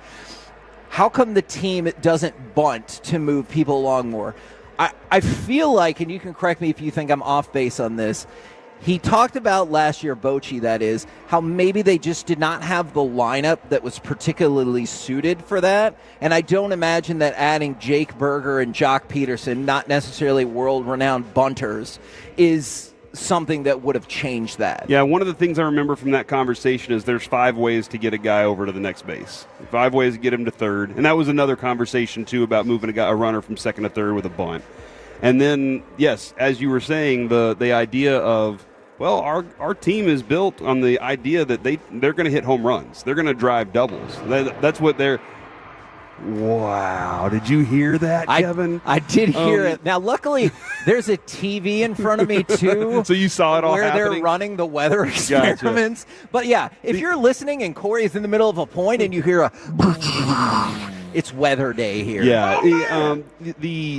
the concept of the way the team's built, the mentality that they go into every at bat with is all of you guys can hit home runs. Go ahead and try and swing for the fences, and that's continued to be a concept of get your best swing off every time you swing. Get your best swing off. That's going to continue to roll that way too. So you got to expect that's what Bochy is thinking of this team. He's not trying to give a Corey Seager a bunt sign. He's not trying to give a Jake Berger a bunt because he believes that they do have the slugging power in them. However, if you've gotten this result over and over and over, you do have to go change, and that's what I know he kind of tried to play off the hitters meeting a little yesterday. I think there was more to that meeting about the philosophy on what they do when they step to the plate. And actually, man, we didn't get a chance to push it. I think he kind of rope-a-doped that question because I was talking about the Tuesday mandatory meeting, and he's like, oh, yeah, no, the hitters had a meeting on Monday. A couple days ago, and I was like, no. Somebody brought this up from the 214. Yeah, I definitely regretted not circling back on that and being like, no. Tuesday. Tavares did bunt someone over last night. Okay, I don't want to make it sound like the Rangers have never completed a bunt, sacrifice, or otherwise. It's just not been a strength of this team. Yeah, and it just can't be Tavares every time. Yes. Like that's, yes. And again, hey, I often think, Kevin, a bunt for a power hitter is like a 3-point shooter going to the free throw line. Okay. You got to get something to get things going. You got to see the bat hit the ball. You got to get that feeling just a little bit of, I'm actually watching it. And for a lot of these times, man, I know Adolis is frustrating some people. I see some swings that I'm like, dude, was his head even on that ball? Yeah. It was out in left field. It was in the pole. And sometimes I'm a little frustrated by that. And again, I go back to the discipline part of it is the key, and I don't know how they're going to get that back. But I will say this. We talk about the pitching and talk about what Eovaldi did and talk about what DeGrom did the day before.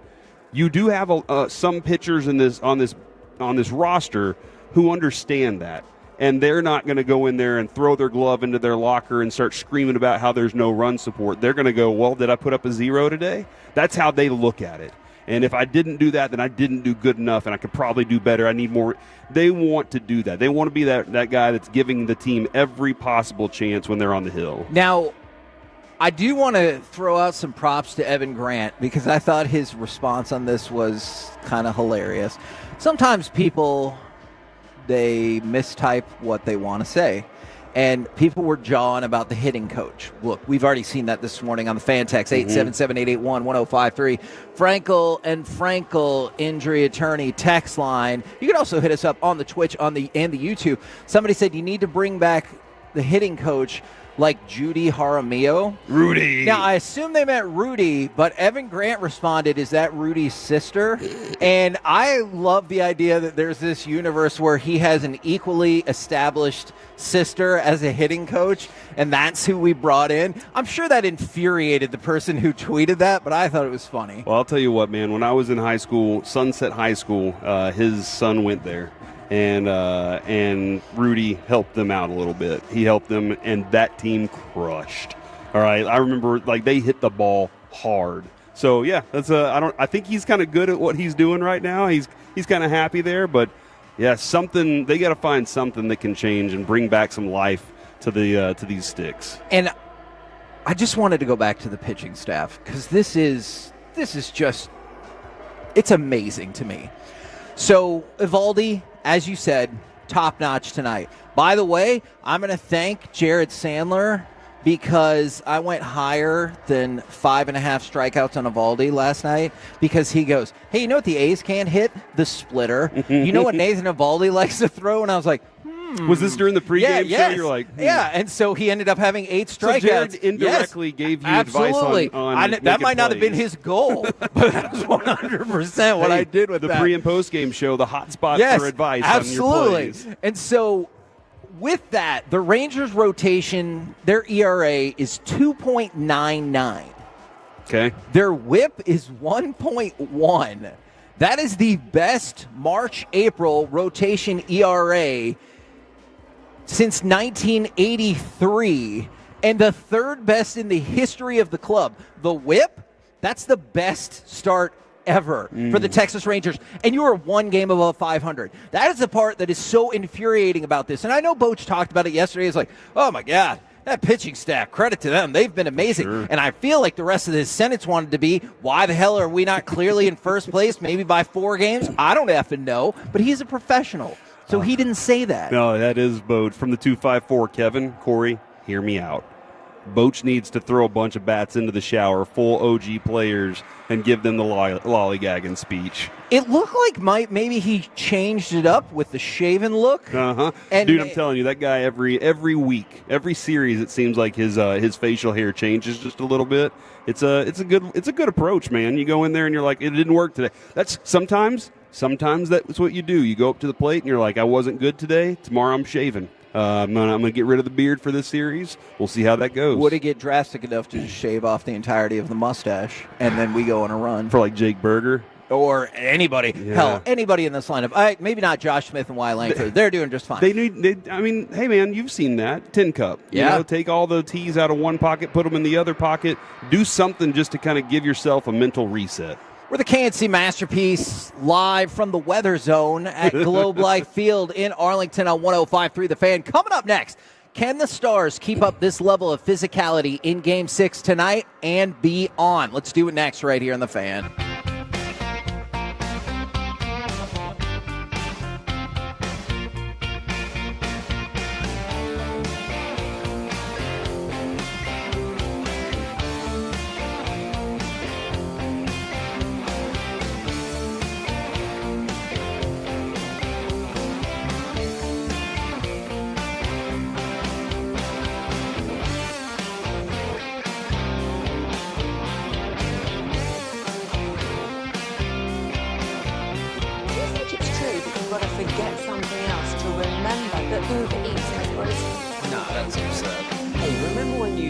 What was it? Pepper Lady. Pepper Lady? Was it Cinnamon Sisters? Basil Babes. Saffron Squad? Nutmeg Maidens? Pre-curve? No. Nutmeg Maidens. I just said that. Was it Spice Girls? Doesn't sound right. Was it Saffron Squad?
This segment of the KNC Masterpiece is brought to you by Cars for Kids. Donate today at carsforkids.org and by the personal injury lawyers Frankel & Frankel.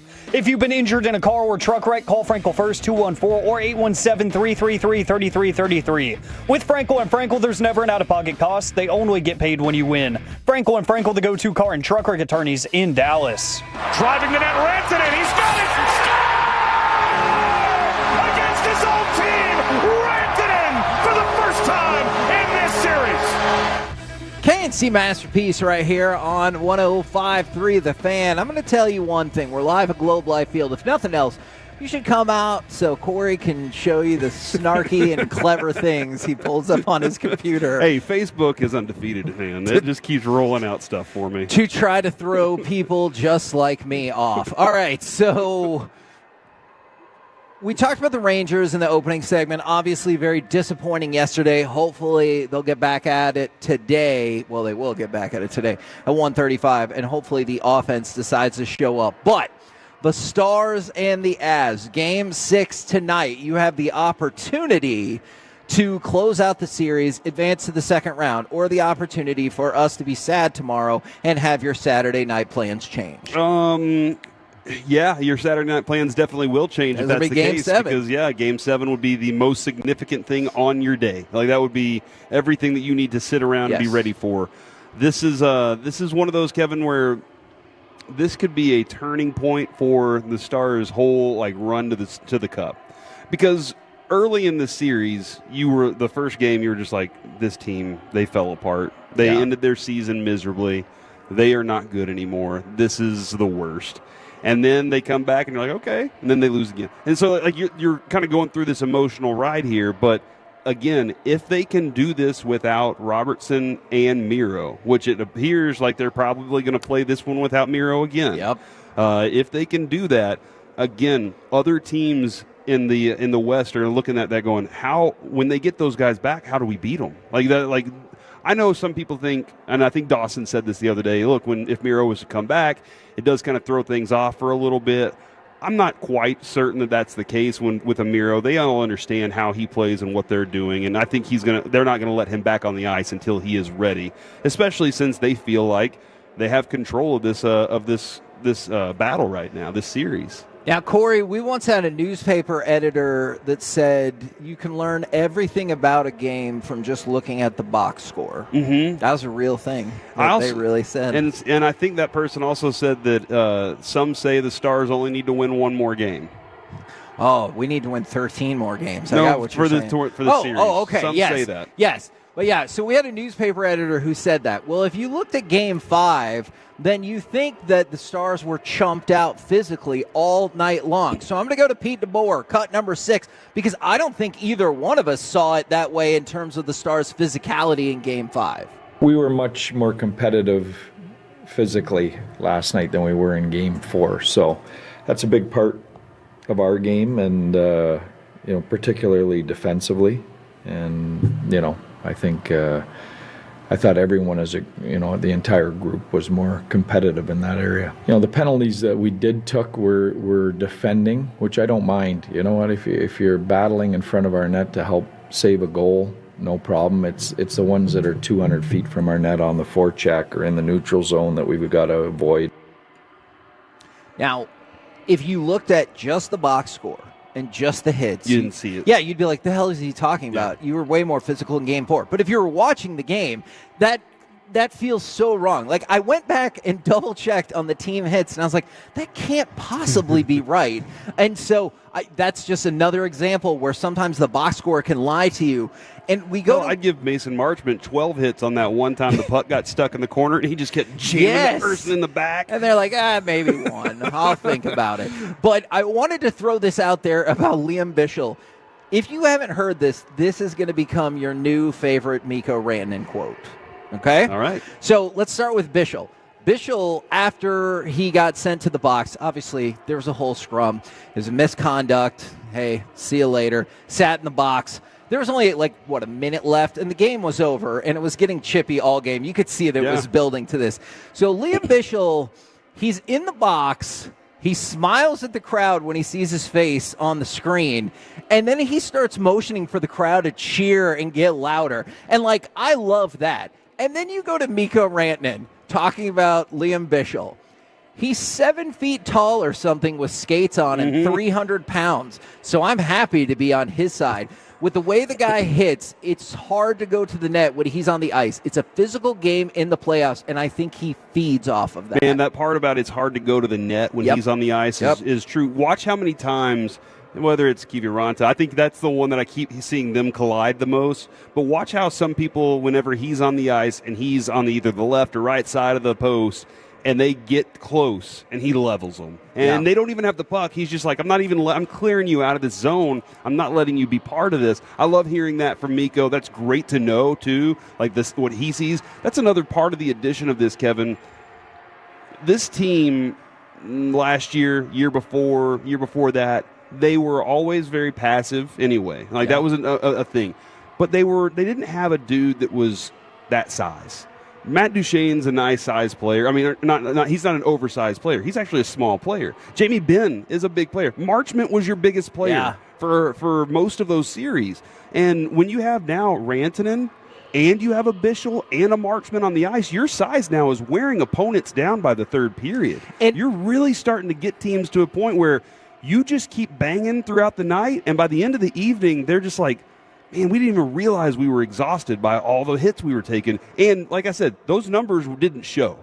But if you watch that game, I agree. And when he's talking about being competitive, they were competitive to the puck. And they were physical to the puck, not necessarily to the opponent as much as we're going in there and getting the puck, and that's ours. And that speaks to what DeBoer was saying about, hey, I don't want to give up what's essentially like a full ice goal. And what I think he means by that is you've seen a couple of goals that the Stars have given up on the other side of the ice. Like, I'm not saying that's where the shot took place, but that's where you saw either the turnover or the development of play or lack of physicality that you can, like, I can see it right there. They have a great opportunity to score a goal. And unfortunately, since Colorado has two of the best, 4 players in the world, maybe 5, they frequently convert on those opportunities. And so I was really amped up about that level of physicality, but not just in Game 6, because, look, we'll talk about this tomorrow. Hopefully, Game 6 ends with the Stars victorious, and we start to plan ahead and say,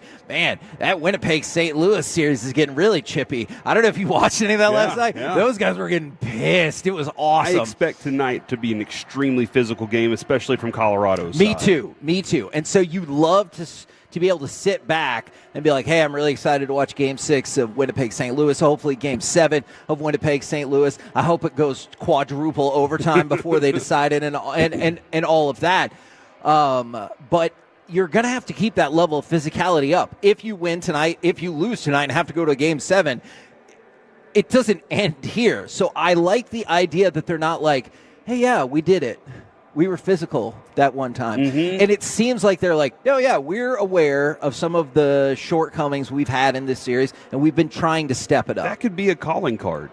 I mean, for this team, like, they could have a completely different face by the end of this series going into the next one if they play it that way, Kevin, like you were just talking about. If they continue to play with this kind of physicality, then other teams aren't going to go, well, we can just push them around. And that can be something where, again, somebody just said, banging every night till exhaustion sounds like Tolo go. But the fact, just keep pounding, on them, because by the end of the night they're going to be they don't want you to hit them anymore, and that's what the Stars can do. And then on the offensive side, Kevin, I was really impressed with their ability to be physical offensively, not letting guys just push them around and not getting caught up entering the zone.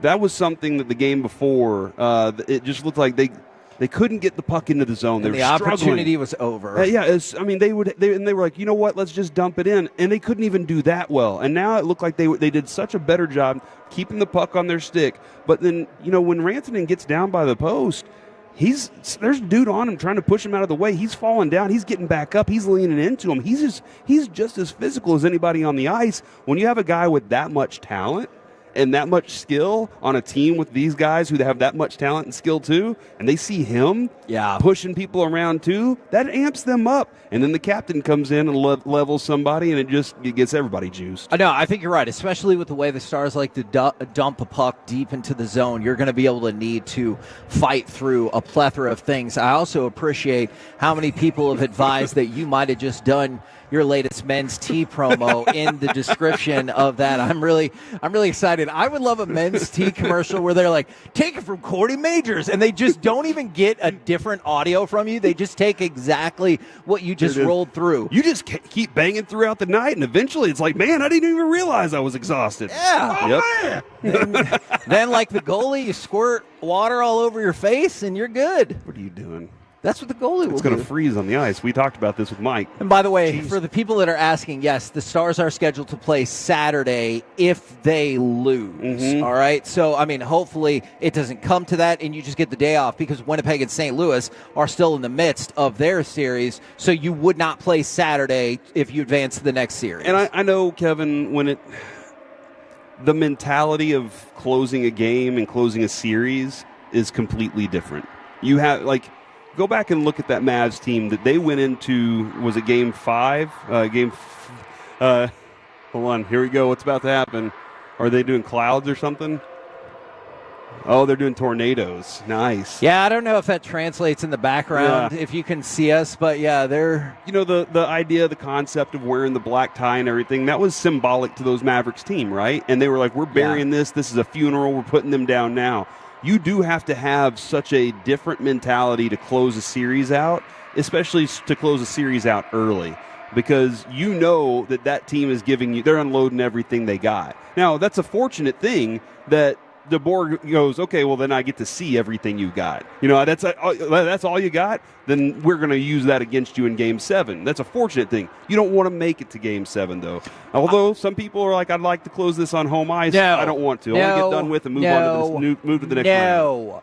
What you want, I can't speak for what they want. What I want is I want the Stars to win tonight, and I want St. Louis to win tomorrow night. Thus, we can all kick back and relax and watch Game 7 of Winnipeg and St. Louis. And maybe you think Winnipeg is shaky in the playoffs and Hellebuck ain't got it in the postseason, and you want Winnipeg. Or maybe you decide you want St. Louis Blues and decide their end of the regular season run was smoke and mirrors, and you get home ice against them. I would love those options sitting back over the weekend, not having to worry about a Game 7. I'm fine closing this out in Colorado. Yeah, no, I would love to see that happen tonight, because that would make tomorrow a lot better. By the way, you know, we always got to give our Canadian Stanley Cup update.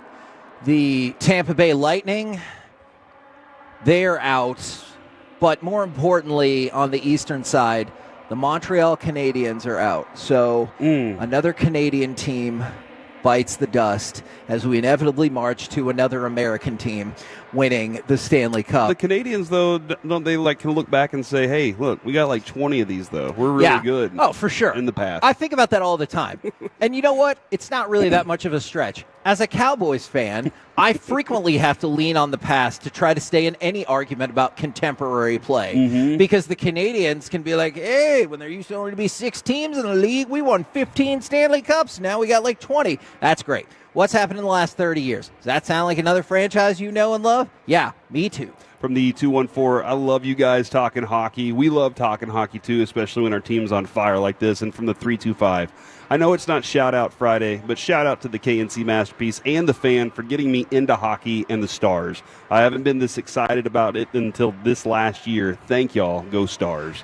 That's the thing, man. The timing is right for Stars fans and new Stars fans to be excited about what this thing's doing.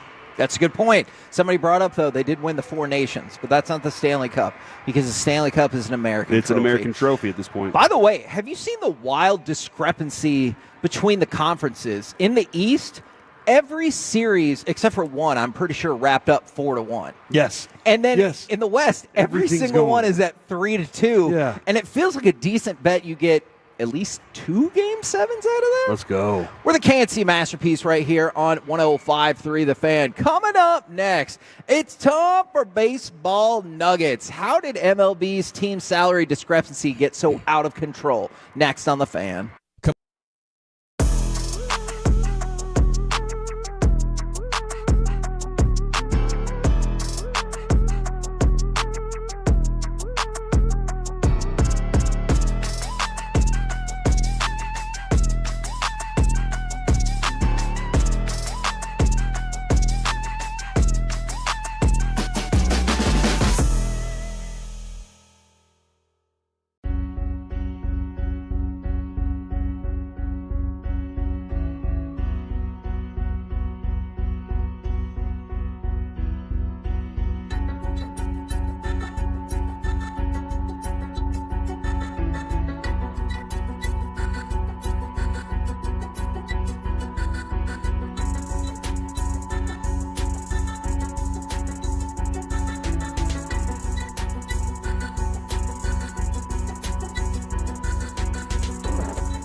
States has Lola V products? I gotta remember that. Well, you know, they say in order to remember something, you have to forget something else.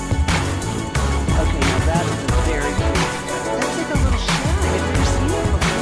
Well, I mean, Rachel. Oh, is that your name? No, what is your name? No, I'm Jen. Right, but I just mean that this is your but that's your hair. I'm not saying this is your hair.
Uber Eats has groceries. No, that's absurd. Hey, remember when you used to be a, what was it, pepper lady? Wasn't it Siemens Steve? Hazel Babes. Saffron Squad? Nutmeg Maiden? Nutmeg Maiden. I just said that. Was it Spice Girls? Doesn't sound right. Was it Saffron Squad?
This segment is brought to you by Classic Chevrolet. If you're in the market to upgrade your vehicle, get to Classic Chevrolet in Grapevine. Back-to-back #1 Chevy dealership in the world. They've got more new Chevys than anyone, all priced to sell. Visit ClassicChevrolet.com. This is Texas. This is Classic Chevrolet. Together, let's drive. Based on new Chevy registrations 2023 and 2024.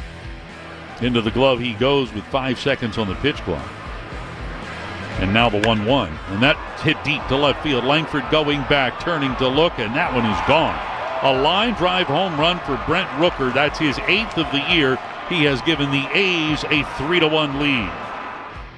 K&C Masterpiece right here on 105.3 The Fan. I did want to talk about the economics of baseball. We might have to wait because there's a lot of other stuff going on, including those power rankings. We're live at Globe Life Field right now, brought to you by Reliant Air Conditioning. Gimmick-free AC repair and replacement. It is time for Baseball Nuggets. I think that is Corey Seager out there, Kevin. Yes. Taking some swings. Now that I look at his stance and his swing. Because we were very excited for half a second. It's like, oh, did Evan Carter come out here? Is it ready to go? Yeah, looks like some live BP out there against a left-handed pitcher. And that's why we were kind of considering that for a second. Yes, absolutely. And whoever that left-handed pitcher is, he's throwing some gas out there. Now, normally I give you the opportunity, Alec, to choose the worst team in all of the baseball lands. But instead, today I'm just going to tell you who it is, because it is, of course, the Colorado Rockies. The Colorado Rockies are 5-25. It's the worst record in the majors and the most losses ever by the end of April. Really? That is a bad baseball team. Keep this in mind. The Chicago White Sox went 41-121. I believe Colorado Rockies are on pace to go 27-135. Kevin, it doesn't make sense to me. Dang. Only one other team has scored less runs than the Rangers and the Rockies. Like, the Rockies are at 96. I thought you were going to say the only team was the Rockies. The Royals are at 97 runs, and every other team aside from the Rockies is over 100. The Rangers are at 103, and that is very handily in third to last place. But that being said, you have 11 home wins, 5 road wins. That's bad. Yeah, but you just lost 2 of those against the A's. 103 runs is all you've scored. All right. You got to get that going. Keep that in mind as we go through the power rankings. Okay. Remember exactly what you just said and don't get mad about the power rankings. All right, who is the #1 team in all of baseball? I'm probably going to go, man, is it the Mets? Is that your final answer? I'm going to go with the Mets. That is correct. They have a plus 54 run differential. The New York Mets, despite the potentially diminished bat speed of Juan Soto, are the #1 team in all of the land. They surpassed the previous #1 team, the LA Dodgers, who are now second. Where do you go from there? So you got Mets and Dodgers, big shock. NL teams at the top of the power rankings. Oh, man, I feel like I want to go Cubs next. But I feel like the Yankees are getting a lot of love. So I'll go with the Yankees. That is correct. The New York Yankees. And I'm pretty sure since like week 1 of the season, this is the highest an AL team has been. Oh, really? Because remember, usually we do this, Alec, and it's like NL, and then maybe you get an AL team. Mets 1, Dodgers 2, New York Yankees 3. You'd mentioned the Cubs. Now, yeah, they have the most runs scored right now. The Cubs are either 4 or 5. Would you like to call on Alec to help you? Alec? Ooh. So I'm going to go. I think the Padres have to be up there. I'm intrigued by the Cubs, too. Give me Padres. Smart decision to go to Alec. The Padres are 4, and the Chicago Cubs are, in fact, 5. Okay. I mean, again, their run differential's plus 47 for the Cubs right now. I think the Padres, being in the division they're in with the Dodgers and with the Giants, obviously they kind of prop them up a little bit more. But the Cubs, again, scored the most runs in baseball right now, and they're leading the Central Division. And for the person asking, is Kevin saying the A's aren't a good team this year? They're fine. And it disappoints me that despite your all-time starting pitching for this franchise, you're right where they are, too. You're tied with You're them. fine. Yeah. All right, so with that in mind, where we should put the Rangers? in the power ranking? No, usually I throw the Cowboys in the middle of the pack on things. Not a bad guess. I'm going to throw the Rangers at this record and just is it punitive? Is that the word I'm looking for here? It's just very low run scoring. Paltry? Paltry. Yeah, that's the word. Thanks, Chicken. man. What did he say? He said chicken. Poultry? I'm going to say that they're like 18-20. Okay, Alec, where would you put the rankings for the Texas Rangers? Or where would you put the Texas Rangers in the rankings? I guess makes more sense. I kind of like Corey's thinking of right in the middle, kind of like our football team around here. I'll go 15. Give me 15. Okay, really thought he was about to say 16. The A's are 20th. Okay. They're up from 24. The Texas Rangers have tumbled from 10 to 15. Okay, they're giving them a lot of credit still for their pitching. The Rangers' pitching has been phenomenal so far. Absolutely. Yeah, and they're anticipating at some point these bats are going to come back to life. Now, Kevin, I did see also that maybe, and I haven't gone back and double checked this, but I did see that I think that the only 3 of the games the Rangers have played have been against teams that are under 500. And so they've had a tough schedule so far to start this season. Maybe that's another part of it. Now, let's go to Aaron Judge. Is Aaron Judge in the midst of potentially putting together the most impressive offensive season that, I don't know, maybe we have ever seen? Right now, Aaron Judge has, he's ridiculous, 10 home runs, 32 RBIs. This is the first time he's surpassed 20 RBIs since his rookie season. He is on pace, and look, this can't stand, but he is on pace to finish the season with a .427 batting average, an OPS of 1.282, with 52 home runs and 167 RBIs, and a WAR of, I don't know, probably 20 at this pace. I would need to go look that up. It is freaking ridiculous how good he's been to start this year. I'm kind of curious on how long he can continue to rock that way, though. I mean, he has a really decent lineup around him. Every 3 weeks, they just decide to hit 100 home runs. Doesn't seem like he's struggling without Soto, does it? Yeah. And he probably is carrying a little more for that, too, and saying, hey, look, this is my responsibility. I'm the dude. But, man, I just did not give him enough credit, Kevin, for maybe it was injuries was part of the reason, for being as good of a hitter as he is. Yeah. But when I heard Juan Soto say he's the best hitter, when I think Juan Soto's the best hitter, and now I'm watching what Aaron Judge is doing, he is a special, special dude. Can he keep up this kind of pace? I don't think so. It's tough. There's no way, because you know what he's on pace for a WAR? 14 and a half. Mm-hmm.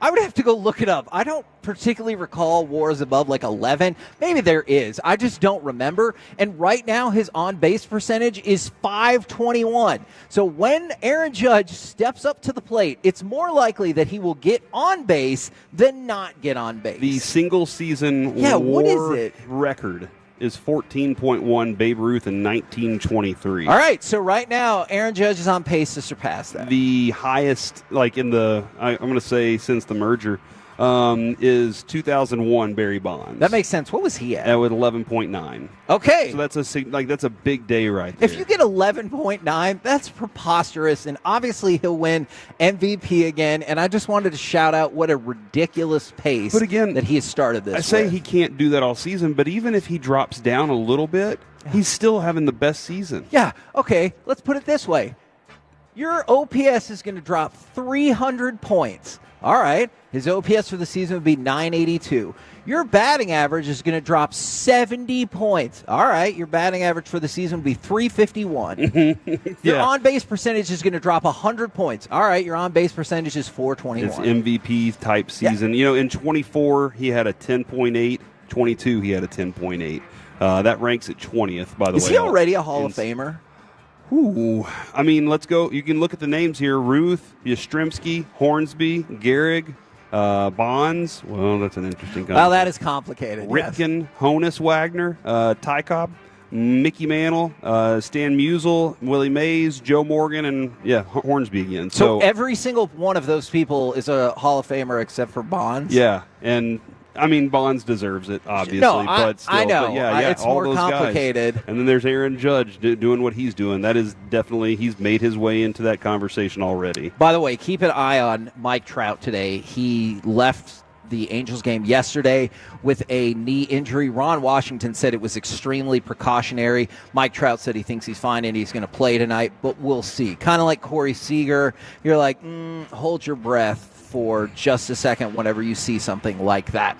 We're the KNC Masterpiece right here on 105.3 The Fan, live from Globe Life Field. Coming up next, you might notice we didn't talk about this at all in Baseball Nuggets. Coming up next, the perils of the stadium. Are you surprised people don't fall more often? Because I have to admit, I really am. We'll do that next right here on The Fan.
You know, they say in order to remember something, you have to forget something else. Okay, now that is a very cute haircut. That's like a little shag. I've never seen it before. Well, I mean, of course you have. It's the Rachel. Oh, is that your name? No, I mean, your name. No, I'm Jen. My name's Jen. Right, but I just mean like this is your haircut. But that's the hair on your head. I'm not saying this is your hair. Okay, we can handle it.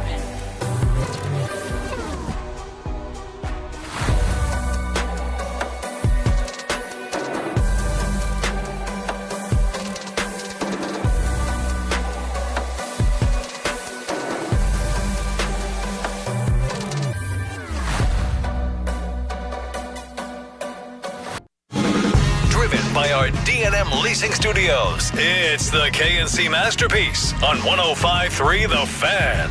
KNC Masterpiece right here on 105.3 The Fan. We're live at Globe Life Field, getting you ready for the series finale of Rangers A's. Going to need a win today to go ahead and split that series. Interesting, we've already seen Corey Seager out there taking some batting practice. Dude, can you imagine being one of these kids that showed up for weather day and you're like, oh my God, the weather, we got to talk about this. Then all of a sudden, Corey Seager's out there taking like live BP by himself. Yes. So he's got a pitcher on the mound, and it looked like they had two, one from the right, one from the left. So he got work from both sides there. And you get to watch Corey Seager just crush. And that's got to be an awesome thing to be one of those kids today. I mean, I'm an adult, and I thought it was awesome. Yeah, no, absolutely. Now, we need to talk about something decidedly not awesome. That is true. That we saw at PNC Park. And somebody sent this to us when I watched it, and I was like, is that real? Yeah, it was our buddy Trey. And Bobby K is the person who picked up the video. This guy, he flipped over and fell onto the field, essentially onto the warning track at PNC, like in the middle of a play while the Pirates were driving in a run, maybe 2 runs, but a run. And then all of a sudden you see what's happening out on the warning track and people started to panic. And then they got the stretcher out there. There was an ambulance and the players took a knee. And it was just like all this chaos. It's weird because the dude stands straight up. Yeah. And it looks like he got pushed straight over. Yeah. Nobody touched him. Like this dude just stands straight up and flops right over. That was the weirdest thing I've seen. So this is a little tricky because there is so much like false information that gets circulated quickly. Like we talked about it a few weeks ago. I can't tell you how many people that like I follow or know posted that Jason Kidd had gotten fired by a faux Shams account. And I was like, no. Yeah, exactly. And so I did think when I saw it that it looked like he did not have a shirt on. And I know some people have speculated that he jumped. Here is one supposed eyewitness report that has been circulated by some people I trust. And so I think I'm inclined to agree with it. I was sitting 5 rows behind that guy. He was drunk. The inning before, he ripped his shirt off and poured half a beer all over himself. He jumped up from his seat when the Pirates got the hit, which we talked about was going to score runs, and he jumped up so quick while being drunk, he literally propelled himself off the ledge. He didn't do it on purpose. No one pushed him. He was there with his girlfriend, a friend, and another lady. Like, so that's probably, like, for the people who thought maybe he had jumped, you're probably, I would hope, don't commit suicide, first of all. Right. But you probably wouldn't plan it with your friends around. Yeah, probably not, yeah. And so I wanted to bring this up just so we can talk about it, but also I have to tell you, I'm actually surprised this doesn't happen more often. So you go back to last month, Jess and I, we went to the Prudential Center to watch Duke not choke away a massive lead. And that didn't happen until the next game. And so the steps in the upper deck of the Prudential Center, man, it felt like if you had to walk down those steps, you would be walking down like at a shocking degree. And then we were lucky enough to be in the front row, and the glass is maybe at your knees, maybe a little higher. And Jess was like, no, I don't like this. This is my nightmare. And I get the tough balancing act, because if you're sitting in the front row, whatever section, and you know, on the bottom of the field, like Globe Life Field where we're at right now, they have a lot of netting around so you don't get like smoked with a foul ball. But if you're in the second or third level, there are bars there, but not bars that would prohibit anybody from potentially falling over. But that's the tricky part. Like, you can't build a giant barrier so you're like, oh, yeah, I got to sit in the front row and look in between the bars for the entirety of the game, or look in between the glass for the entirety of the game. And so I know that's why they keep it lower, but that's another reason I'm actually surprised this doesn't happen more often. Yeah, I mean, and the reason they do certain things is because people either aren't paying attention or people have had accidents and they need to secure themselves for those accidents. Was it up to code the correct way? I believe, Kevin, when the new ballpark, the old ballpark, initially got here, there was a woman taking a picture and she was kind of sitting on the edge and she fell over. And if I believe correctly, after that, the Rangers said we have to adjust our those things. We have to raise them up. And so I think they went just above the knee to the thigh. But before that, it was at the shin. And it was like, man, you could definitely walk down. Kevin, you ever been out at AT&T and been in the cheap seats? Yes. And I know the seats aren't cheap there, but the relatively cheap seats, I guess. It feels like the higher up you get in these arenas, the more straight down those steps go. Yeah, you would much rather walk up the steps. than down. Yes. And every time I've been in those kind of seats, like the lower you are in these stadiums, the flatter it feels, but the higher up, the more it feels. Avery is very scared of heights, all right? And he says it's because I used to put him on the fridge when he was a baby, and I don't think that's the reason. Did you put him on the fridge as a baby? It was all in fun. We were having fun. Not for him. I guess not. But he when he got here, when he saw, we sat over here out in the Comerica backyard. We sat up in these seats next to us.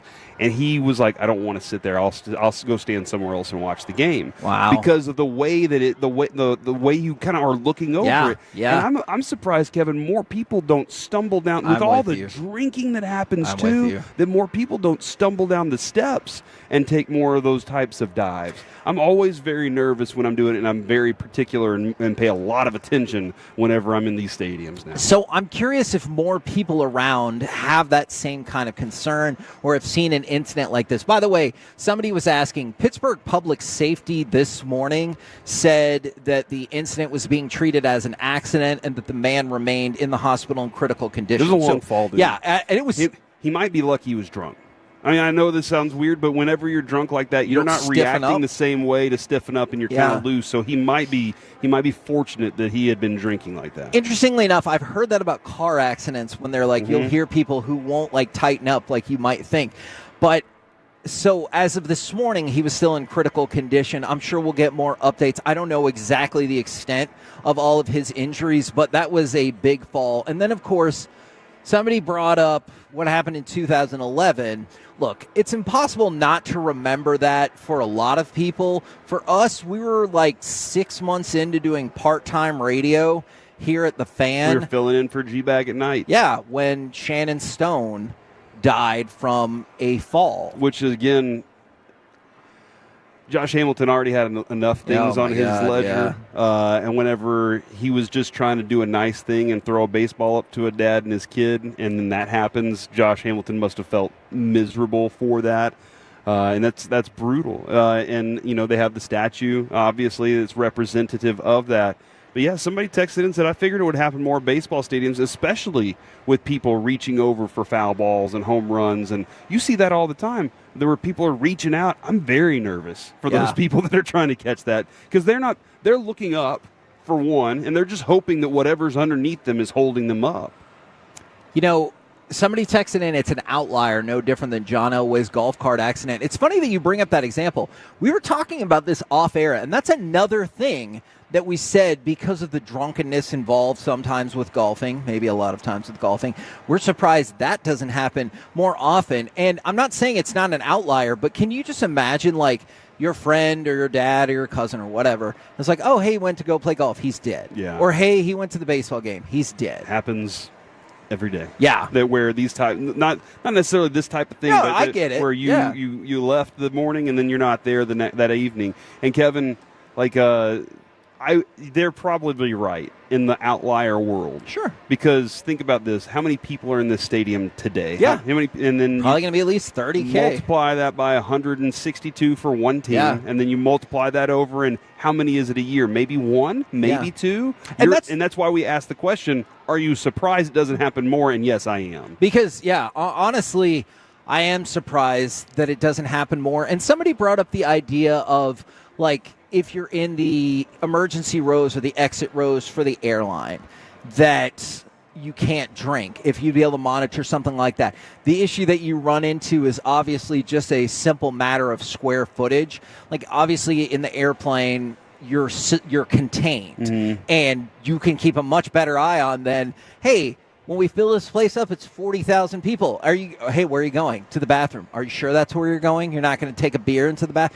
That's going to be exceedingly harder to police. I think that's not a bad idea. I just really feel like logistically that would be tough to enforce. Yeah, man. And it's scary. It's definitely scary. I mean, somebody did point out, what about the guy that fell from the second deck? Didn't he fall and he broke his back on the seats? Yeah. And that's another one that, again, be careful when you go to the stadium.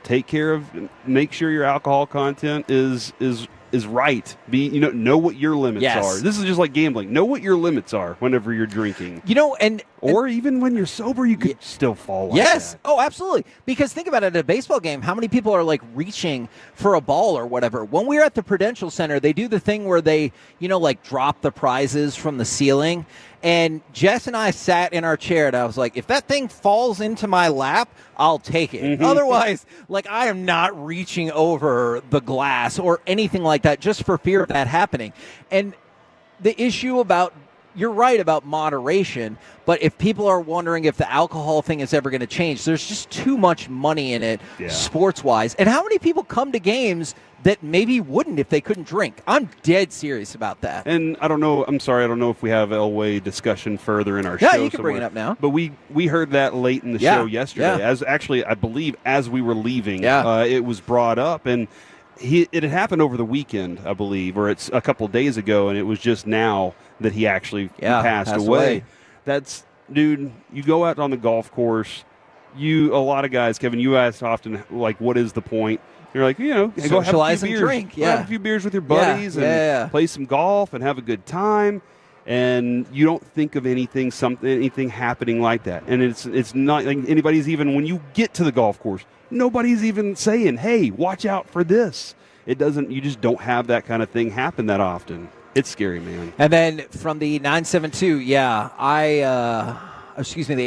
817, I'm shocked at how many people hold babies and their children fall right by the rails, and you'd be concerned that they might fall. I'm with you. From the 817, those little parachute things at the Mavs game, it's usually like a $5 Wingstop gift card, which is awesome. But in that moment, I was like, no, if it comes right to me. I mean, if I was in the second row of the lower deck, and you're like, hey, you might trip over somebody, embarrass yourself, then I'm probably gonna go for it. But there's a lot of feedback here, and I appreciate it. I'm glad it doesn't happen more often. I just wanted to throw out there that, honestly, I'm surprised that it doesn't happen more often. And I don't know what responsibility stadiums have beyond what they've done already. Other than get rid of the second level. You can only have a short outfield. Those things aren't going to happen. I think it's just going to go back to, hey, it's really sad. We'll honor that person, and then we'll just move on. Because, financially or numbers-wise, it probably doesn't make sense for them to do anything else. Now, a couple of other things I wanted to throw out there in the collegiate sports world. Did you see that Texas has a payroll coming up for the football season of approximately $35 to $40 million? Now, that led to a particularly scathing rebuke from Maggie Gray in the last Sports Minute, because it's about twice as much as any other team. So let's throw that out there. And then in college basketball, you have seen a big drop-off in the number of people who put in their candidacy for the draft. Now, 4 years ago, 363 people declared for the NBA draft. Okay. Keep in mind, there's 60 picks. All right. So 363 and 60 picks. At best, Dang. about 1/6 of you guys are going to get selected. And now that number is shrunk to 106. And part of that's NIL. We could talk about that. But just think about that for a second. It's shrunk to 106. But that still means 46 of those people don't have a chance. are not going to get They're drafted. going to go to the G League, Yeah. or they're going to have to go overseas. And even if you get taken in the second round, sometimes that can propel you to the NBA, but sometimes that can propel you to being a high school basketball coach. Yes, or a lot of years in the G League. And so it's amazing that it had dropped this far. And you brought it up off air, no doubt, because of NIL. Yeah. And like, hey, I can get paid and just stay in school. But it's amazing to see how short the draft still is. And they're like, hey, almost half of you guys aren't even going to get drafted. Yeah, and it is wild. I mean, obviously the roster sizes are completely different, in other sports. But yes. you see those drafts go so much deeper in the talent pool. The talent pool is different. Kevin, I mean, you're talking this year. You're excited that there might be like this 6 draft. or 10. Yeah. You're That's excited true. about this. But once we get to like where the Mavs will probably be picking, then you don't feel like top end talent. And that's weird because even when you were picking at 12 for the Cowboys, you didn't think like, hey, it's going to be Abdul Carter, but you're like, man, we should get a damn good starter straight away. If you get taken 12th in the NBA draft, you are by no means a guaranteed starter straight away. You think Whataburger's serving food yet? You think they're opened up and they got burgers cooking yet? Yeah.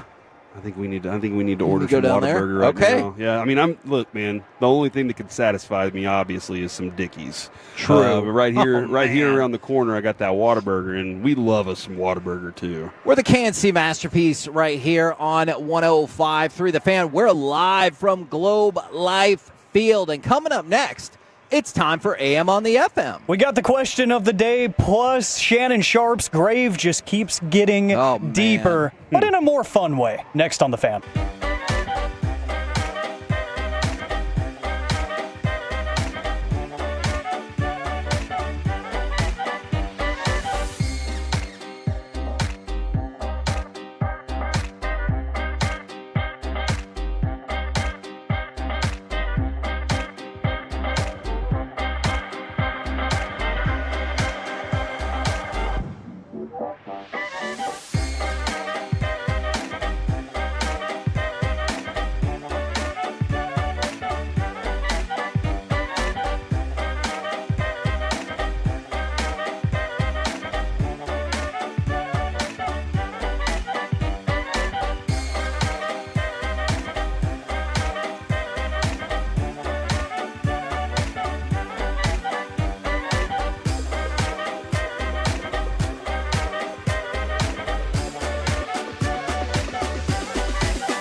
Forget something else to remember that Uber Eats has groceries. No, that's absurd.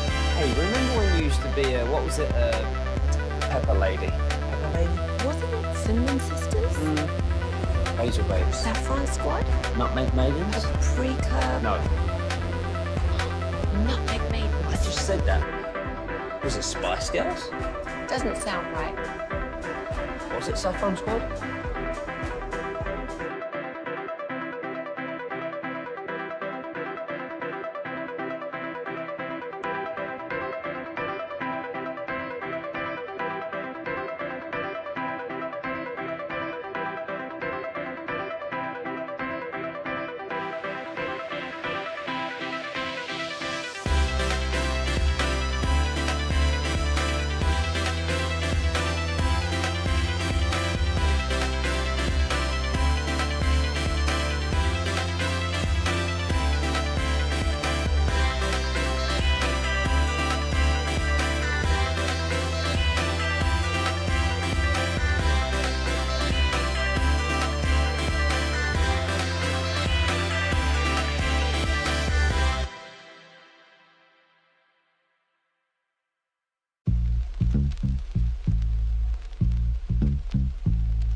This segment of the KNC Masterpiece is brought to you by Cars for Kids. Donate today at carsforkids.org and by the personal injury lawyers Frankel and Frankel.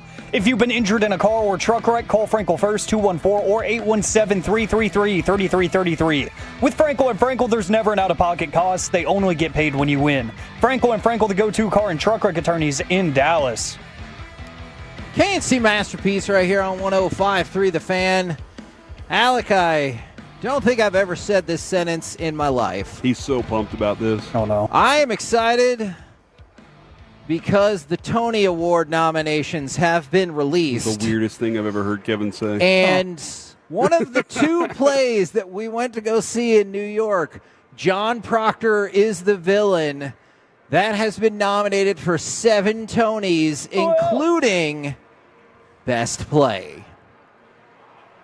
Congratulations. So, I need you guys to be I guess. excited for me because I don't feel like this situation will ever pop up again. You might go to more plays. I guess. Future. Who knows? Man. Yeah. So I love when Alec goes, Huh. For some Yeah. reason it Alex, That's like, just my sign of doubt. I'm like, huh, okay. yeah, that's a great story. What else you got? All right, now it's time for AM on the FM. What does this button do? Please, please, do not push the button. You have no idea what it... Alec, you be quiet. Alec, that was awful. 1 for Alec, 0 for Peyton. Don't you dare touch that dial. Don't you dare do it. It is time for AM on the FM. Kevin, you did give me a great idea, though. You know, like whenever Good, you're... that means I could talk more about the Tonys. You know, the 3 people that I thought were the best actor in that play have all been nominated for Tonys as well. I thought you needed to know that. You know, you did give me a great idea, and Corey, I'll give you credit for this, too. You know, like whenever you're at a party or something, get together, you have that one overly drunk friend or whatnot that's just spewing life stories and stuff. You hit them with that, damn, that's crazy. That's going to be what means now. It's going to have like a triple entendre there. And you don't hear this often, but this is one of the downsides of never getting drunk.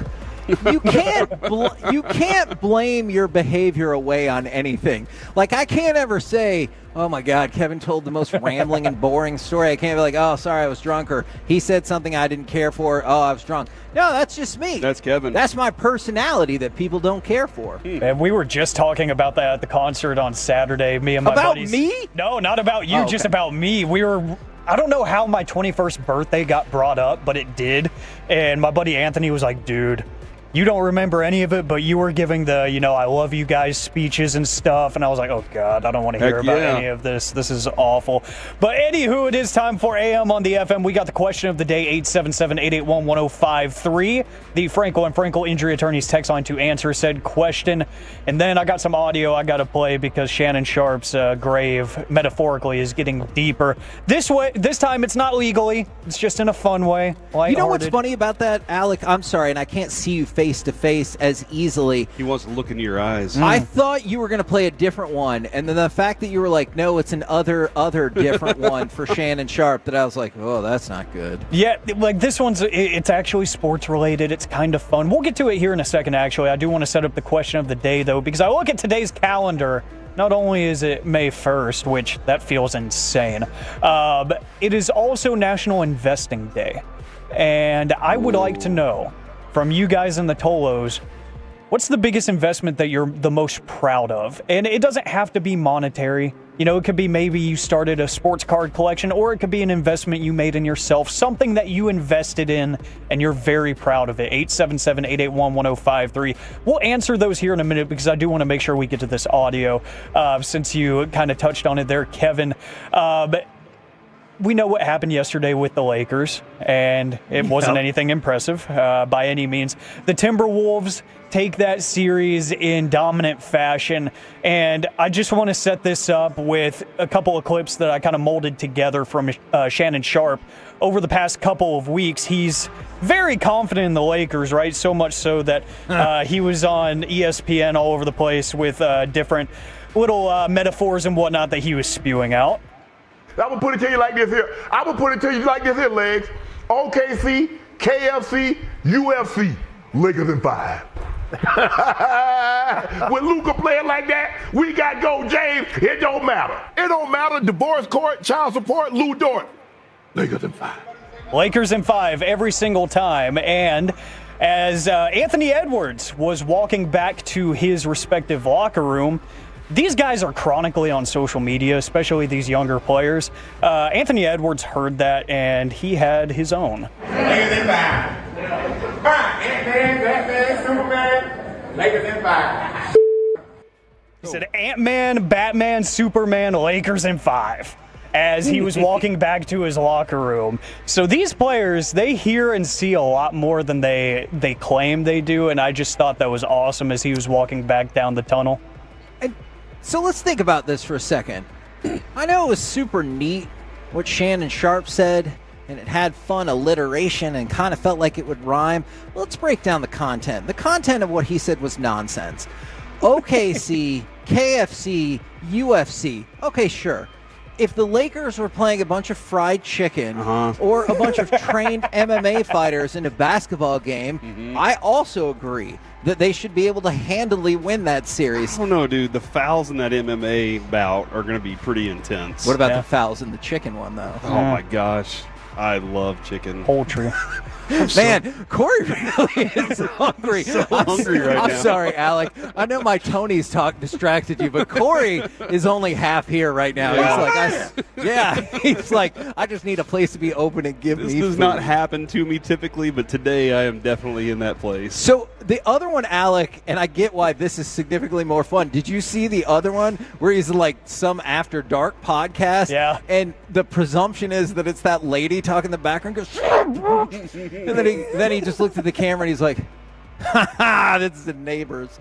And I'm just like, no, it wasn't. Yeah, Peyton was that showed me that lady. video this morning, and I was like, oh no, he's not helping himself in any way here. Yeah. Like, that whole situation is already ugly, and it seems like as the days go on, we're getting more and more stuff that's not really helping his case. And, you know, if anything, we can walk away from this and say he's just a weirdo, you know, at the very minimum, because there's a lot of stuff going on in the background that we don't know about. But, you know, we'll let the process play out. But at minimum, I'm going to say Shannon Sharpe is a freak. Like, at the very minimum, if he's exonerated from all of this, at the very minimum, he's a very active man. And I don't want to know any more about his personal life if it's not in a legal manner. So let's go back to the question of the day for National Investing Day.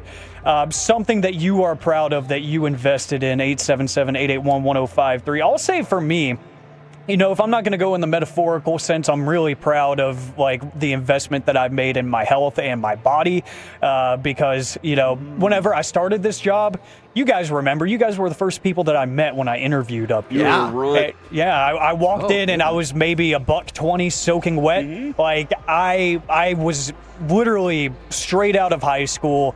I was, you know, distance runner, so I was super lean and everything. I wasn't really focused on being the most massive human being, and on top of not being very tall. That's not a great combination there. But I kind of realized, if I want to be respected like an adult, I kind of need to look like one. So I grew the hair out, grew out the facial hair, and put on about 45 pounds, and here we are.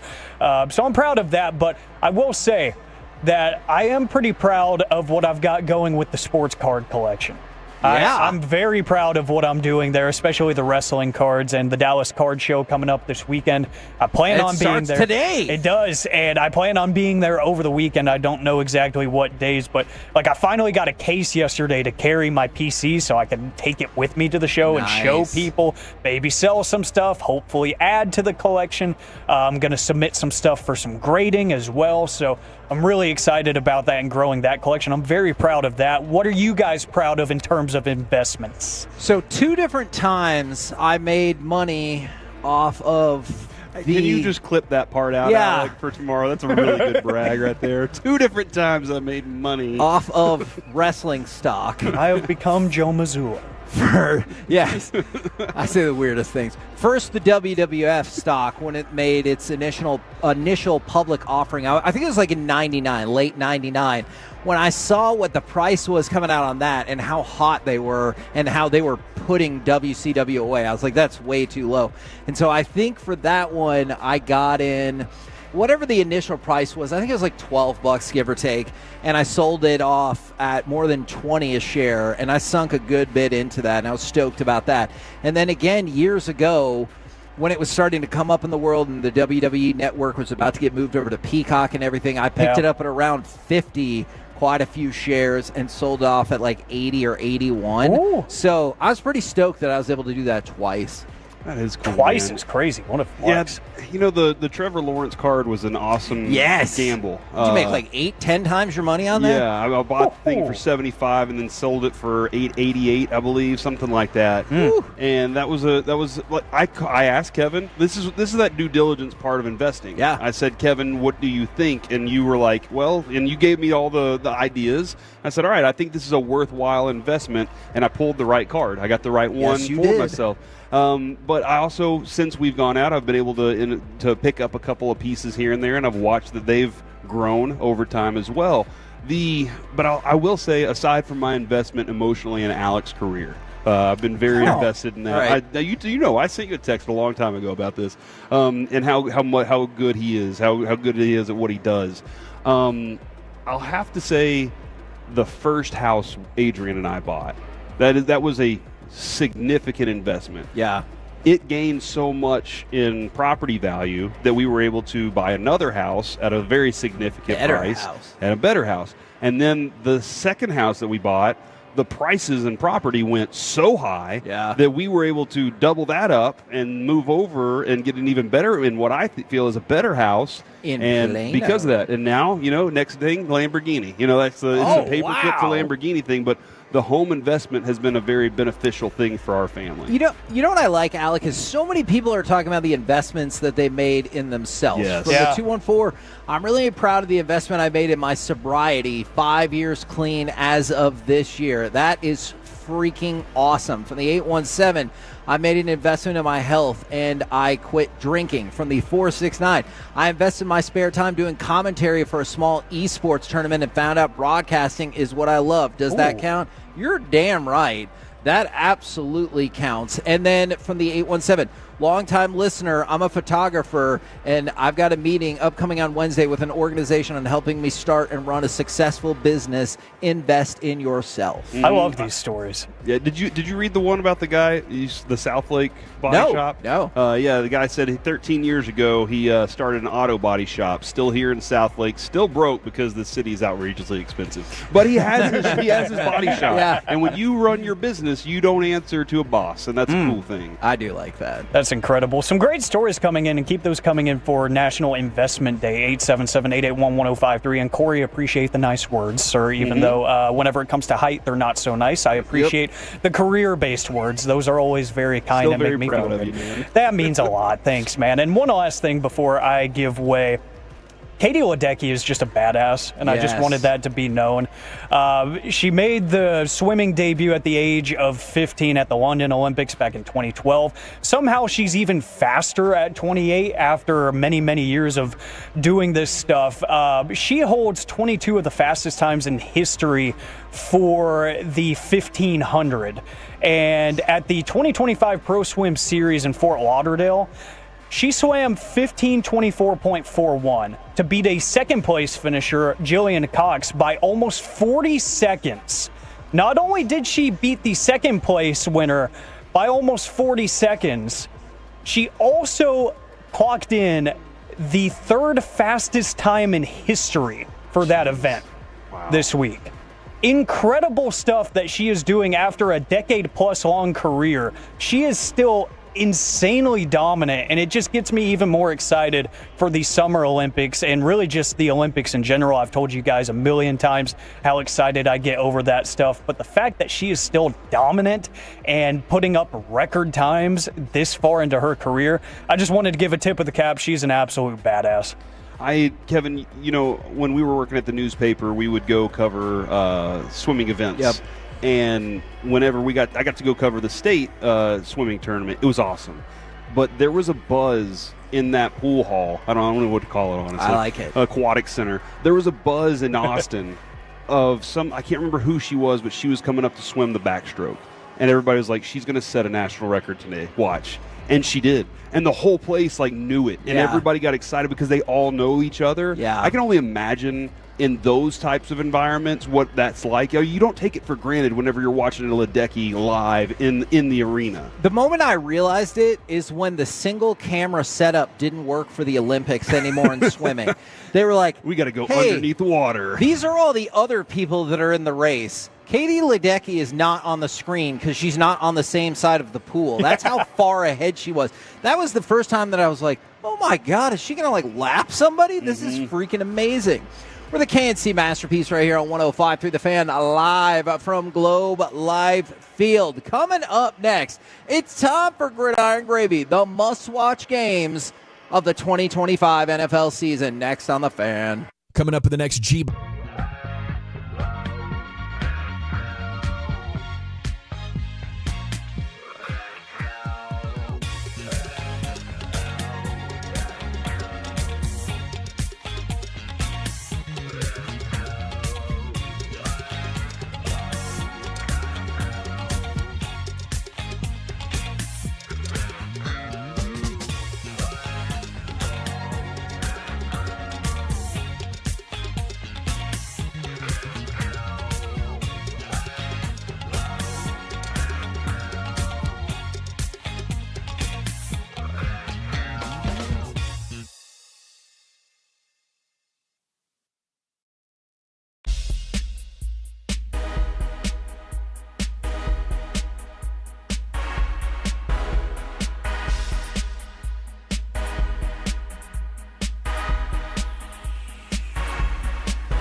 Uber Eats has Lola V products? I gotta remember that. Well, you know, they say in order to remember something, you have to forget something else. Okay, now that is a very cute haircut. That's like a little shag. I've never seen it before. Well, I mean, of course you haven't. It's the Rachel. Oh, is that your name? No, I mean like your name. No, I'm Jen. My name's Jen. Right, but I just mean like this is your haircut. But that's hair on your head. I'm not saying this is your hair. Okay.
This segment is brought to you by Classic Chevrolet. If you're in the market to upgrade your vehicle, get to Classic Chevrolet in Grapevine. Back-to-back #1 Chevy dealership in the world. They've got more new Chevys than anyone, all priced to sell. Visit ClassicChevrolet.com. This is Texas. This is Classic Chevrolet. Together, let's drive. Based on new Chevy registrations 2023 and 2024. Goff up under center, turns, fakes to Montgomery, sets in the pocket, throws, end zone, caught, touchdown, Detroit Lions. Tim Patrick, second of the night. They've got the lead back.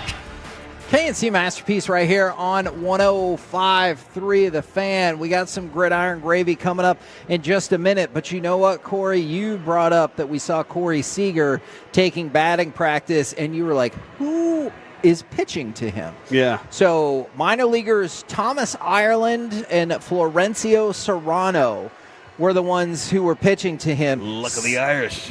I guess. I don't know. Maybe so. Seager also... Why don't we have a Johnny America rocking around, you know? You never hear that. Don't we? Isn't that what Hulk Hogan was for back in the day?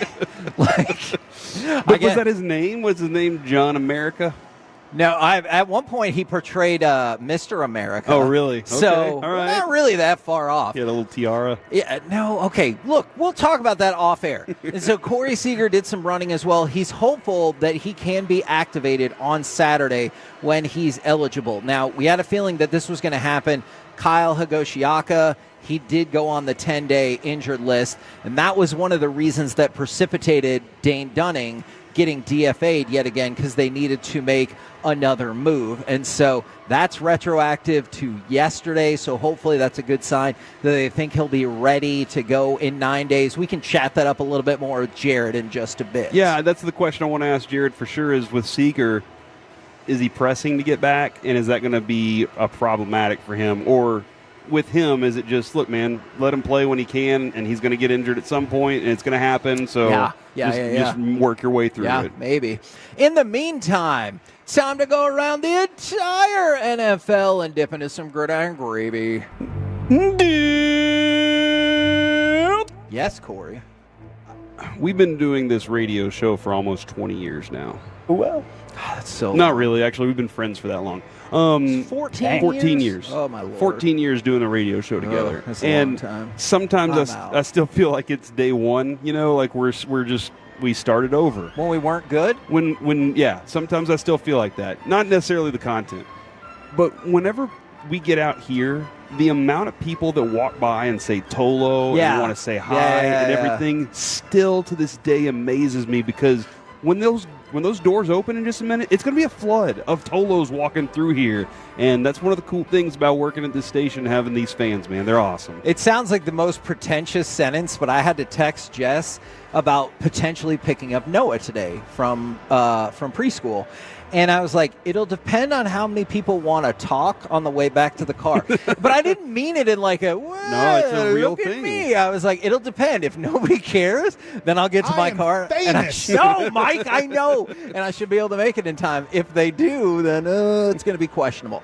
All right. So I wanted to bring this up. Mike Florio is reporting that almost 2,000 people received the email with Shedeur Sanders' phone number. Now, it's not just Shedeur. They didn't just send out the one, but like with the different players' phone numbers. It is really weird, too, that so much of this is focused on Shedeur, even though we're up to like 7 or 8 players now that got prank called as well. But almost 2,000 people got that list of phone numbers. Do you not need like a point person or two at a team? Yeah, and be like, share the number. Doesn't it kind of seem like that $100,000 fine for Ulbrich now is kind of like, hey, dude, look, all these other people have the number too. Like, yeah, I think the NFL should have fined itself for being so reckless with that information. That's a lot of people getting this stuff. Yeah, so, I mean, seriously, so more than 60 people per team needed this information? I will say this, though, because I don't know if they're still doing it, but doesn't it feel like that Shedeur's group is still doing kind of a documentary series? There's cameras around them all the time. This was beneficial. It's content. Like it's content that they can definitely use on whatever show they want. How much would you love it if it came out that they reimbursed Ulbrich and his son $100,000 and set that up to be part of the reality show? I would believe it. I would totally be like, yep, that's pretty awesome. So I've got the top 10 games of the 2025 NFL season, but then I realized, do I really care that much? So I'm just going to tell you the top 5 rapid fire. If you want to talk about it, great. If not, we'll just move on with our lives. Kansas City at Buffalo. Kevin, I want to stop and talk about that one. Son of a I really gun. do. Here's why. That is the battle of the two Hallmark movies? well-known female talents. Right? Oh, yeah. And, Taylor Swift has owned it for a while. Haley Steinfeld is now taking over. And I know, Kevin, we said this a while back. You were like, she's not well known enough. It has happened. This movie, Sinners, that is out right now, it is taking a storm of that scene. I want to see it, too. Yeah, everybody's in on this right now, and she has rocketed up the charts here. So that is one that's all I really wanted to talk about. The game itself will be fun, too, I guess. Now, Alec, what would you think about the potential? I'm going to propose this right now. I know it's probably not going to work because SummerSlam would be too close to the season. But here is my proposal. You go John Cena, Josh Allen, and Haley Steinfeld in a 6-person intergender match against Cody Rhodes, Travis Kelce, and Taylor Swift. I'm all in. Yeah, see? I knew that you would be. Just like Jerry Jones. Just making an overbooked masterpiece, kind of like the for WrestleMania 40 main event, and I'm all the way there. Like, just have Stephon Diggs come out of nowhere because, he used to play for the Bills. He goes in there and, tries to beat up Josh Allen or something because they hate each other or whatever. It'll be counteracted by Blake Lively going full heel and really turning on Taylor Swift. Like, dude, hey, we got something we're here. Printing money, Kevin. Yes. Printing money. Second on the list, Detroit at Philadelphia. Third, the Rams at the Ravens. Eagles at the Chiefs is fourth. And then fifth, Bengals at the Bills. If you're curious, are there any Cowboys games on the list? No. No, there are not. Speaking of the Cowboys. Because their biggest excitement is Tyler Booker. That's the, and I know, look, that's not sexy. But it is that was their draft pick that everybody, your first round draft pick, people get excited about. Yeah. And it's Tyler Booker, and we're excited. I like the player, but I know the rest of the country is like an offensive lineman. Bah. Now, I might have to revise my running back predictions. Because I did say I wonder what they're going to do with Malik Davis. Well, the Cowboys heard and they said, here's what we're going to do with Malik Davis. We're going to effing cut him. Oh, no. So it happened already. So Malik Davis is out. So now the running back room, Phil Maffa, Jaden Blue, the 2 rookies. Moffa's the starter? No, I'm just listing people. Okay, I thought that was This the is not order. in particular order. We still don't have a starter. Deuce Vaughn, Miles Sanders, and Javonte Williams. So again, you'd think they would only keep 4. Maybe they only keep 3 if they go with a fullback. Maybe that person isn't even on the roster yet. But yeah, Malik Davis, they're like, you don't factor into our Yeah, and that was the name, Kevin, that I kind of saw that happening to him. Deuce obviously has a connection there. They still want to see Deuce through, honestly. They want to see if they can get something out of him. And Malik has kind of bounced back and forth with this team for quite some time now and never quite stuck around. So that made a lot of sense. After the draft, that they would make some housekeeping adjustments like that. The Eagles went ahead and declined the 5th-year option on Kenyon Green, or Kenyon Green, if you're fancy, as we got up to I'm fancy. That deadline. Are you fancy? Sometimes. All right, and then speaking of the Bills, which we were, I guess, a couple of minutes ago, they went ahead and added Elijah Moore to the roster, 1-year deal worth potentially up to $5 million. It's crazy to think he's just going to be he's 25. Dude, I thought he was going to be fantastic, and both locations that he ended up in were bad locations for him. And I don't know that this one's that much better for him because the chaos that is the receiver position at that team. Jordan Travis, the former Florida State quarterback, who at one point, man, he looked like he had the potential to be big time. He said that he has gone ahead and retired. His leg just didn't respond the way that he needed it to, and so his football career is over. If you go back a few years, I really thought he had like a good bit of potential to make it to the NFL, and then we'll see from there. Yeah, man. When an injury like that, plagues you, it's and you can never recover. That's something too. I wonder mentally what you go through when you're years away from the league and what you knew you were. It's got to be like that guy that was great in high school, and then he's like he lived off that forever. But you're like, you know what? I can't even imagine that I could because I wasn't able to. We're the KNC Masterpiece right here on 105.3 The Fan. We are live at Globe Life Field in Arlington. Coming up next, it's baseball time in Texas, so we'll talk to the birthday boy himself, Jared Sandler. Plus, remember, in the noon o'clock hour, we got that Chris Brown ticket giveaway. It's going to come at you next right here on The Fan.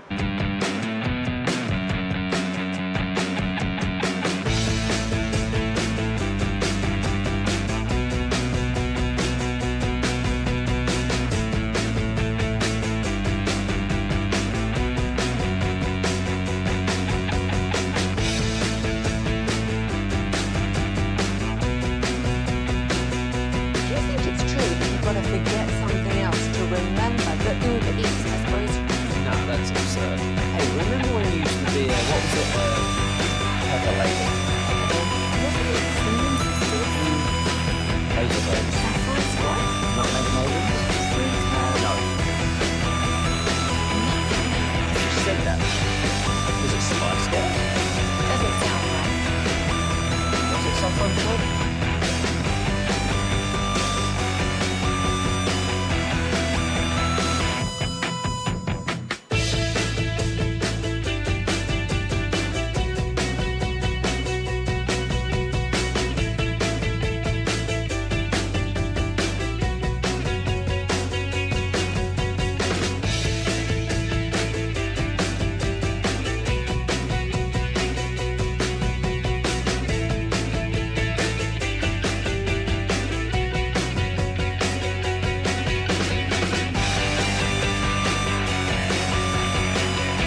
K&M Leasing Studios. It's the K&C Masterpiece on 105.3 The Fan. K&C Masterpiece right here on 105.3 The Fan. We're live at Globe Life Field for Rangers A's. Pregame starts at 1 o'clock. First pitch, 1:35. They have opened up the doors, just not just one door, doors, and people are piling into the stadium. If you could only come in through one door in this stadium. Man, I felt like that's what they did at one of the AT&T Stadium WrestleManias. They're like, no, it's just one door. That's all we're going to do. So right now it's obviously the Astros. Right now it's obviously Houston is your most hated rival. Growing up, though, it was the A's for me. They were the ones that I hated the most. That's I think one of the reasons I jumped in on like being a Dodgers fan back then was because Orel Hershiser beat the A's in that World Series. But the A's were always the hated one to me growing up. Yeah. Who was it for you? Was it the Mariners probably? No, I think it might have been the A's just because they were the standard, or the Angels. Man, it felt like the Angels stood on our way back when they were the California Angels and they changed it like 800 times. It felt like they stood in our way a whole lot. Yeah, that makes sense. Now, Jared, welcome. Thank you. And I would like to welcome you to the show, courtesy of Blue Nail Roofing. Yeah. They're always on point. They got great nails. Yes, absolutely.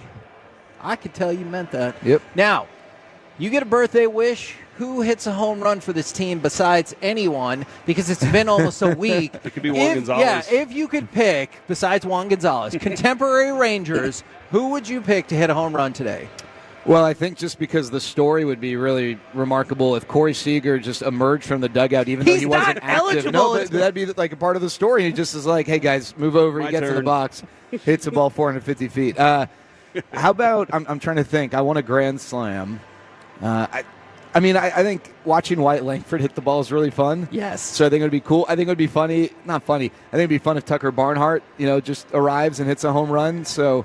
but why add any stress to it? I used to love watching Kevin Pillar play, and even when he played for the Blue Jays, it was fun. He just played the game with such a reckless abandon.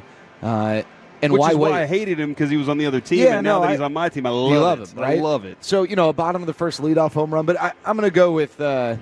I basically named the whole lineup, but my home run pick today is Josh Young. So let's go with Josh Young. Josh Young. Now, the move-ins and shake-ins for this club, the hope is, and we saw him run out there a little bit today, that Corey Seager can be back on Saturday. How do you feel about that likelihood? Yeah, he said everything went well, and I think there's things that they'll consider, like the off-day Monday, and is it good that they get him back Saturday, maybe Sunday, give him the off day Monday to just recharge, or maybe do they? Hey, we got an off day Monday. Let's just give him a few extra days. But I think I don't want to say there's like a sense of urgency and overstate it, but this weekend's a big weekend. The Mariners right now are the best team in the division. I don't think that people aren't taking them seriously as a legitimate threat. They should if they. Can I just tell you, Jared, I still do not take them seriously, because I've been through at least 5 Mariners teams that this was going to be the team, and it was all going to turn around. I'm not saying they're not solid so far, but I'm still like, we'll see. I totally understand. But, yeah, I think they'd like for him to play this weekend. I think he'd like to play this weekend. But because it's a hamstring deal, I just don't think they want to rush anything. And but everything looked good. I think, he ran, he hit, he did a lot of things that he needs to check off the to-do list before getting out there. And I think a big part of it, you guys always know, the nebulous, well, let's see how he feels tomorrow. Yeah. And, I think pushing it today, if he feels good tomorrow, I think that bodes well for Saturday. And it's possible that I misinterpreted this, or Corey might not feel the same way, but when we talked with Boach yesterday, Kamar Rocker would theoretically be eligible to come off the injured list in a week. Now, I don't know exactly how he would fit, but, man, it did not sound like there was a whole lot of optimism that is on track. Yeah, and I don't think that Kamar is going to be – it's going to be a lengthy absence. I think that they would – I just don't think they feel like they need to rush it for a few reasons. One, where's his place? What's that? Where's his place? Where's his place, right? It's not, Corey Seager, there's always a place. And I think we'll get to a point in Kamar Rocker's career where it's like, hey, get back as soon as you can. But I think that this is a good opportunity for them to give him a little time. Remember, we talked about this throughout the offseason. He's not going to be full go all year anyway. So this stretch, maybe it's 3 weeks, whatever it might be, could be a good opportunity for them to naturally stop the innings count so that he can resume and not have to worry about, gosh, we can't send him out for the 6 because we really got to watch the innings. I think these natural breaks help. And then, I think the Rangers, like I said, this is a good chance for them also to assess what he's done so far, figure out next steps, and let him ease back into things. The discipline is the word that I was using with Kevin earlier when it comes to the strike zone. It seems like during that World Series run, it was the size of my fist. That was, if it's not there, that's it. And now it seems like however tall Bichel is on skates, that's our strike zone. And I'm just trying to figure out how you change that discipline and how Bochy can get them to alter that to squeeze it back down so that they can have better pitches to drive. It's tough. That's one of the things I always wonder, and I ask guys, is that a learned skill, right? Or is that just something that naturally you are going to be within a certain range, right? You can always get a little better. You can always get a little worse. But, can you go from being a super disciplined or undisciplined hitter to a super disciplined hitter? I don't want to use numbers to illustrate that to bog people down, but can you go from one end of the spectrum to the other? I don't know. I remember years ago, I was thinking about this a lot when it came to Rugi, because when Rugi would swing at strikes and would allow himself to get ahead of the count 1-0, 2-1, stuff like that, the results were really good. Yep. And I remember Jonathan Scope was like the case study. He was in the year I started looking, he was in the middle of a renaissance year like that, where all of a sudden Jonathan Scope, who never walked, was walking. But it lasted 1 year, and Jonathan Scope reverted back to good player, but just that patience. So interesting. But that was, if they did this for a year, then great. So I just don't know. I do think that there are guys who they're on whatever their range is. They are right now performing on the end of that spectrum of their range that is the most aggressive, and if right? they can get back to middle just somewhere. Yeah. I think there are incremental gains that can be made, allowing them to control the strike zone a little better. Do you ever feel like the hitting coach gets used as a scapegoat for that? Because, and it doesn't even have to be like this particular hitting coach here and now. But when you talk about that, I'm sure the hitting coach is like, well, that's not what we went over. I didn't say, if it goes up out of the zone to the right, go ahead and swing. Yeah. Do you ever feel like that? Yeah, I know, I do. And it's an interesting question to answer, because I don't want to answer it in a way that suggests that the coach has no impact. Sure. Because they absolutely do. Yeah. But, I mean, I've referenced this. I think Bassick said it on y'all, when he was with you guys before he got suspended indefinitely. Yeah, it was a tough time for him. About, Rudy Jaramillo telling Juan Gonzalez, lay off the breaking ball in the dirt. Juan saying, yep, you got it. I'm on it right away. 30 seconds later, swings at a breaking ball in the dirt. It was Josh Hamilton. Oh, it was Josh Hamilton. Okay, there. all right. Yeah. Okay. So, and a lot of these guys have, their own coaching as well, right? They have their guy that they work with in the offseason who knows their swing inside and out. That's, who has eyes on it throughout the season. But from an approach standpoint, a philosophical standpoint, a prep standpoint, I think the coaches have a big impact. But, at the end of the day, they can, it's not like they're calling the play, right? And not to say that a hitting coach has less of an impact than a play caller or offensive coordinator or whatever, but there is a tangible thing you can point to and say, well, but you called that play, right? Yeah. So why did you do that, and we love doing that. We love, on Mondays looking at the play call a certain spot. But, we don't know, it's not like Donnie Ecker's going, hey, swing first pitch, lay off second pitch, swing third pitch. And it's like you're guessing so it's always tough. Coaches have an impact, but it's tough to truly assign credit, blame in any situation. Going back to what you said minutes ago about the strike zone and the discipline and the study you did there, Tyler Mahle, is he this good, or is he this good this year? Is this a crumpet? That is a pancake, I believe. It's a pancake. That's Kevin's pancake. That's interesting. Just a Ziploc bag. Are you going to eat? It just got made this morning. Yeah, but what? Okay. He's just waiting till you're going to eat it with anything? No. Just pancake. Okay. All right. Part of the process. Got it. I got you.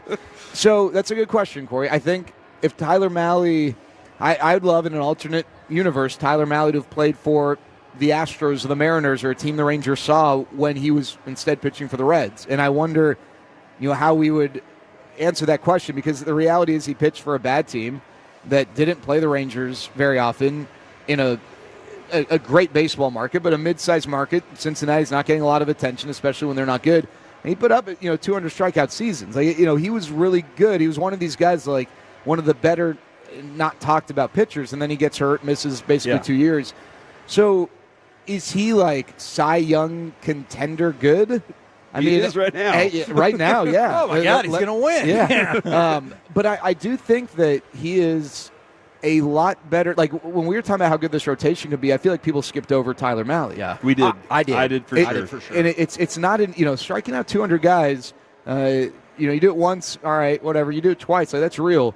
And the other thing is he doesn't have like a 97-mile-an-hour fastball. It's not like you point to what he does on the radar gun and say, well, this is sexy, but his fastball just does not get squared up. Dudes are walking away from the box, though, like that he's throwing like DeGrom, though. Yeah. That's the thing that I'm like, whoa, they look lost. It's kind of a little bit of an invisible quality to it. So I do think that Tyler Mahle's a really good pitcher. Am I going to put him in the category of DeGrom or Eovaldi? No, I wouldn't do that out of respect for what those guys have accomplished. But I do think that if Tyler Mahle's your third best starting pitcher, gosh, and here's the thing too, like with Jack Leiter's growth, maybe they're going to fight out who's the best their third best pitcher, and that's kind of cool, and that's why the Rangers this month, the month of I guess March and April, they arguably the best season opening stretch of pitching in franchise history. Yep. And, I would make that argument for sure. Yeah, I mean, it was really impressive. ERA, it's the third best since '83. WHIP, it's the best. Yeah, and yet, really impressive. We didn't win back-to-back games. When DeGrom and Eovaldi just did what they did, you didn't win back-to-back games. Yeah, crazy, right? It is frustrating. Yeah. Offensively, I was curious about another player. I know everyone's talking about Evan Carter, and I understand why. What about Justin Foscue? I think the question is, where's the fit? Okay. And I'm not saying there's not. But right now, I think just goes DH. I think he's a DH or a first baseman. Well, I get Jock Peterson didn't have a good month, but you're not just punting on Jock Peterson. First of all, second of all, he is starting to. He's looked a lot better the last week. It just because he was 0 for 41 at one point. Yeah. The overall numbers don't look that impressive. If you just watch the last week and a half, you'd be like, oh yeah, Jock looks great. Yeah. Did you ever see Pete O'Brien, what he said about what his hitting coach would say if he was in a slump like that? He'd go, hey, go up to the plate without a bat. That will put the pressure on the pitcher, and you won't feel any pressure whatsoever. And I just freaking love that. That's man. amazing. That's great. That'll put the pressure on the that's pretty. That's impressive. Remind me to tell you a story about that. Okay. Yes. I think, and then Jake Berger, he hasn't gotten off to a great start, but I just don't think you're punting on those guys. Now, if one of those guys got hurt, agree. absolutely. Yeah. Right? Could you platoon Jock and Justin? Yeah, you could, because Justin's a right-handed bat, and they're not starting Jock against lefties. The only problem with Justin is if he's not gonna, if he's gonna take up a bench spot. You want him to play every day. Well, it's yes. I mean, you'd love him to play every day, but what does he give you off the bench? Yeah. Right. He doesn't have flexibility positionally.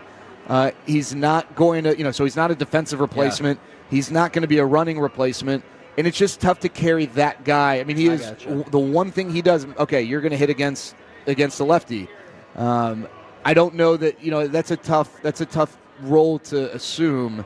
So if a guy gets hurt, I'd love to see him, because at some point let's give him another bit of a runway. But unless that happens, it's tough to have him as a platoon player, because a lot of think of Josh Smith. Yeah. Right. Josh Smith's not starting against lefties. He does start against some, but regardless, if Josh Smith's role today is a bench player, can play 7 different positions. He can be an asset on the bases, and then you also can obviously use him as a pinch hitter. Are we going to see the cycle of Dane Dunning again this season? Because no one's going to claim him. And so it feels like we're going to go through this exact same scenario probably later in the season. Yeah, so, and just to quickly go through the mechanics of all this, if someone were to claim him, they would assume his contract. Dane Dunning doesn't quite have 5 years of service time yet, so short of 5 years, if he refuses an outright assignment, then he loses his contract, and he's making, I think, like $2.65 million. So wow, he would then, and maybe it's worth it to get a better opportunity, but he's not going to get that much money in a contract right now. If he had 5 years of service time, he could reject an outright assignment, and he still would get his salary. Okay. So, Dane is the one that probably is going to have to make a decision. Do I, go through this cycle again and keep the salary, or do I look for another opportunity? But that's kind of why someone asked me, well, why can't Dane just, I think their line is, can't Dane just quit the Rangers? Yeah. And he can reject an assignment. He can reject an assignment, but there are financial implications for him there. I guess the last thing, is there a buzz about potential Evan Carter making his way? I know earlier I texted you and was like, is that Evan Carter out there? And it happened to be the better guy. But is there a buzz that he might be making his way into this lineup at some point? Yeah, I think so. And for some of the reasons we talked about earlier, I think he adds a level of discipline. Oh, we already asked that question? No. Okay. But we were talking about plate discipline, right? Oh crap! Yeah. We were talking about plate discipline. He looks healthy he looks healthy from things I'm seeing on Twitter. Yeah, and I think they obviously they want there to be a path for him back up, right? That was the whole point. It wasn't like we're punishing you. It's hey, we want you to give us any reason to come up. I just think they need to from the back. The back thing is they got to make sure that he's good to go there. Would it be the worst thing if he's had another month maybe facing lefties and righties? No, but I do wonder if when you think, well, how can we help the plate discipline? How can we maybe counter a little bit of the natural aggression that a lot of our guys have? Well, the first name that pops to mind is Evan Carter, and the reality is, even though Leote's been doing well here the last few games, it's not like he's an immovable object there in center field. So I think it's something that they're definitely considering. I think it's a matter of, all right, finding the right time. And there are other sensitivities here, right?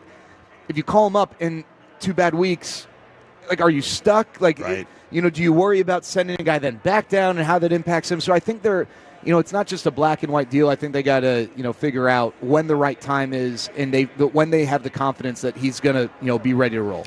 I know we would love to say if you take out opening day and you take out the last week, I've loved Jackson, but you can't take those games out. Yeah. What is there anything to be done about that? But you're like, what are you going to do? Flip him around or just keep going? Yeah, I think you got to keep rolling right now. Okay. And it's Boch's personality, and I say Boch like he's on an island there. I think any of these really good veteran managers, one of the things that is a common thread is a loyalty and a trust and a patience, and I think that ultimately it sends a message that impacts guys beyond just that specific scenario, right? So I learned that with Bannister, I believe. He's planting seeds now for later. Yeah, and so that I don't think there's anything to be done now. Now, obviously, it's not like that conversation can't emerge again. It wasn't a good night for Luke, but the reality is Luke in this bullpen, big reason why. Those pitching staff numbers. Yeah, no, I agree. Yeah, I agree. And so I think that. If you ask me, is there a chance Emiliano Teodo at some point this year is closing out games for the Rangers? I wouldn't tell you no. Yes! I like that. But Luke Jackson's done a really, really nice job. And let's not forget, guys, his saves, it's not like he's saving 3-run leads. He is consistently saving 1-run leads, which is not easy to do, and he's done a really nice job. Well, thank you very much for the time, and happy birthday, Thanks, good fellas. sir. I appreciate it. Great seeing you guys. Birthday, bro. There you go, Jared Sandler right here on 105.3 The Fan. Coming up next, Stars, Avs, Game 6 predictions, plus did you see Luca's faults on display in the Lakers playoff loss? We'll do that next right here on The Fan.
Forget something else. Okay, now that is a very cute haircut. That's like a little shag. I've never seen that before. Well, I mean, of course you have. It's the Rachel. Oh, is that your name? No, I mean, like, your name. No, I'm Jen. My name's Jen. Right, but I just mean, like, this is your haircut. But that's hair on your head. I'm not saying this is your hair. Okay, freaking me out a little bit. Let's do this.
gotta forget something else to remember that Uber Eats has protein.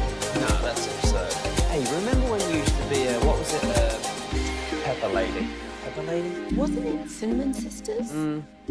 Basil Babes. Saffron Squad? Nutmeg Maidens? Paprika? No. Nutmeg Maidens. I just said that. Was it Spice Girls? Doesn't sound right. Was it Saffron Squad?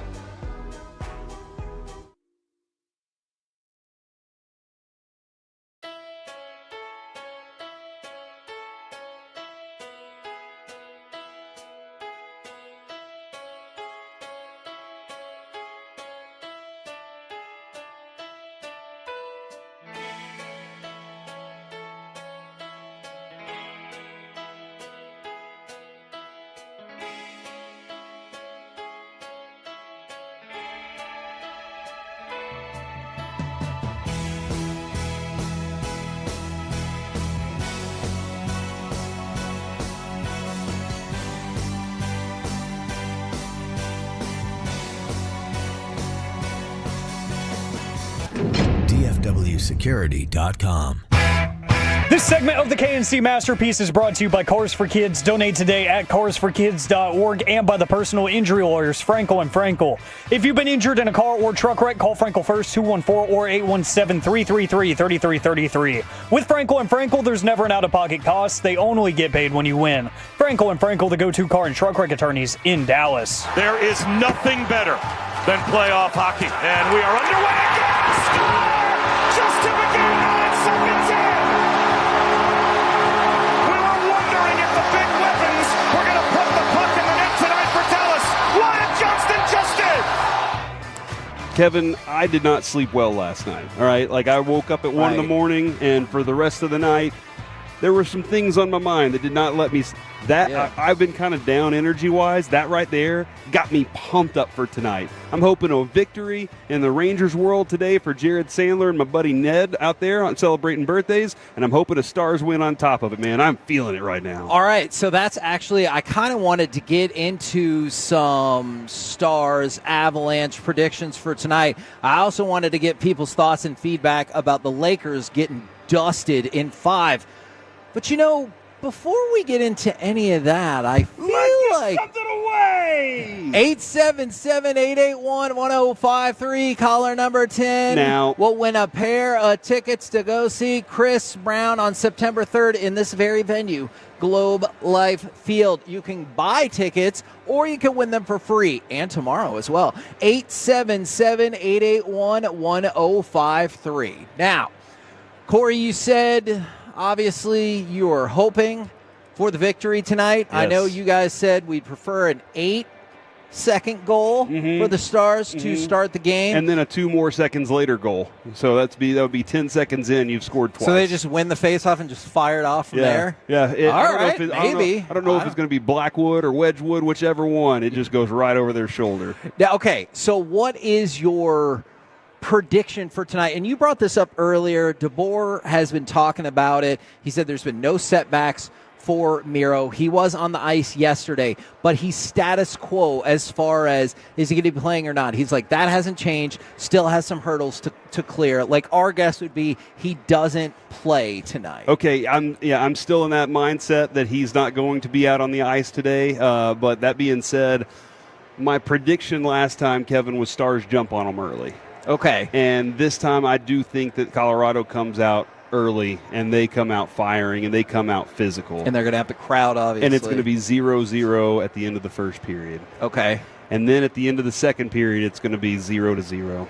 Oh, dear. And then at the end of the third period, the Stars are going to score 1 at the beginning of the third period and hold on to the lead for the rest of the night. This is 2 offensive juggernauts, Kevin. They're 2 amazing offensive teams.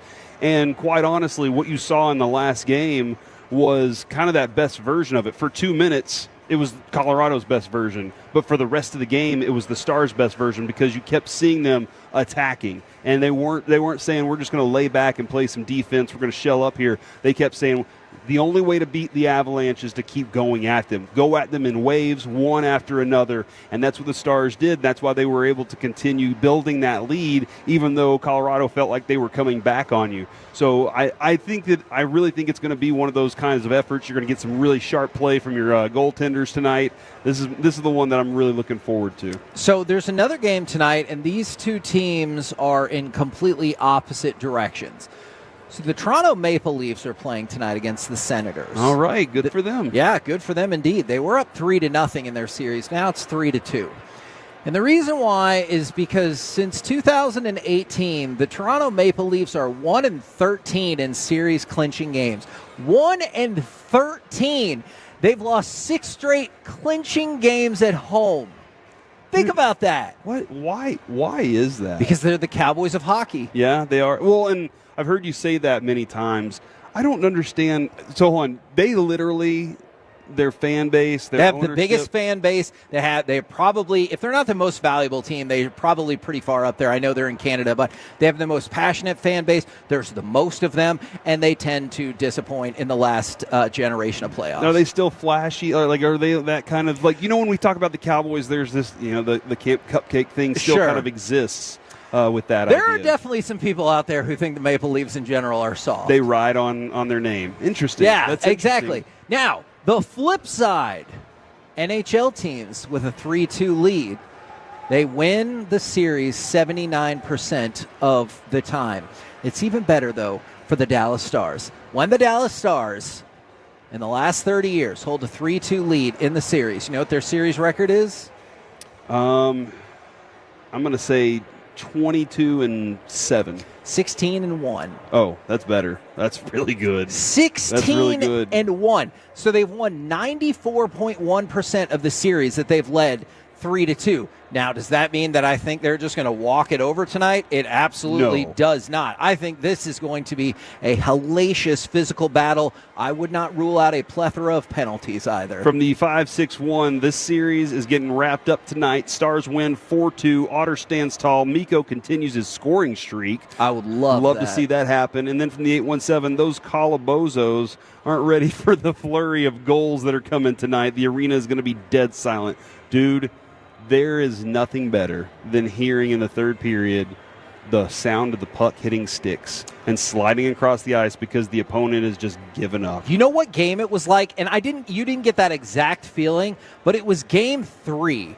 That place went dead silent when the Stars won in overtime because the game was over. And people, you need to unclick on your phone. Oh, sorry.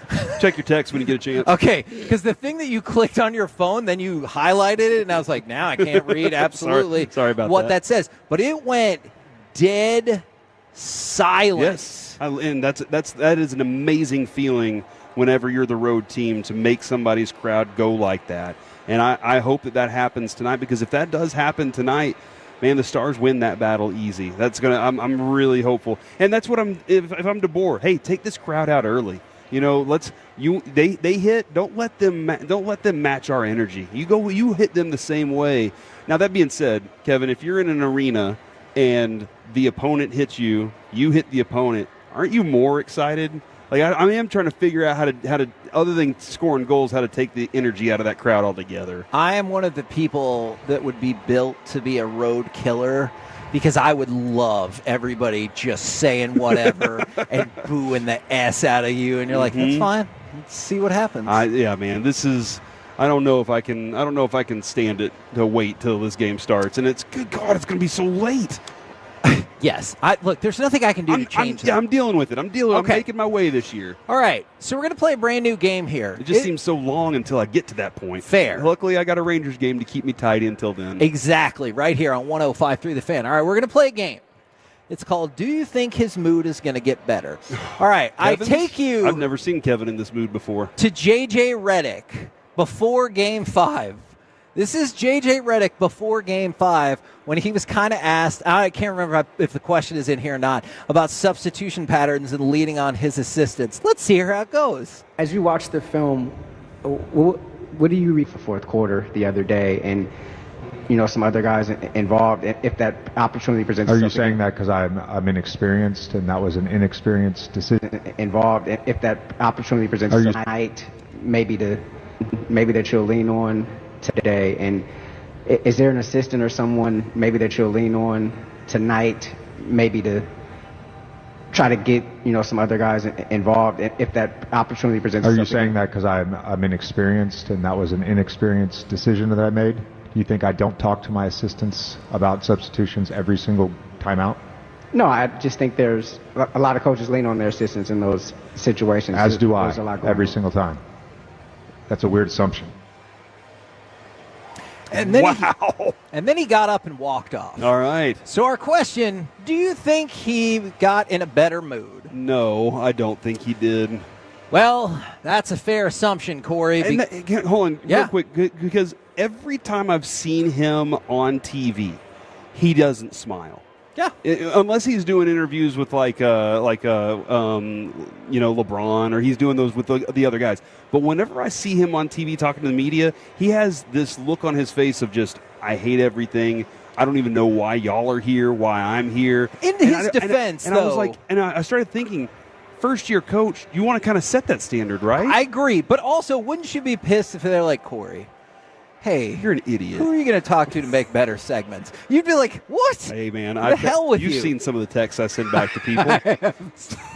I have seen some of those texts. All right, so the Lakers lose, and they get gentlemen swept 5 games against the Timberwolves. At points last night, the defense for that team in general was horrific. But I'm going to take you to Charles Barkley, cut number 14. Guess what? Charles Barkley has thoughts about Luca. Luca got to get in better shape, too. Well, that's been a knock. But, I just feel that it's been a knock. At some point, as a player, you can't have people saying that about you. You're an elite player, and you're getting ready to get $300-400 million. You can't say you got to get in shape to earn that money. You can't get on TV every day, and we all do it. He can't guard anybody. At some point, you just can't go out and get big guy because he can't play no damn defense. He got to learn to play defense and get in shape. Now, I'm not saying by any stretch of the imagination, I'm like, oh, this is why he made the trade. I'm not saying that at all. But when the game was late in the fourth quarter, there were 3 of 4 possessions where you saw Luca just get absolutely worked on defense, and it led to easy Minnesota buckets, and that essentially wrapped up the game. It is. I mean, listen, that might be part of that. We've seen Luca have some give up in him before. Absolutely. Like there's part of Luca that we've seen of just like maybe he realizes it's over and he doesn't really have the guts to go through with the rest of it. We've also seen Luca have magical moments, too, and that's the thing we love the most about him. Does he vary the most between he's a dog and he's not? Yeah. Of almost any player you can think of? Offensively, he's the biggest dog you know. Yeah. And I think everybody will give him that credit, but they will say defensively he does not do his job. And we've seen it. Jason Kidd had to call him out multiple times in playoff series in order to do it. And that does come down to conditioning. I mean, it does come down to condition, because if you have the legs at the end of the fourth quarter to go ahead and make that play, and you're like, and you only have 2 fouls on you, you're like, I can do this. I have the fouls to give right now. That is some conditioning on his part to be, you know what, to be the best one, I got to be a little bit different. And I don't know if he wants that. I really don't know if he wants that. He's just really good at basketball. It's interesting to see the acclimation process when putting together like a super team or putting superstars together. I'm really curious to see. Especially for LeBron. Yes. Oh, my God. I'm curious to see what happens next year. And I know LeBron in the postgame was like, hey, I don't know. I'll get back to you. What was the thing he said about Anthony Davis? He said, my guy Anthony Davis said what he had to say, what he needed to say, and then he was gone the next week. I'm still trying to figure out what that was all about. Oh, yeah. I got to go back and read up on that a little more. I'm not sure, but it was really weird. Luca pedestrian numbers, they're still really impressive, except for the shooting percentages.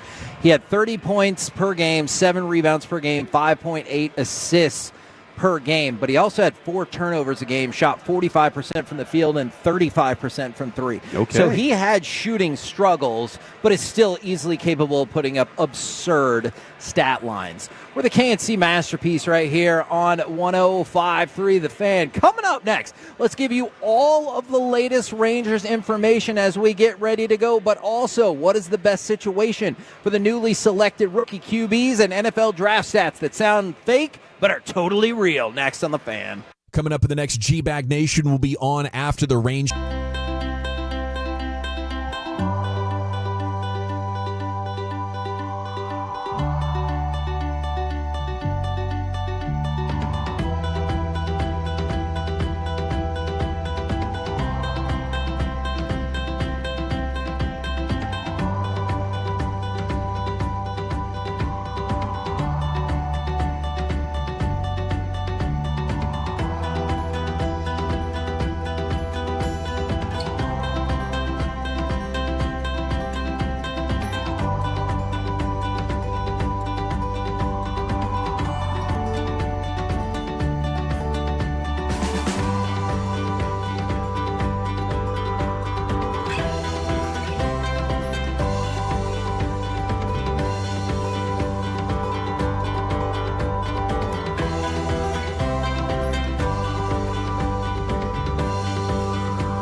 Uber Eats has Lola V products? I gotta remember that. You know, they say in order to remember something, you have to forget something else. Okay, now that is a very cute haircut. That's like a little shag. I've never seen it before. Well, I mean, of course you have. It's the Rachel. Oh, is that your name? No, I mean like your name. No, I'm Jen. Your name's Jen. Right, but I just mean like this is your haircut. But that's hair on your head. I'm not saying this is your hair. Okay.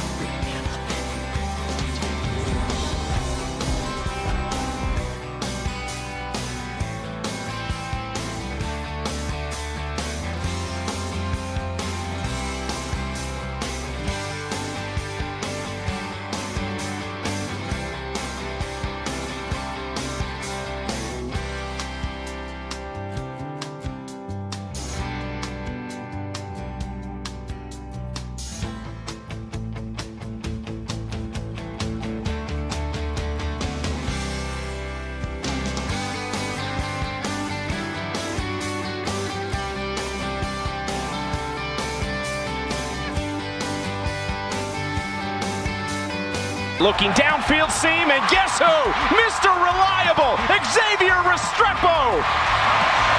Touchdown number 2 of the day for Cam Ward. KNC Masterpiece back here on 105.3 The Fan, where, Alec, quick question as we're live here at Globe Life Field. I was going to dive into some football here, but we have more Stars news that we've pretty much predicted, but Miro is in fact out for tonight. Okay. Alec, are you ever surprised that I've done this job so long and will give you audio cues, and yet only seconds later will forget that I ask you for said audio cue and start trying to talk over the audio? Hey, you're overstimulated. There's a lot going on out there. I understand. And, working with Corey will do that to you, too. Yeah, sometimes I can be a chore. From the 575, this regards to the Stars and being on the road. I had people booing me that game 3 when Landy came back. I yelled for Ben when he knocked Landy down and said, "Attaboy, show him a real captain." Oh my gosh! Like that dude came back, and you're like, "That's a real captain there." I like it, man. That's the attitude we need for Game 6. Okay, yeah, that is. Look, if that's the heat and that's the intensity that you're bringing, I absolutely support all of that. All right. As far as Miro being out tonight, I want to say, like, what's your analysis? But that feels weird because, like, this is pretty much, we even talked about this in the last segment, the way we thought it was going to play out, right? Oh yeah. That's what we've been anticipating, what we've been expecting. But again, if this team continues to do what it's been doing without, then you're feeling pretty. Are you feeling more confident after that? No. Okay, I'm sorry. Look, no, that's okay. I'm not more confident. I'm not necessarily, I hope you don't think I'm, like, hedging my bets too much. I'm not less confident, but if you told me Miro was going to be back, I'd be like, oh, we're going to win for sure. No, that's what I mean. Like, if you can win this series is what I mean. If you win this series, again, I keep going to the idea and the concept that the rest of the league is going crap. Like, they're getting that guy back at some point. They're getting Robertson back at some point. Those lines are going to be even more stacked. Especially if you can win a physical game tonight, like 2-1 yes. or 3-1, where you're like, defensively, we grinded it out. And then you're like, oh, well, where's the offense? And you're like, all of a sudden, we've got 2 potential huge offensive pieces coming back for the second round. Yeah, the physical part of it, Kevin. If you're like, and then you're like, oh yeah, that's added to our portfolio now. The rest of the guys, because you're starting to see who the physical guys are on the ice, and that's probably making some decisions in DeBoer's mind too. Of like, all right, when Miro comes back, when Robertson comes back, I need this edge from one of these 2 guys. I need this guy to stick around. I need this from him. And like boss man Gavin Spittle, the Hockey Hawk says, there's no salary cap in the playoffs, so we get to do this. Right. We get to do whatever we want with these guys. This is awesome. That is absolutely correct. Now, I wanted to, since we're leading into baseball, I wanted to give you a couple of fun and strange baseball factoids. Deal. You needed to know league leaders in different categories. Okay. That aren't the usual ones. Oh, I forgot to ask Jared if he thinks there's too many acronyms in baseball. Yeah, Dang it! it's all right. I'm sure we'll see him again in the future. So fair. Fielding run value. So who has saved the most so far? Pete Crow Armstrong has already saved 7 outs above average defensively. That's impressive, man. Already. That's an impressive stat to go along with. That would put him on pace for 35. Last year, the league leader was 22. Do we have Tavares' number on that? Where is he I standing don't. at the moment? Okay, I'm just trying to prop up our Do you guys. think it's 0? I'm hoping it's 100. I'm hoping it's not. Well, because that would guy be was higher. 7. Yeah. All right. Who has the strongest arm? That's not a pitcher. The strongest arm that's not a pitcher. I mean, I've seen Soto throw. It looks pretty strong. I've seen Adolis throw too. He's got a strong arm. True. I'll go with one of those two guys. O'Neal Cruz. Oh crap! Yeah, I forgot about him. He was throwing 95 from like shortstop, dude. His average 90, probably 98 miles an hour. It's 99.1. He's max speeded out at, I don't know if that's right, 103.3 miles per hour. Dude. And okay, so think about that for a second. Pitchers, they specifically stand up on a mound and push like everything in their body to be able to do that. He's doing that from a shortstop position where maybe he gets a skip. Maybe he gets a skip to go along with it. But I've seen the dude throw. He can launch that from anywhere, dude. I forgot about him. He's awesome. Now, who has the best sprint speed? It's Jake Berger. He's trying to get his bolt this year. No. What do you mean, no? That is not accurate. Ellie De La Cruz? Ellie De La Cruz last year Oh. was tied for first at 30.5 miles per hour. The sprint speed so far this season, Bobby Witt at 30.3. I'm sorry, did I say miles per hour? I meant feet per second. Okay, I was like, dude, we were just talking about Jaden Beluga for 23 miles an hour. 30.3 feet per second. I'm sorry, not miles per hour. That's a whole different deal. Now, this is the most interesting stat that we keep track of thus far. Longest average home run trot and longest average home run trot against. How long? What do you think? How long do you think it takes to run around the bases for a major league home run? 45 seconds. Okay, it is way faster than that. Okay, all right. Because the slowest or longest home run trot this year is Luis Torrens at 35.5 seconds. Okay. That's a trot then. It is a bit deceptive. And I do think, when I was thinking about this, I was thinking about a lot of times those guys hit it and they run to first. Yes. Because they're like, oh, crap, I might want to get to first. So this fella only hit 1 home run, and then he stopped in the middle of it because he thought they caught the ball. Otherwise, it would be Marcell Ozuna at 31.7 seconds. To put it in comparison, the fastest average home run trotter, Dustin Harris, 19 seconds. Think about it, 19 seconds versus 31. And then there's Steven Okert. Maybe he just rubs people the wrong way because he has the longest average home run trot against. Takes 35 seconds for somebody who hit a home run off of him to run around the bases. Man, they really want to shove it in his face. Doesn't it feel like he has just really infuriated people along the way, and that's why this is happening? It's got to be. You really want to show somebody up by taking the slower trot around the bases. Or it's veterans. Because how often do you see the younger players, they hit one out and they don't know? They're sprinting around the bases and they're like, oh my gosh, we did it. From the 817, I can't find you guys, but go get Rangers. We're in the Comerica backyard. I always kind of describe it as the next level up in center field. Yeah, we're right above the pro shop out in center field. Or the margarita machines. And the margarita machines. The Terramana margaritas is what they got rocking out here. All right, Corey, we saw the one game with 15 runs, and then the Rangers immediately diverted back to their offensive slumps. Split the difference, 7.5 runs today. Wouldn't the difference between 1 and 15, wouldn't that put it at 8? Yeah. You know what? You're right, Kevin. Are you sure? Sometimes do you just take my word for it, and you probably should? When it's math, I'm like, I don't know, sure. Okay. You just called me out on it, so I'm going to guess that you know. Yeah. Look, because usually it seems like you would not stand for somebody saying 7.5 runs. Yeah. All right. Okay, maybe your realistic answer is 8. What's the number? Is it like 5? If I get to 5, if I get to 6 runs, that's my day. That is okay. If this team can average 4 runs, you're feeling very good about yourself. But if they can get to 6 more often than not, that's where you want to be. That's a good place to be. Your pitcher's feeling very confident if he gets a start and he's going up to the mound and he has a 4-run lead like that, and he knows it can bump up to 6 at some point. Thank you very much to everyone who has come by today at the ballpark. Stick around 1 o'clock for the pregame, 1:35 first pitch. We'll be back tomorrow, KNC, 10 a.m. to 2 p.m. right here on 105.3 The Fan. Say good night, Kevin. Good night, Landry.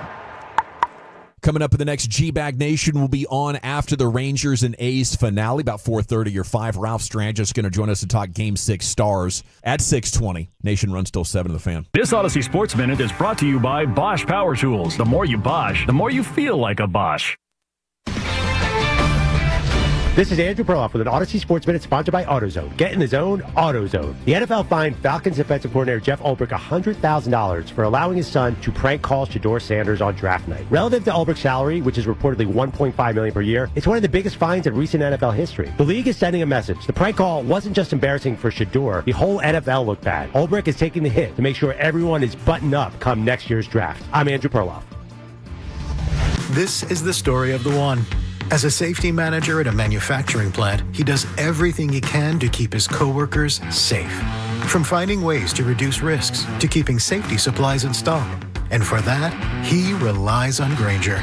Grainger offers a broad range of quality products and next-day delivery, so he can always play it safe. Call 1-800-GRAINGER, click Grainger.com, or just stop by. Grainger, for the ones who get it done. Are you an annoying coworker? Sending emails when everyone else is sleeping? Do they ask, how do you sleep at night?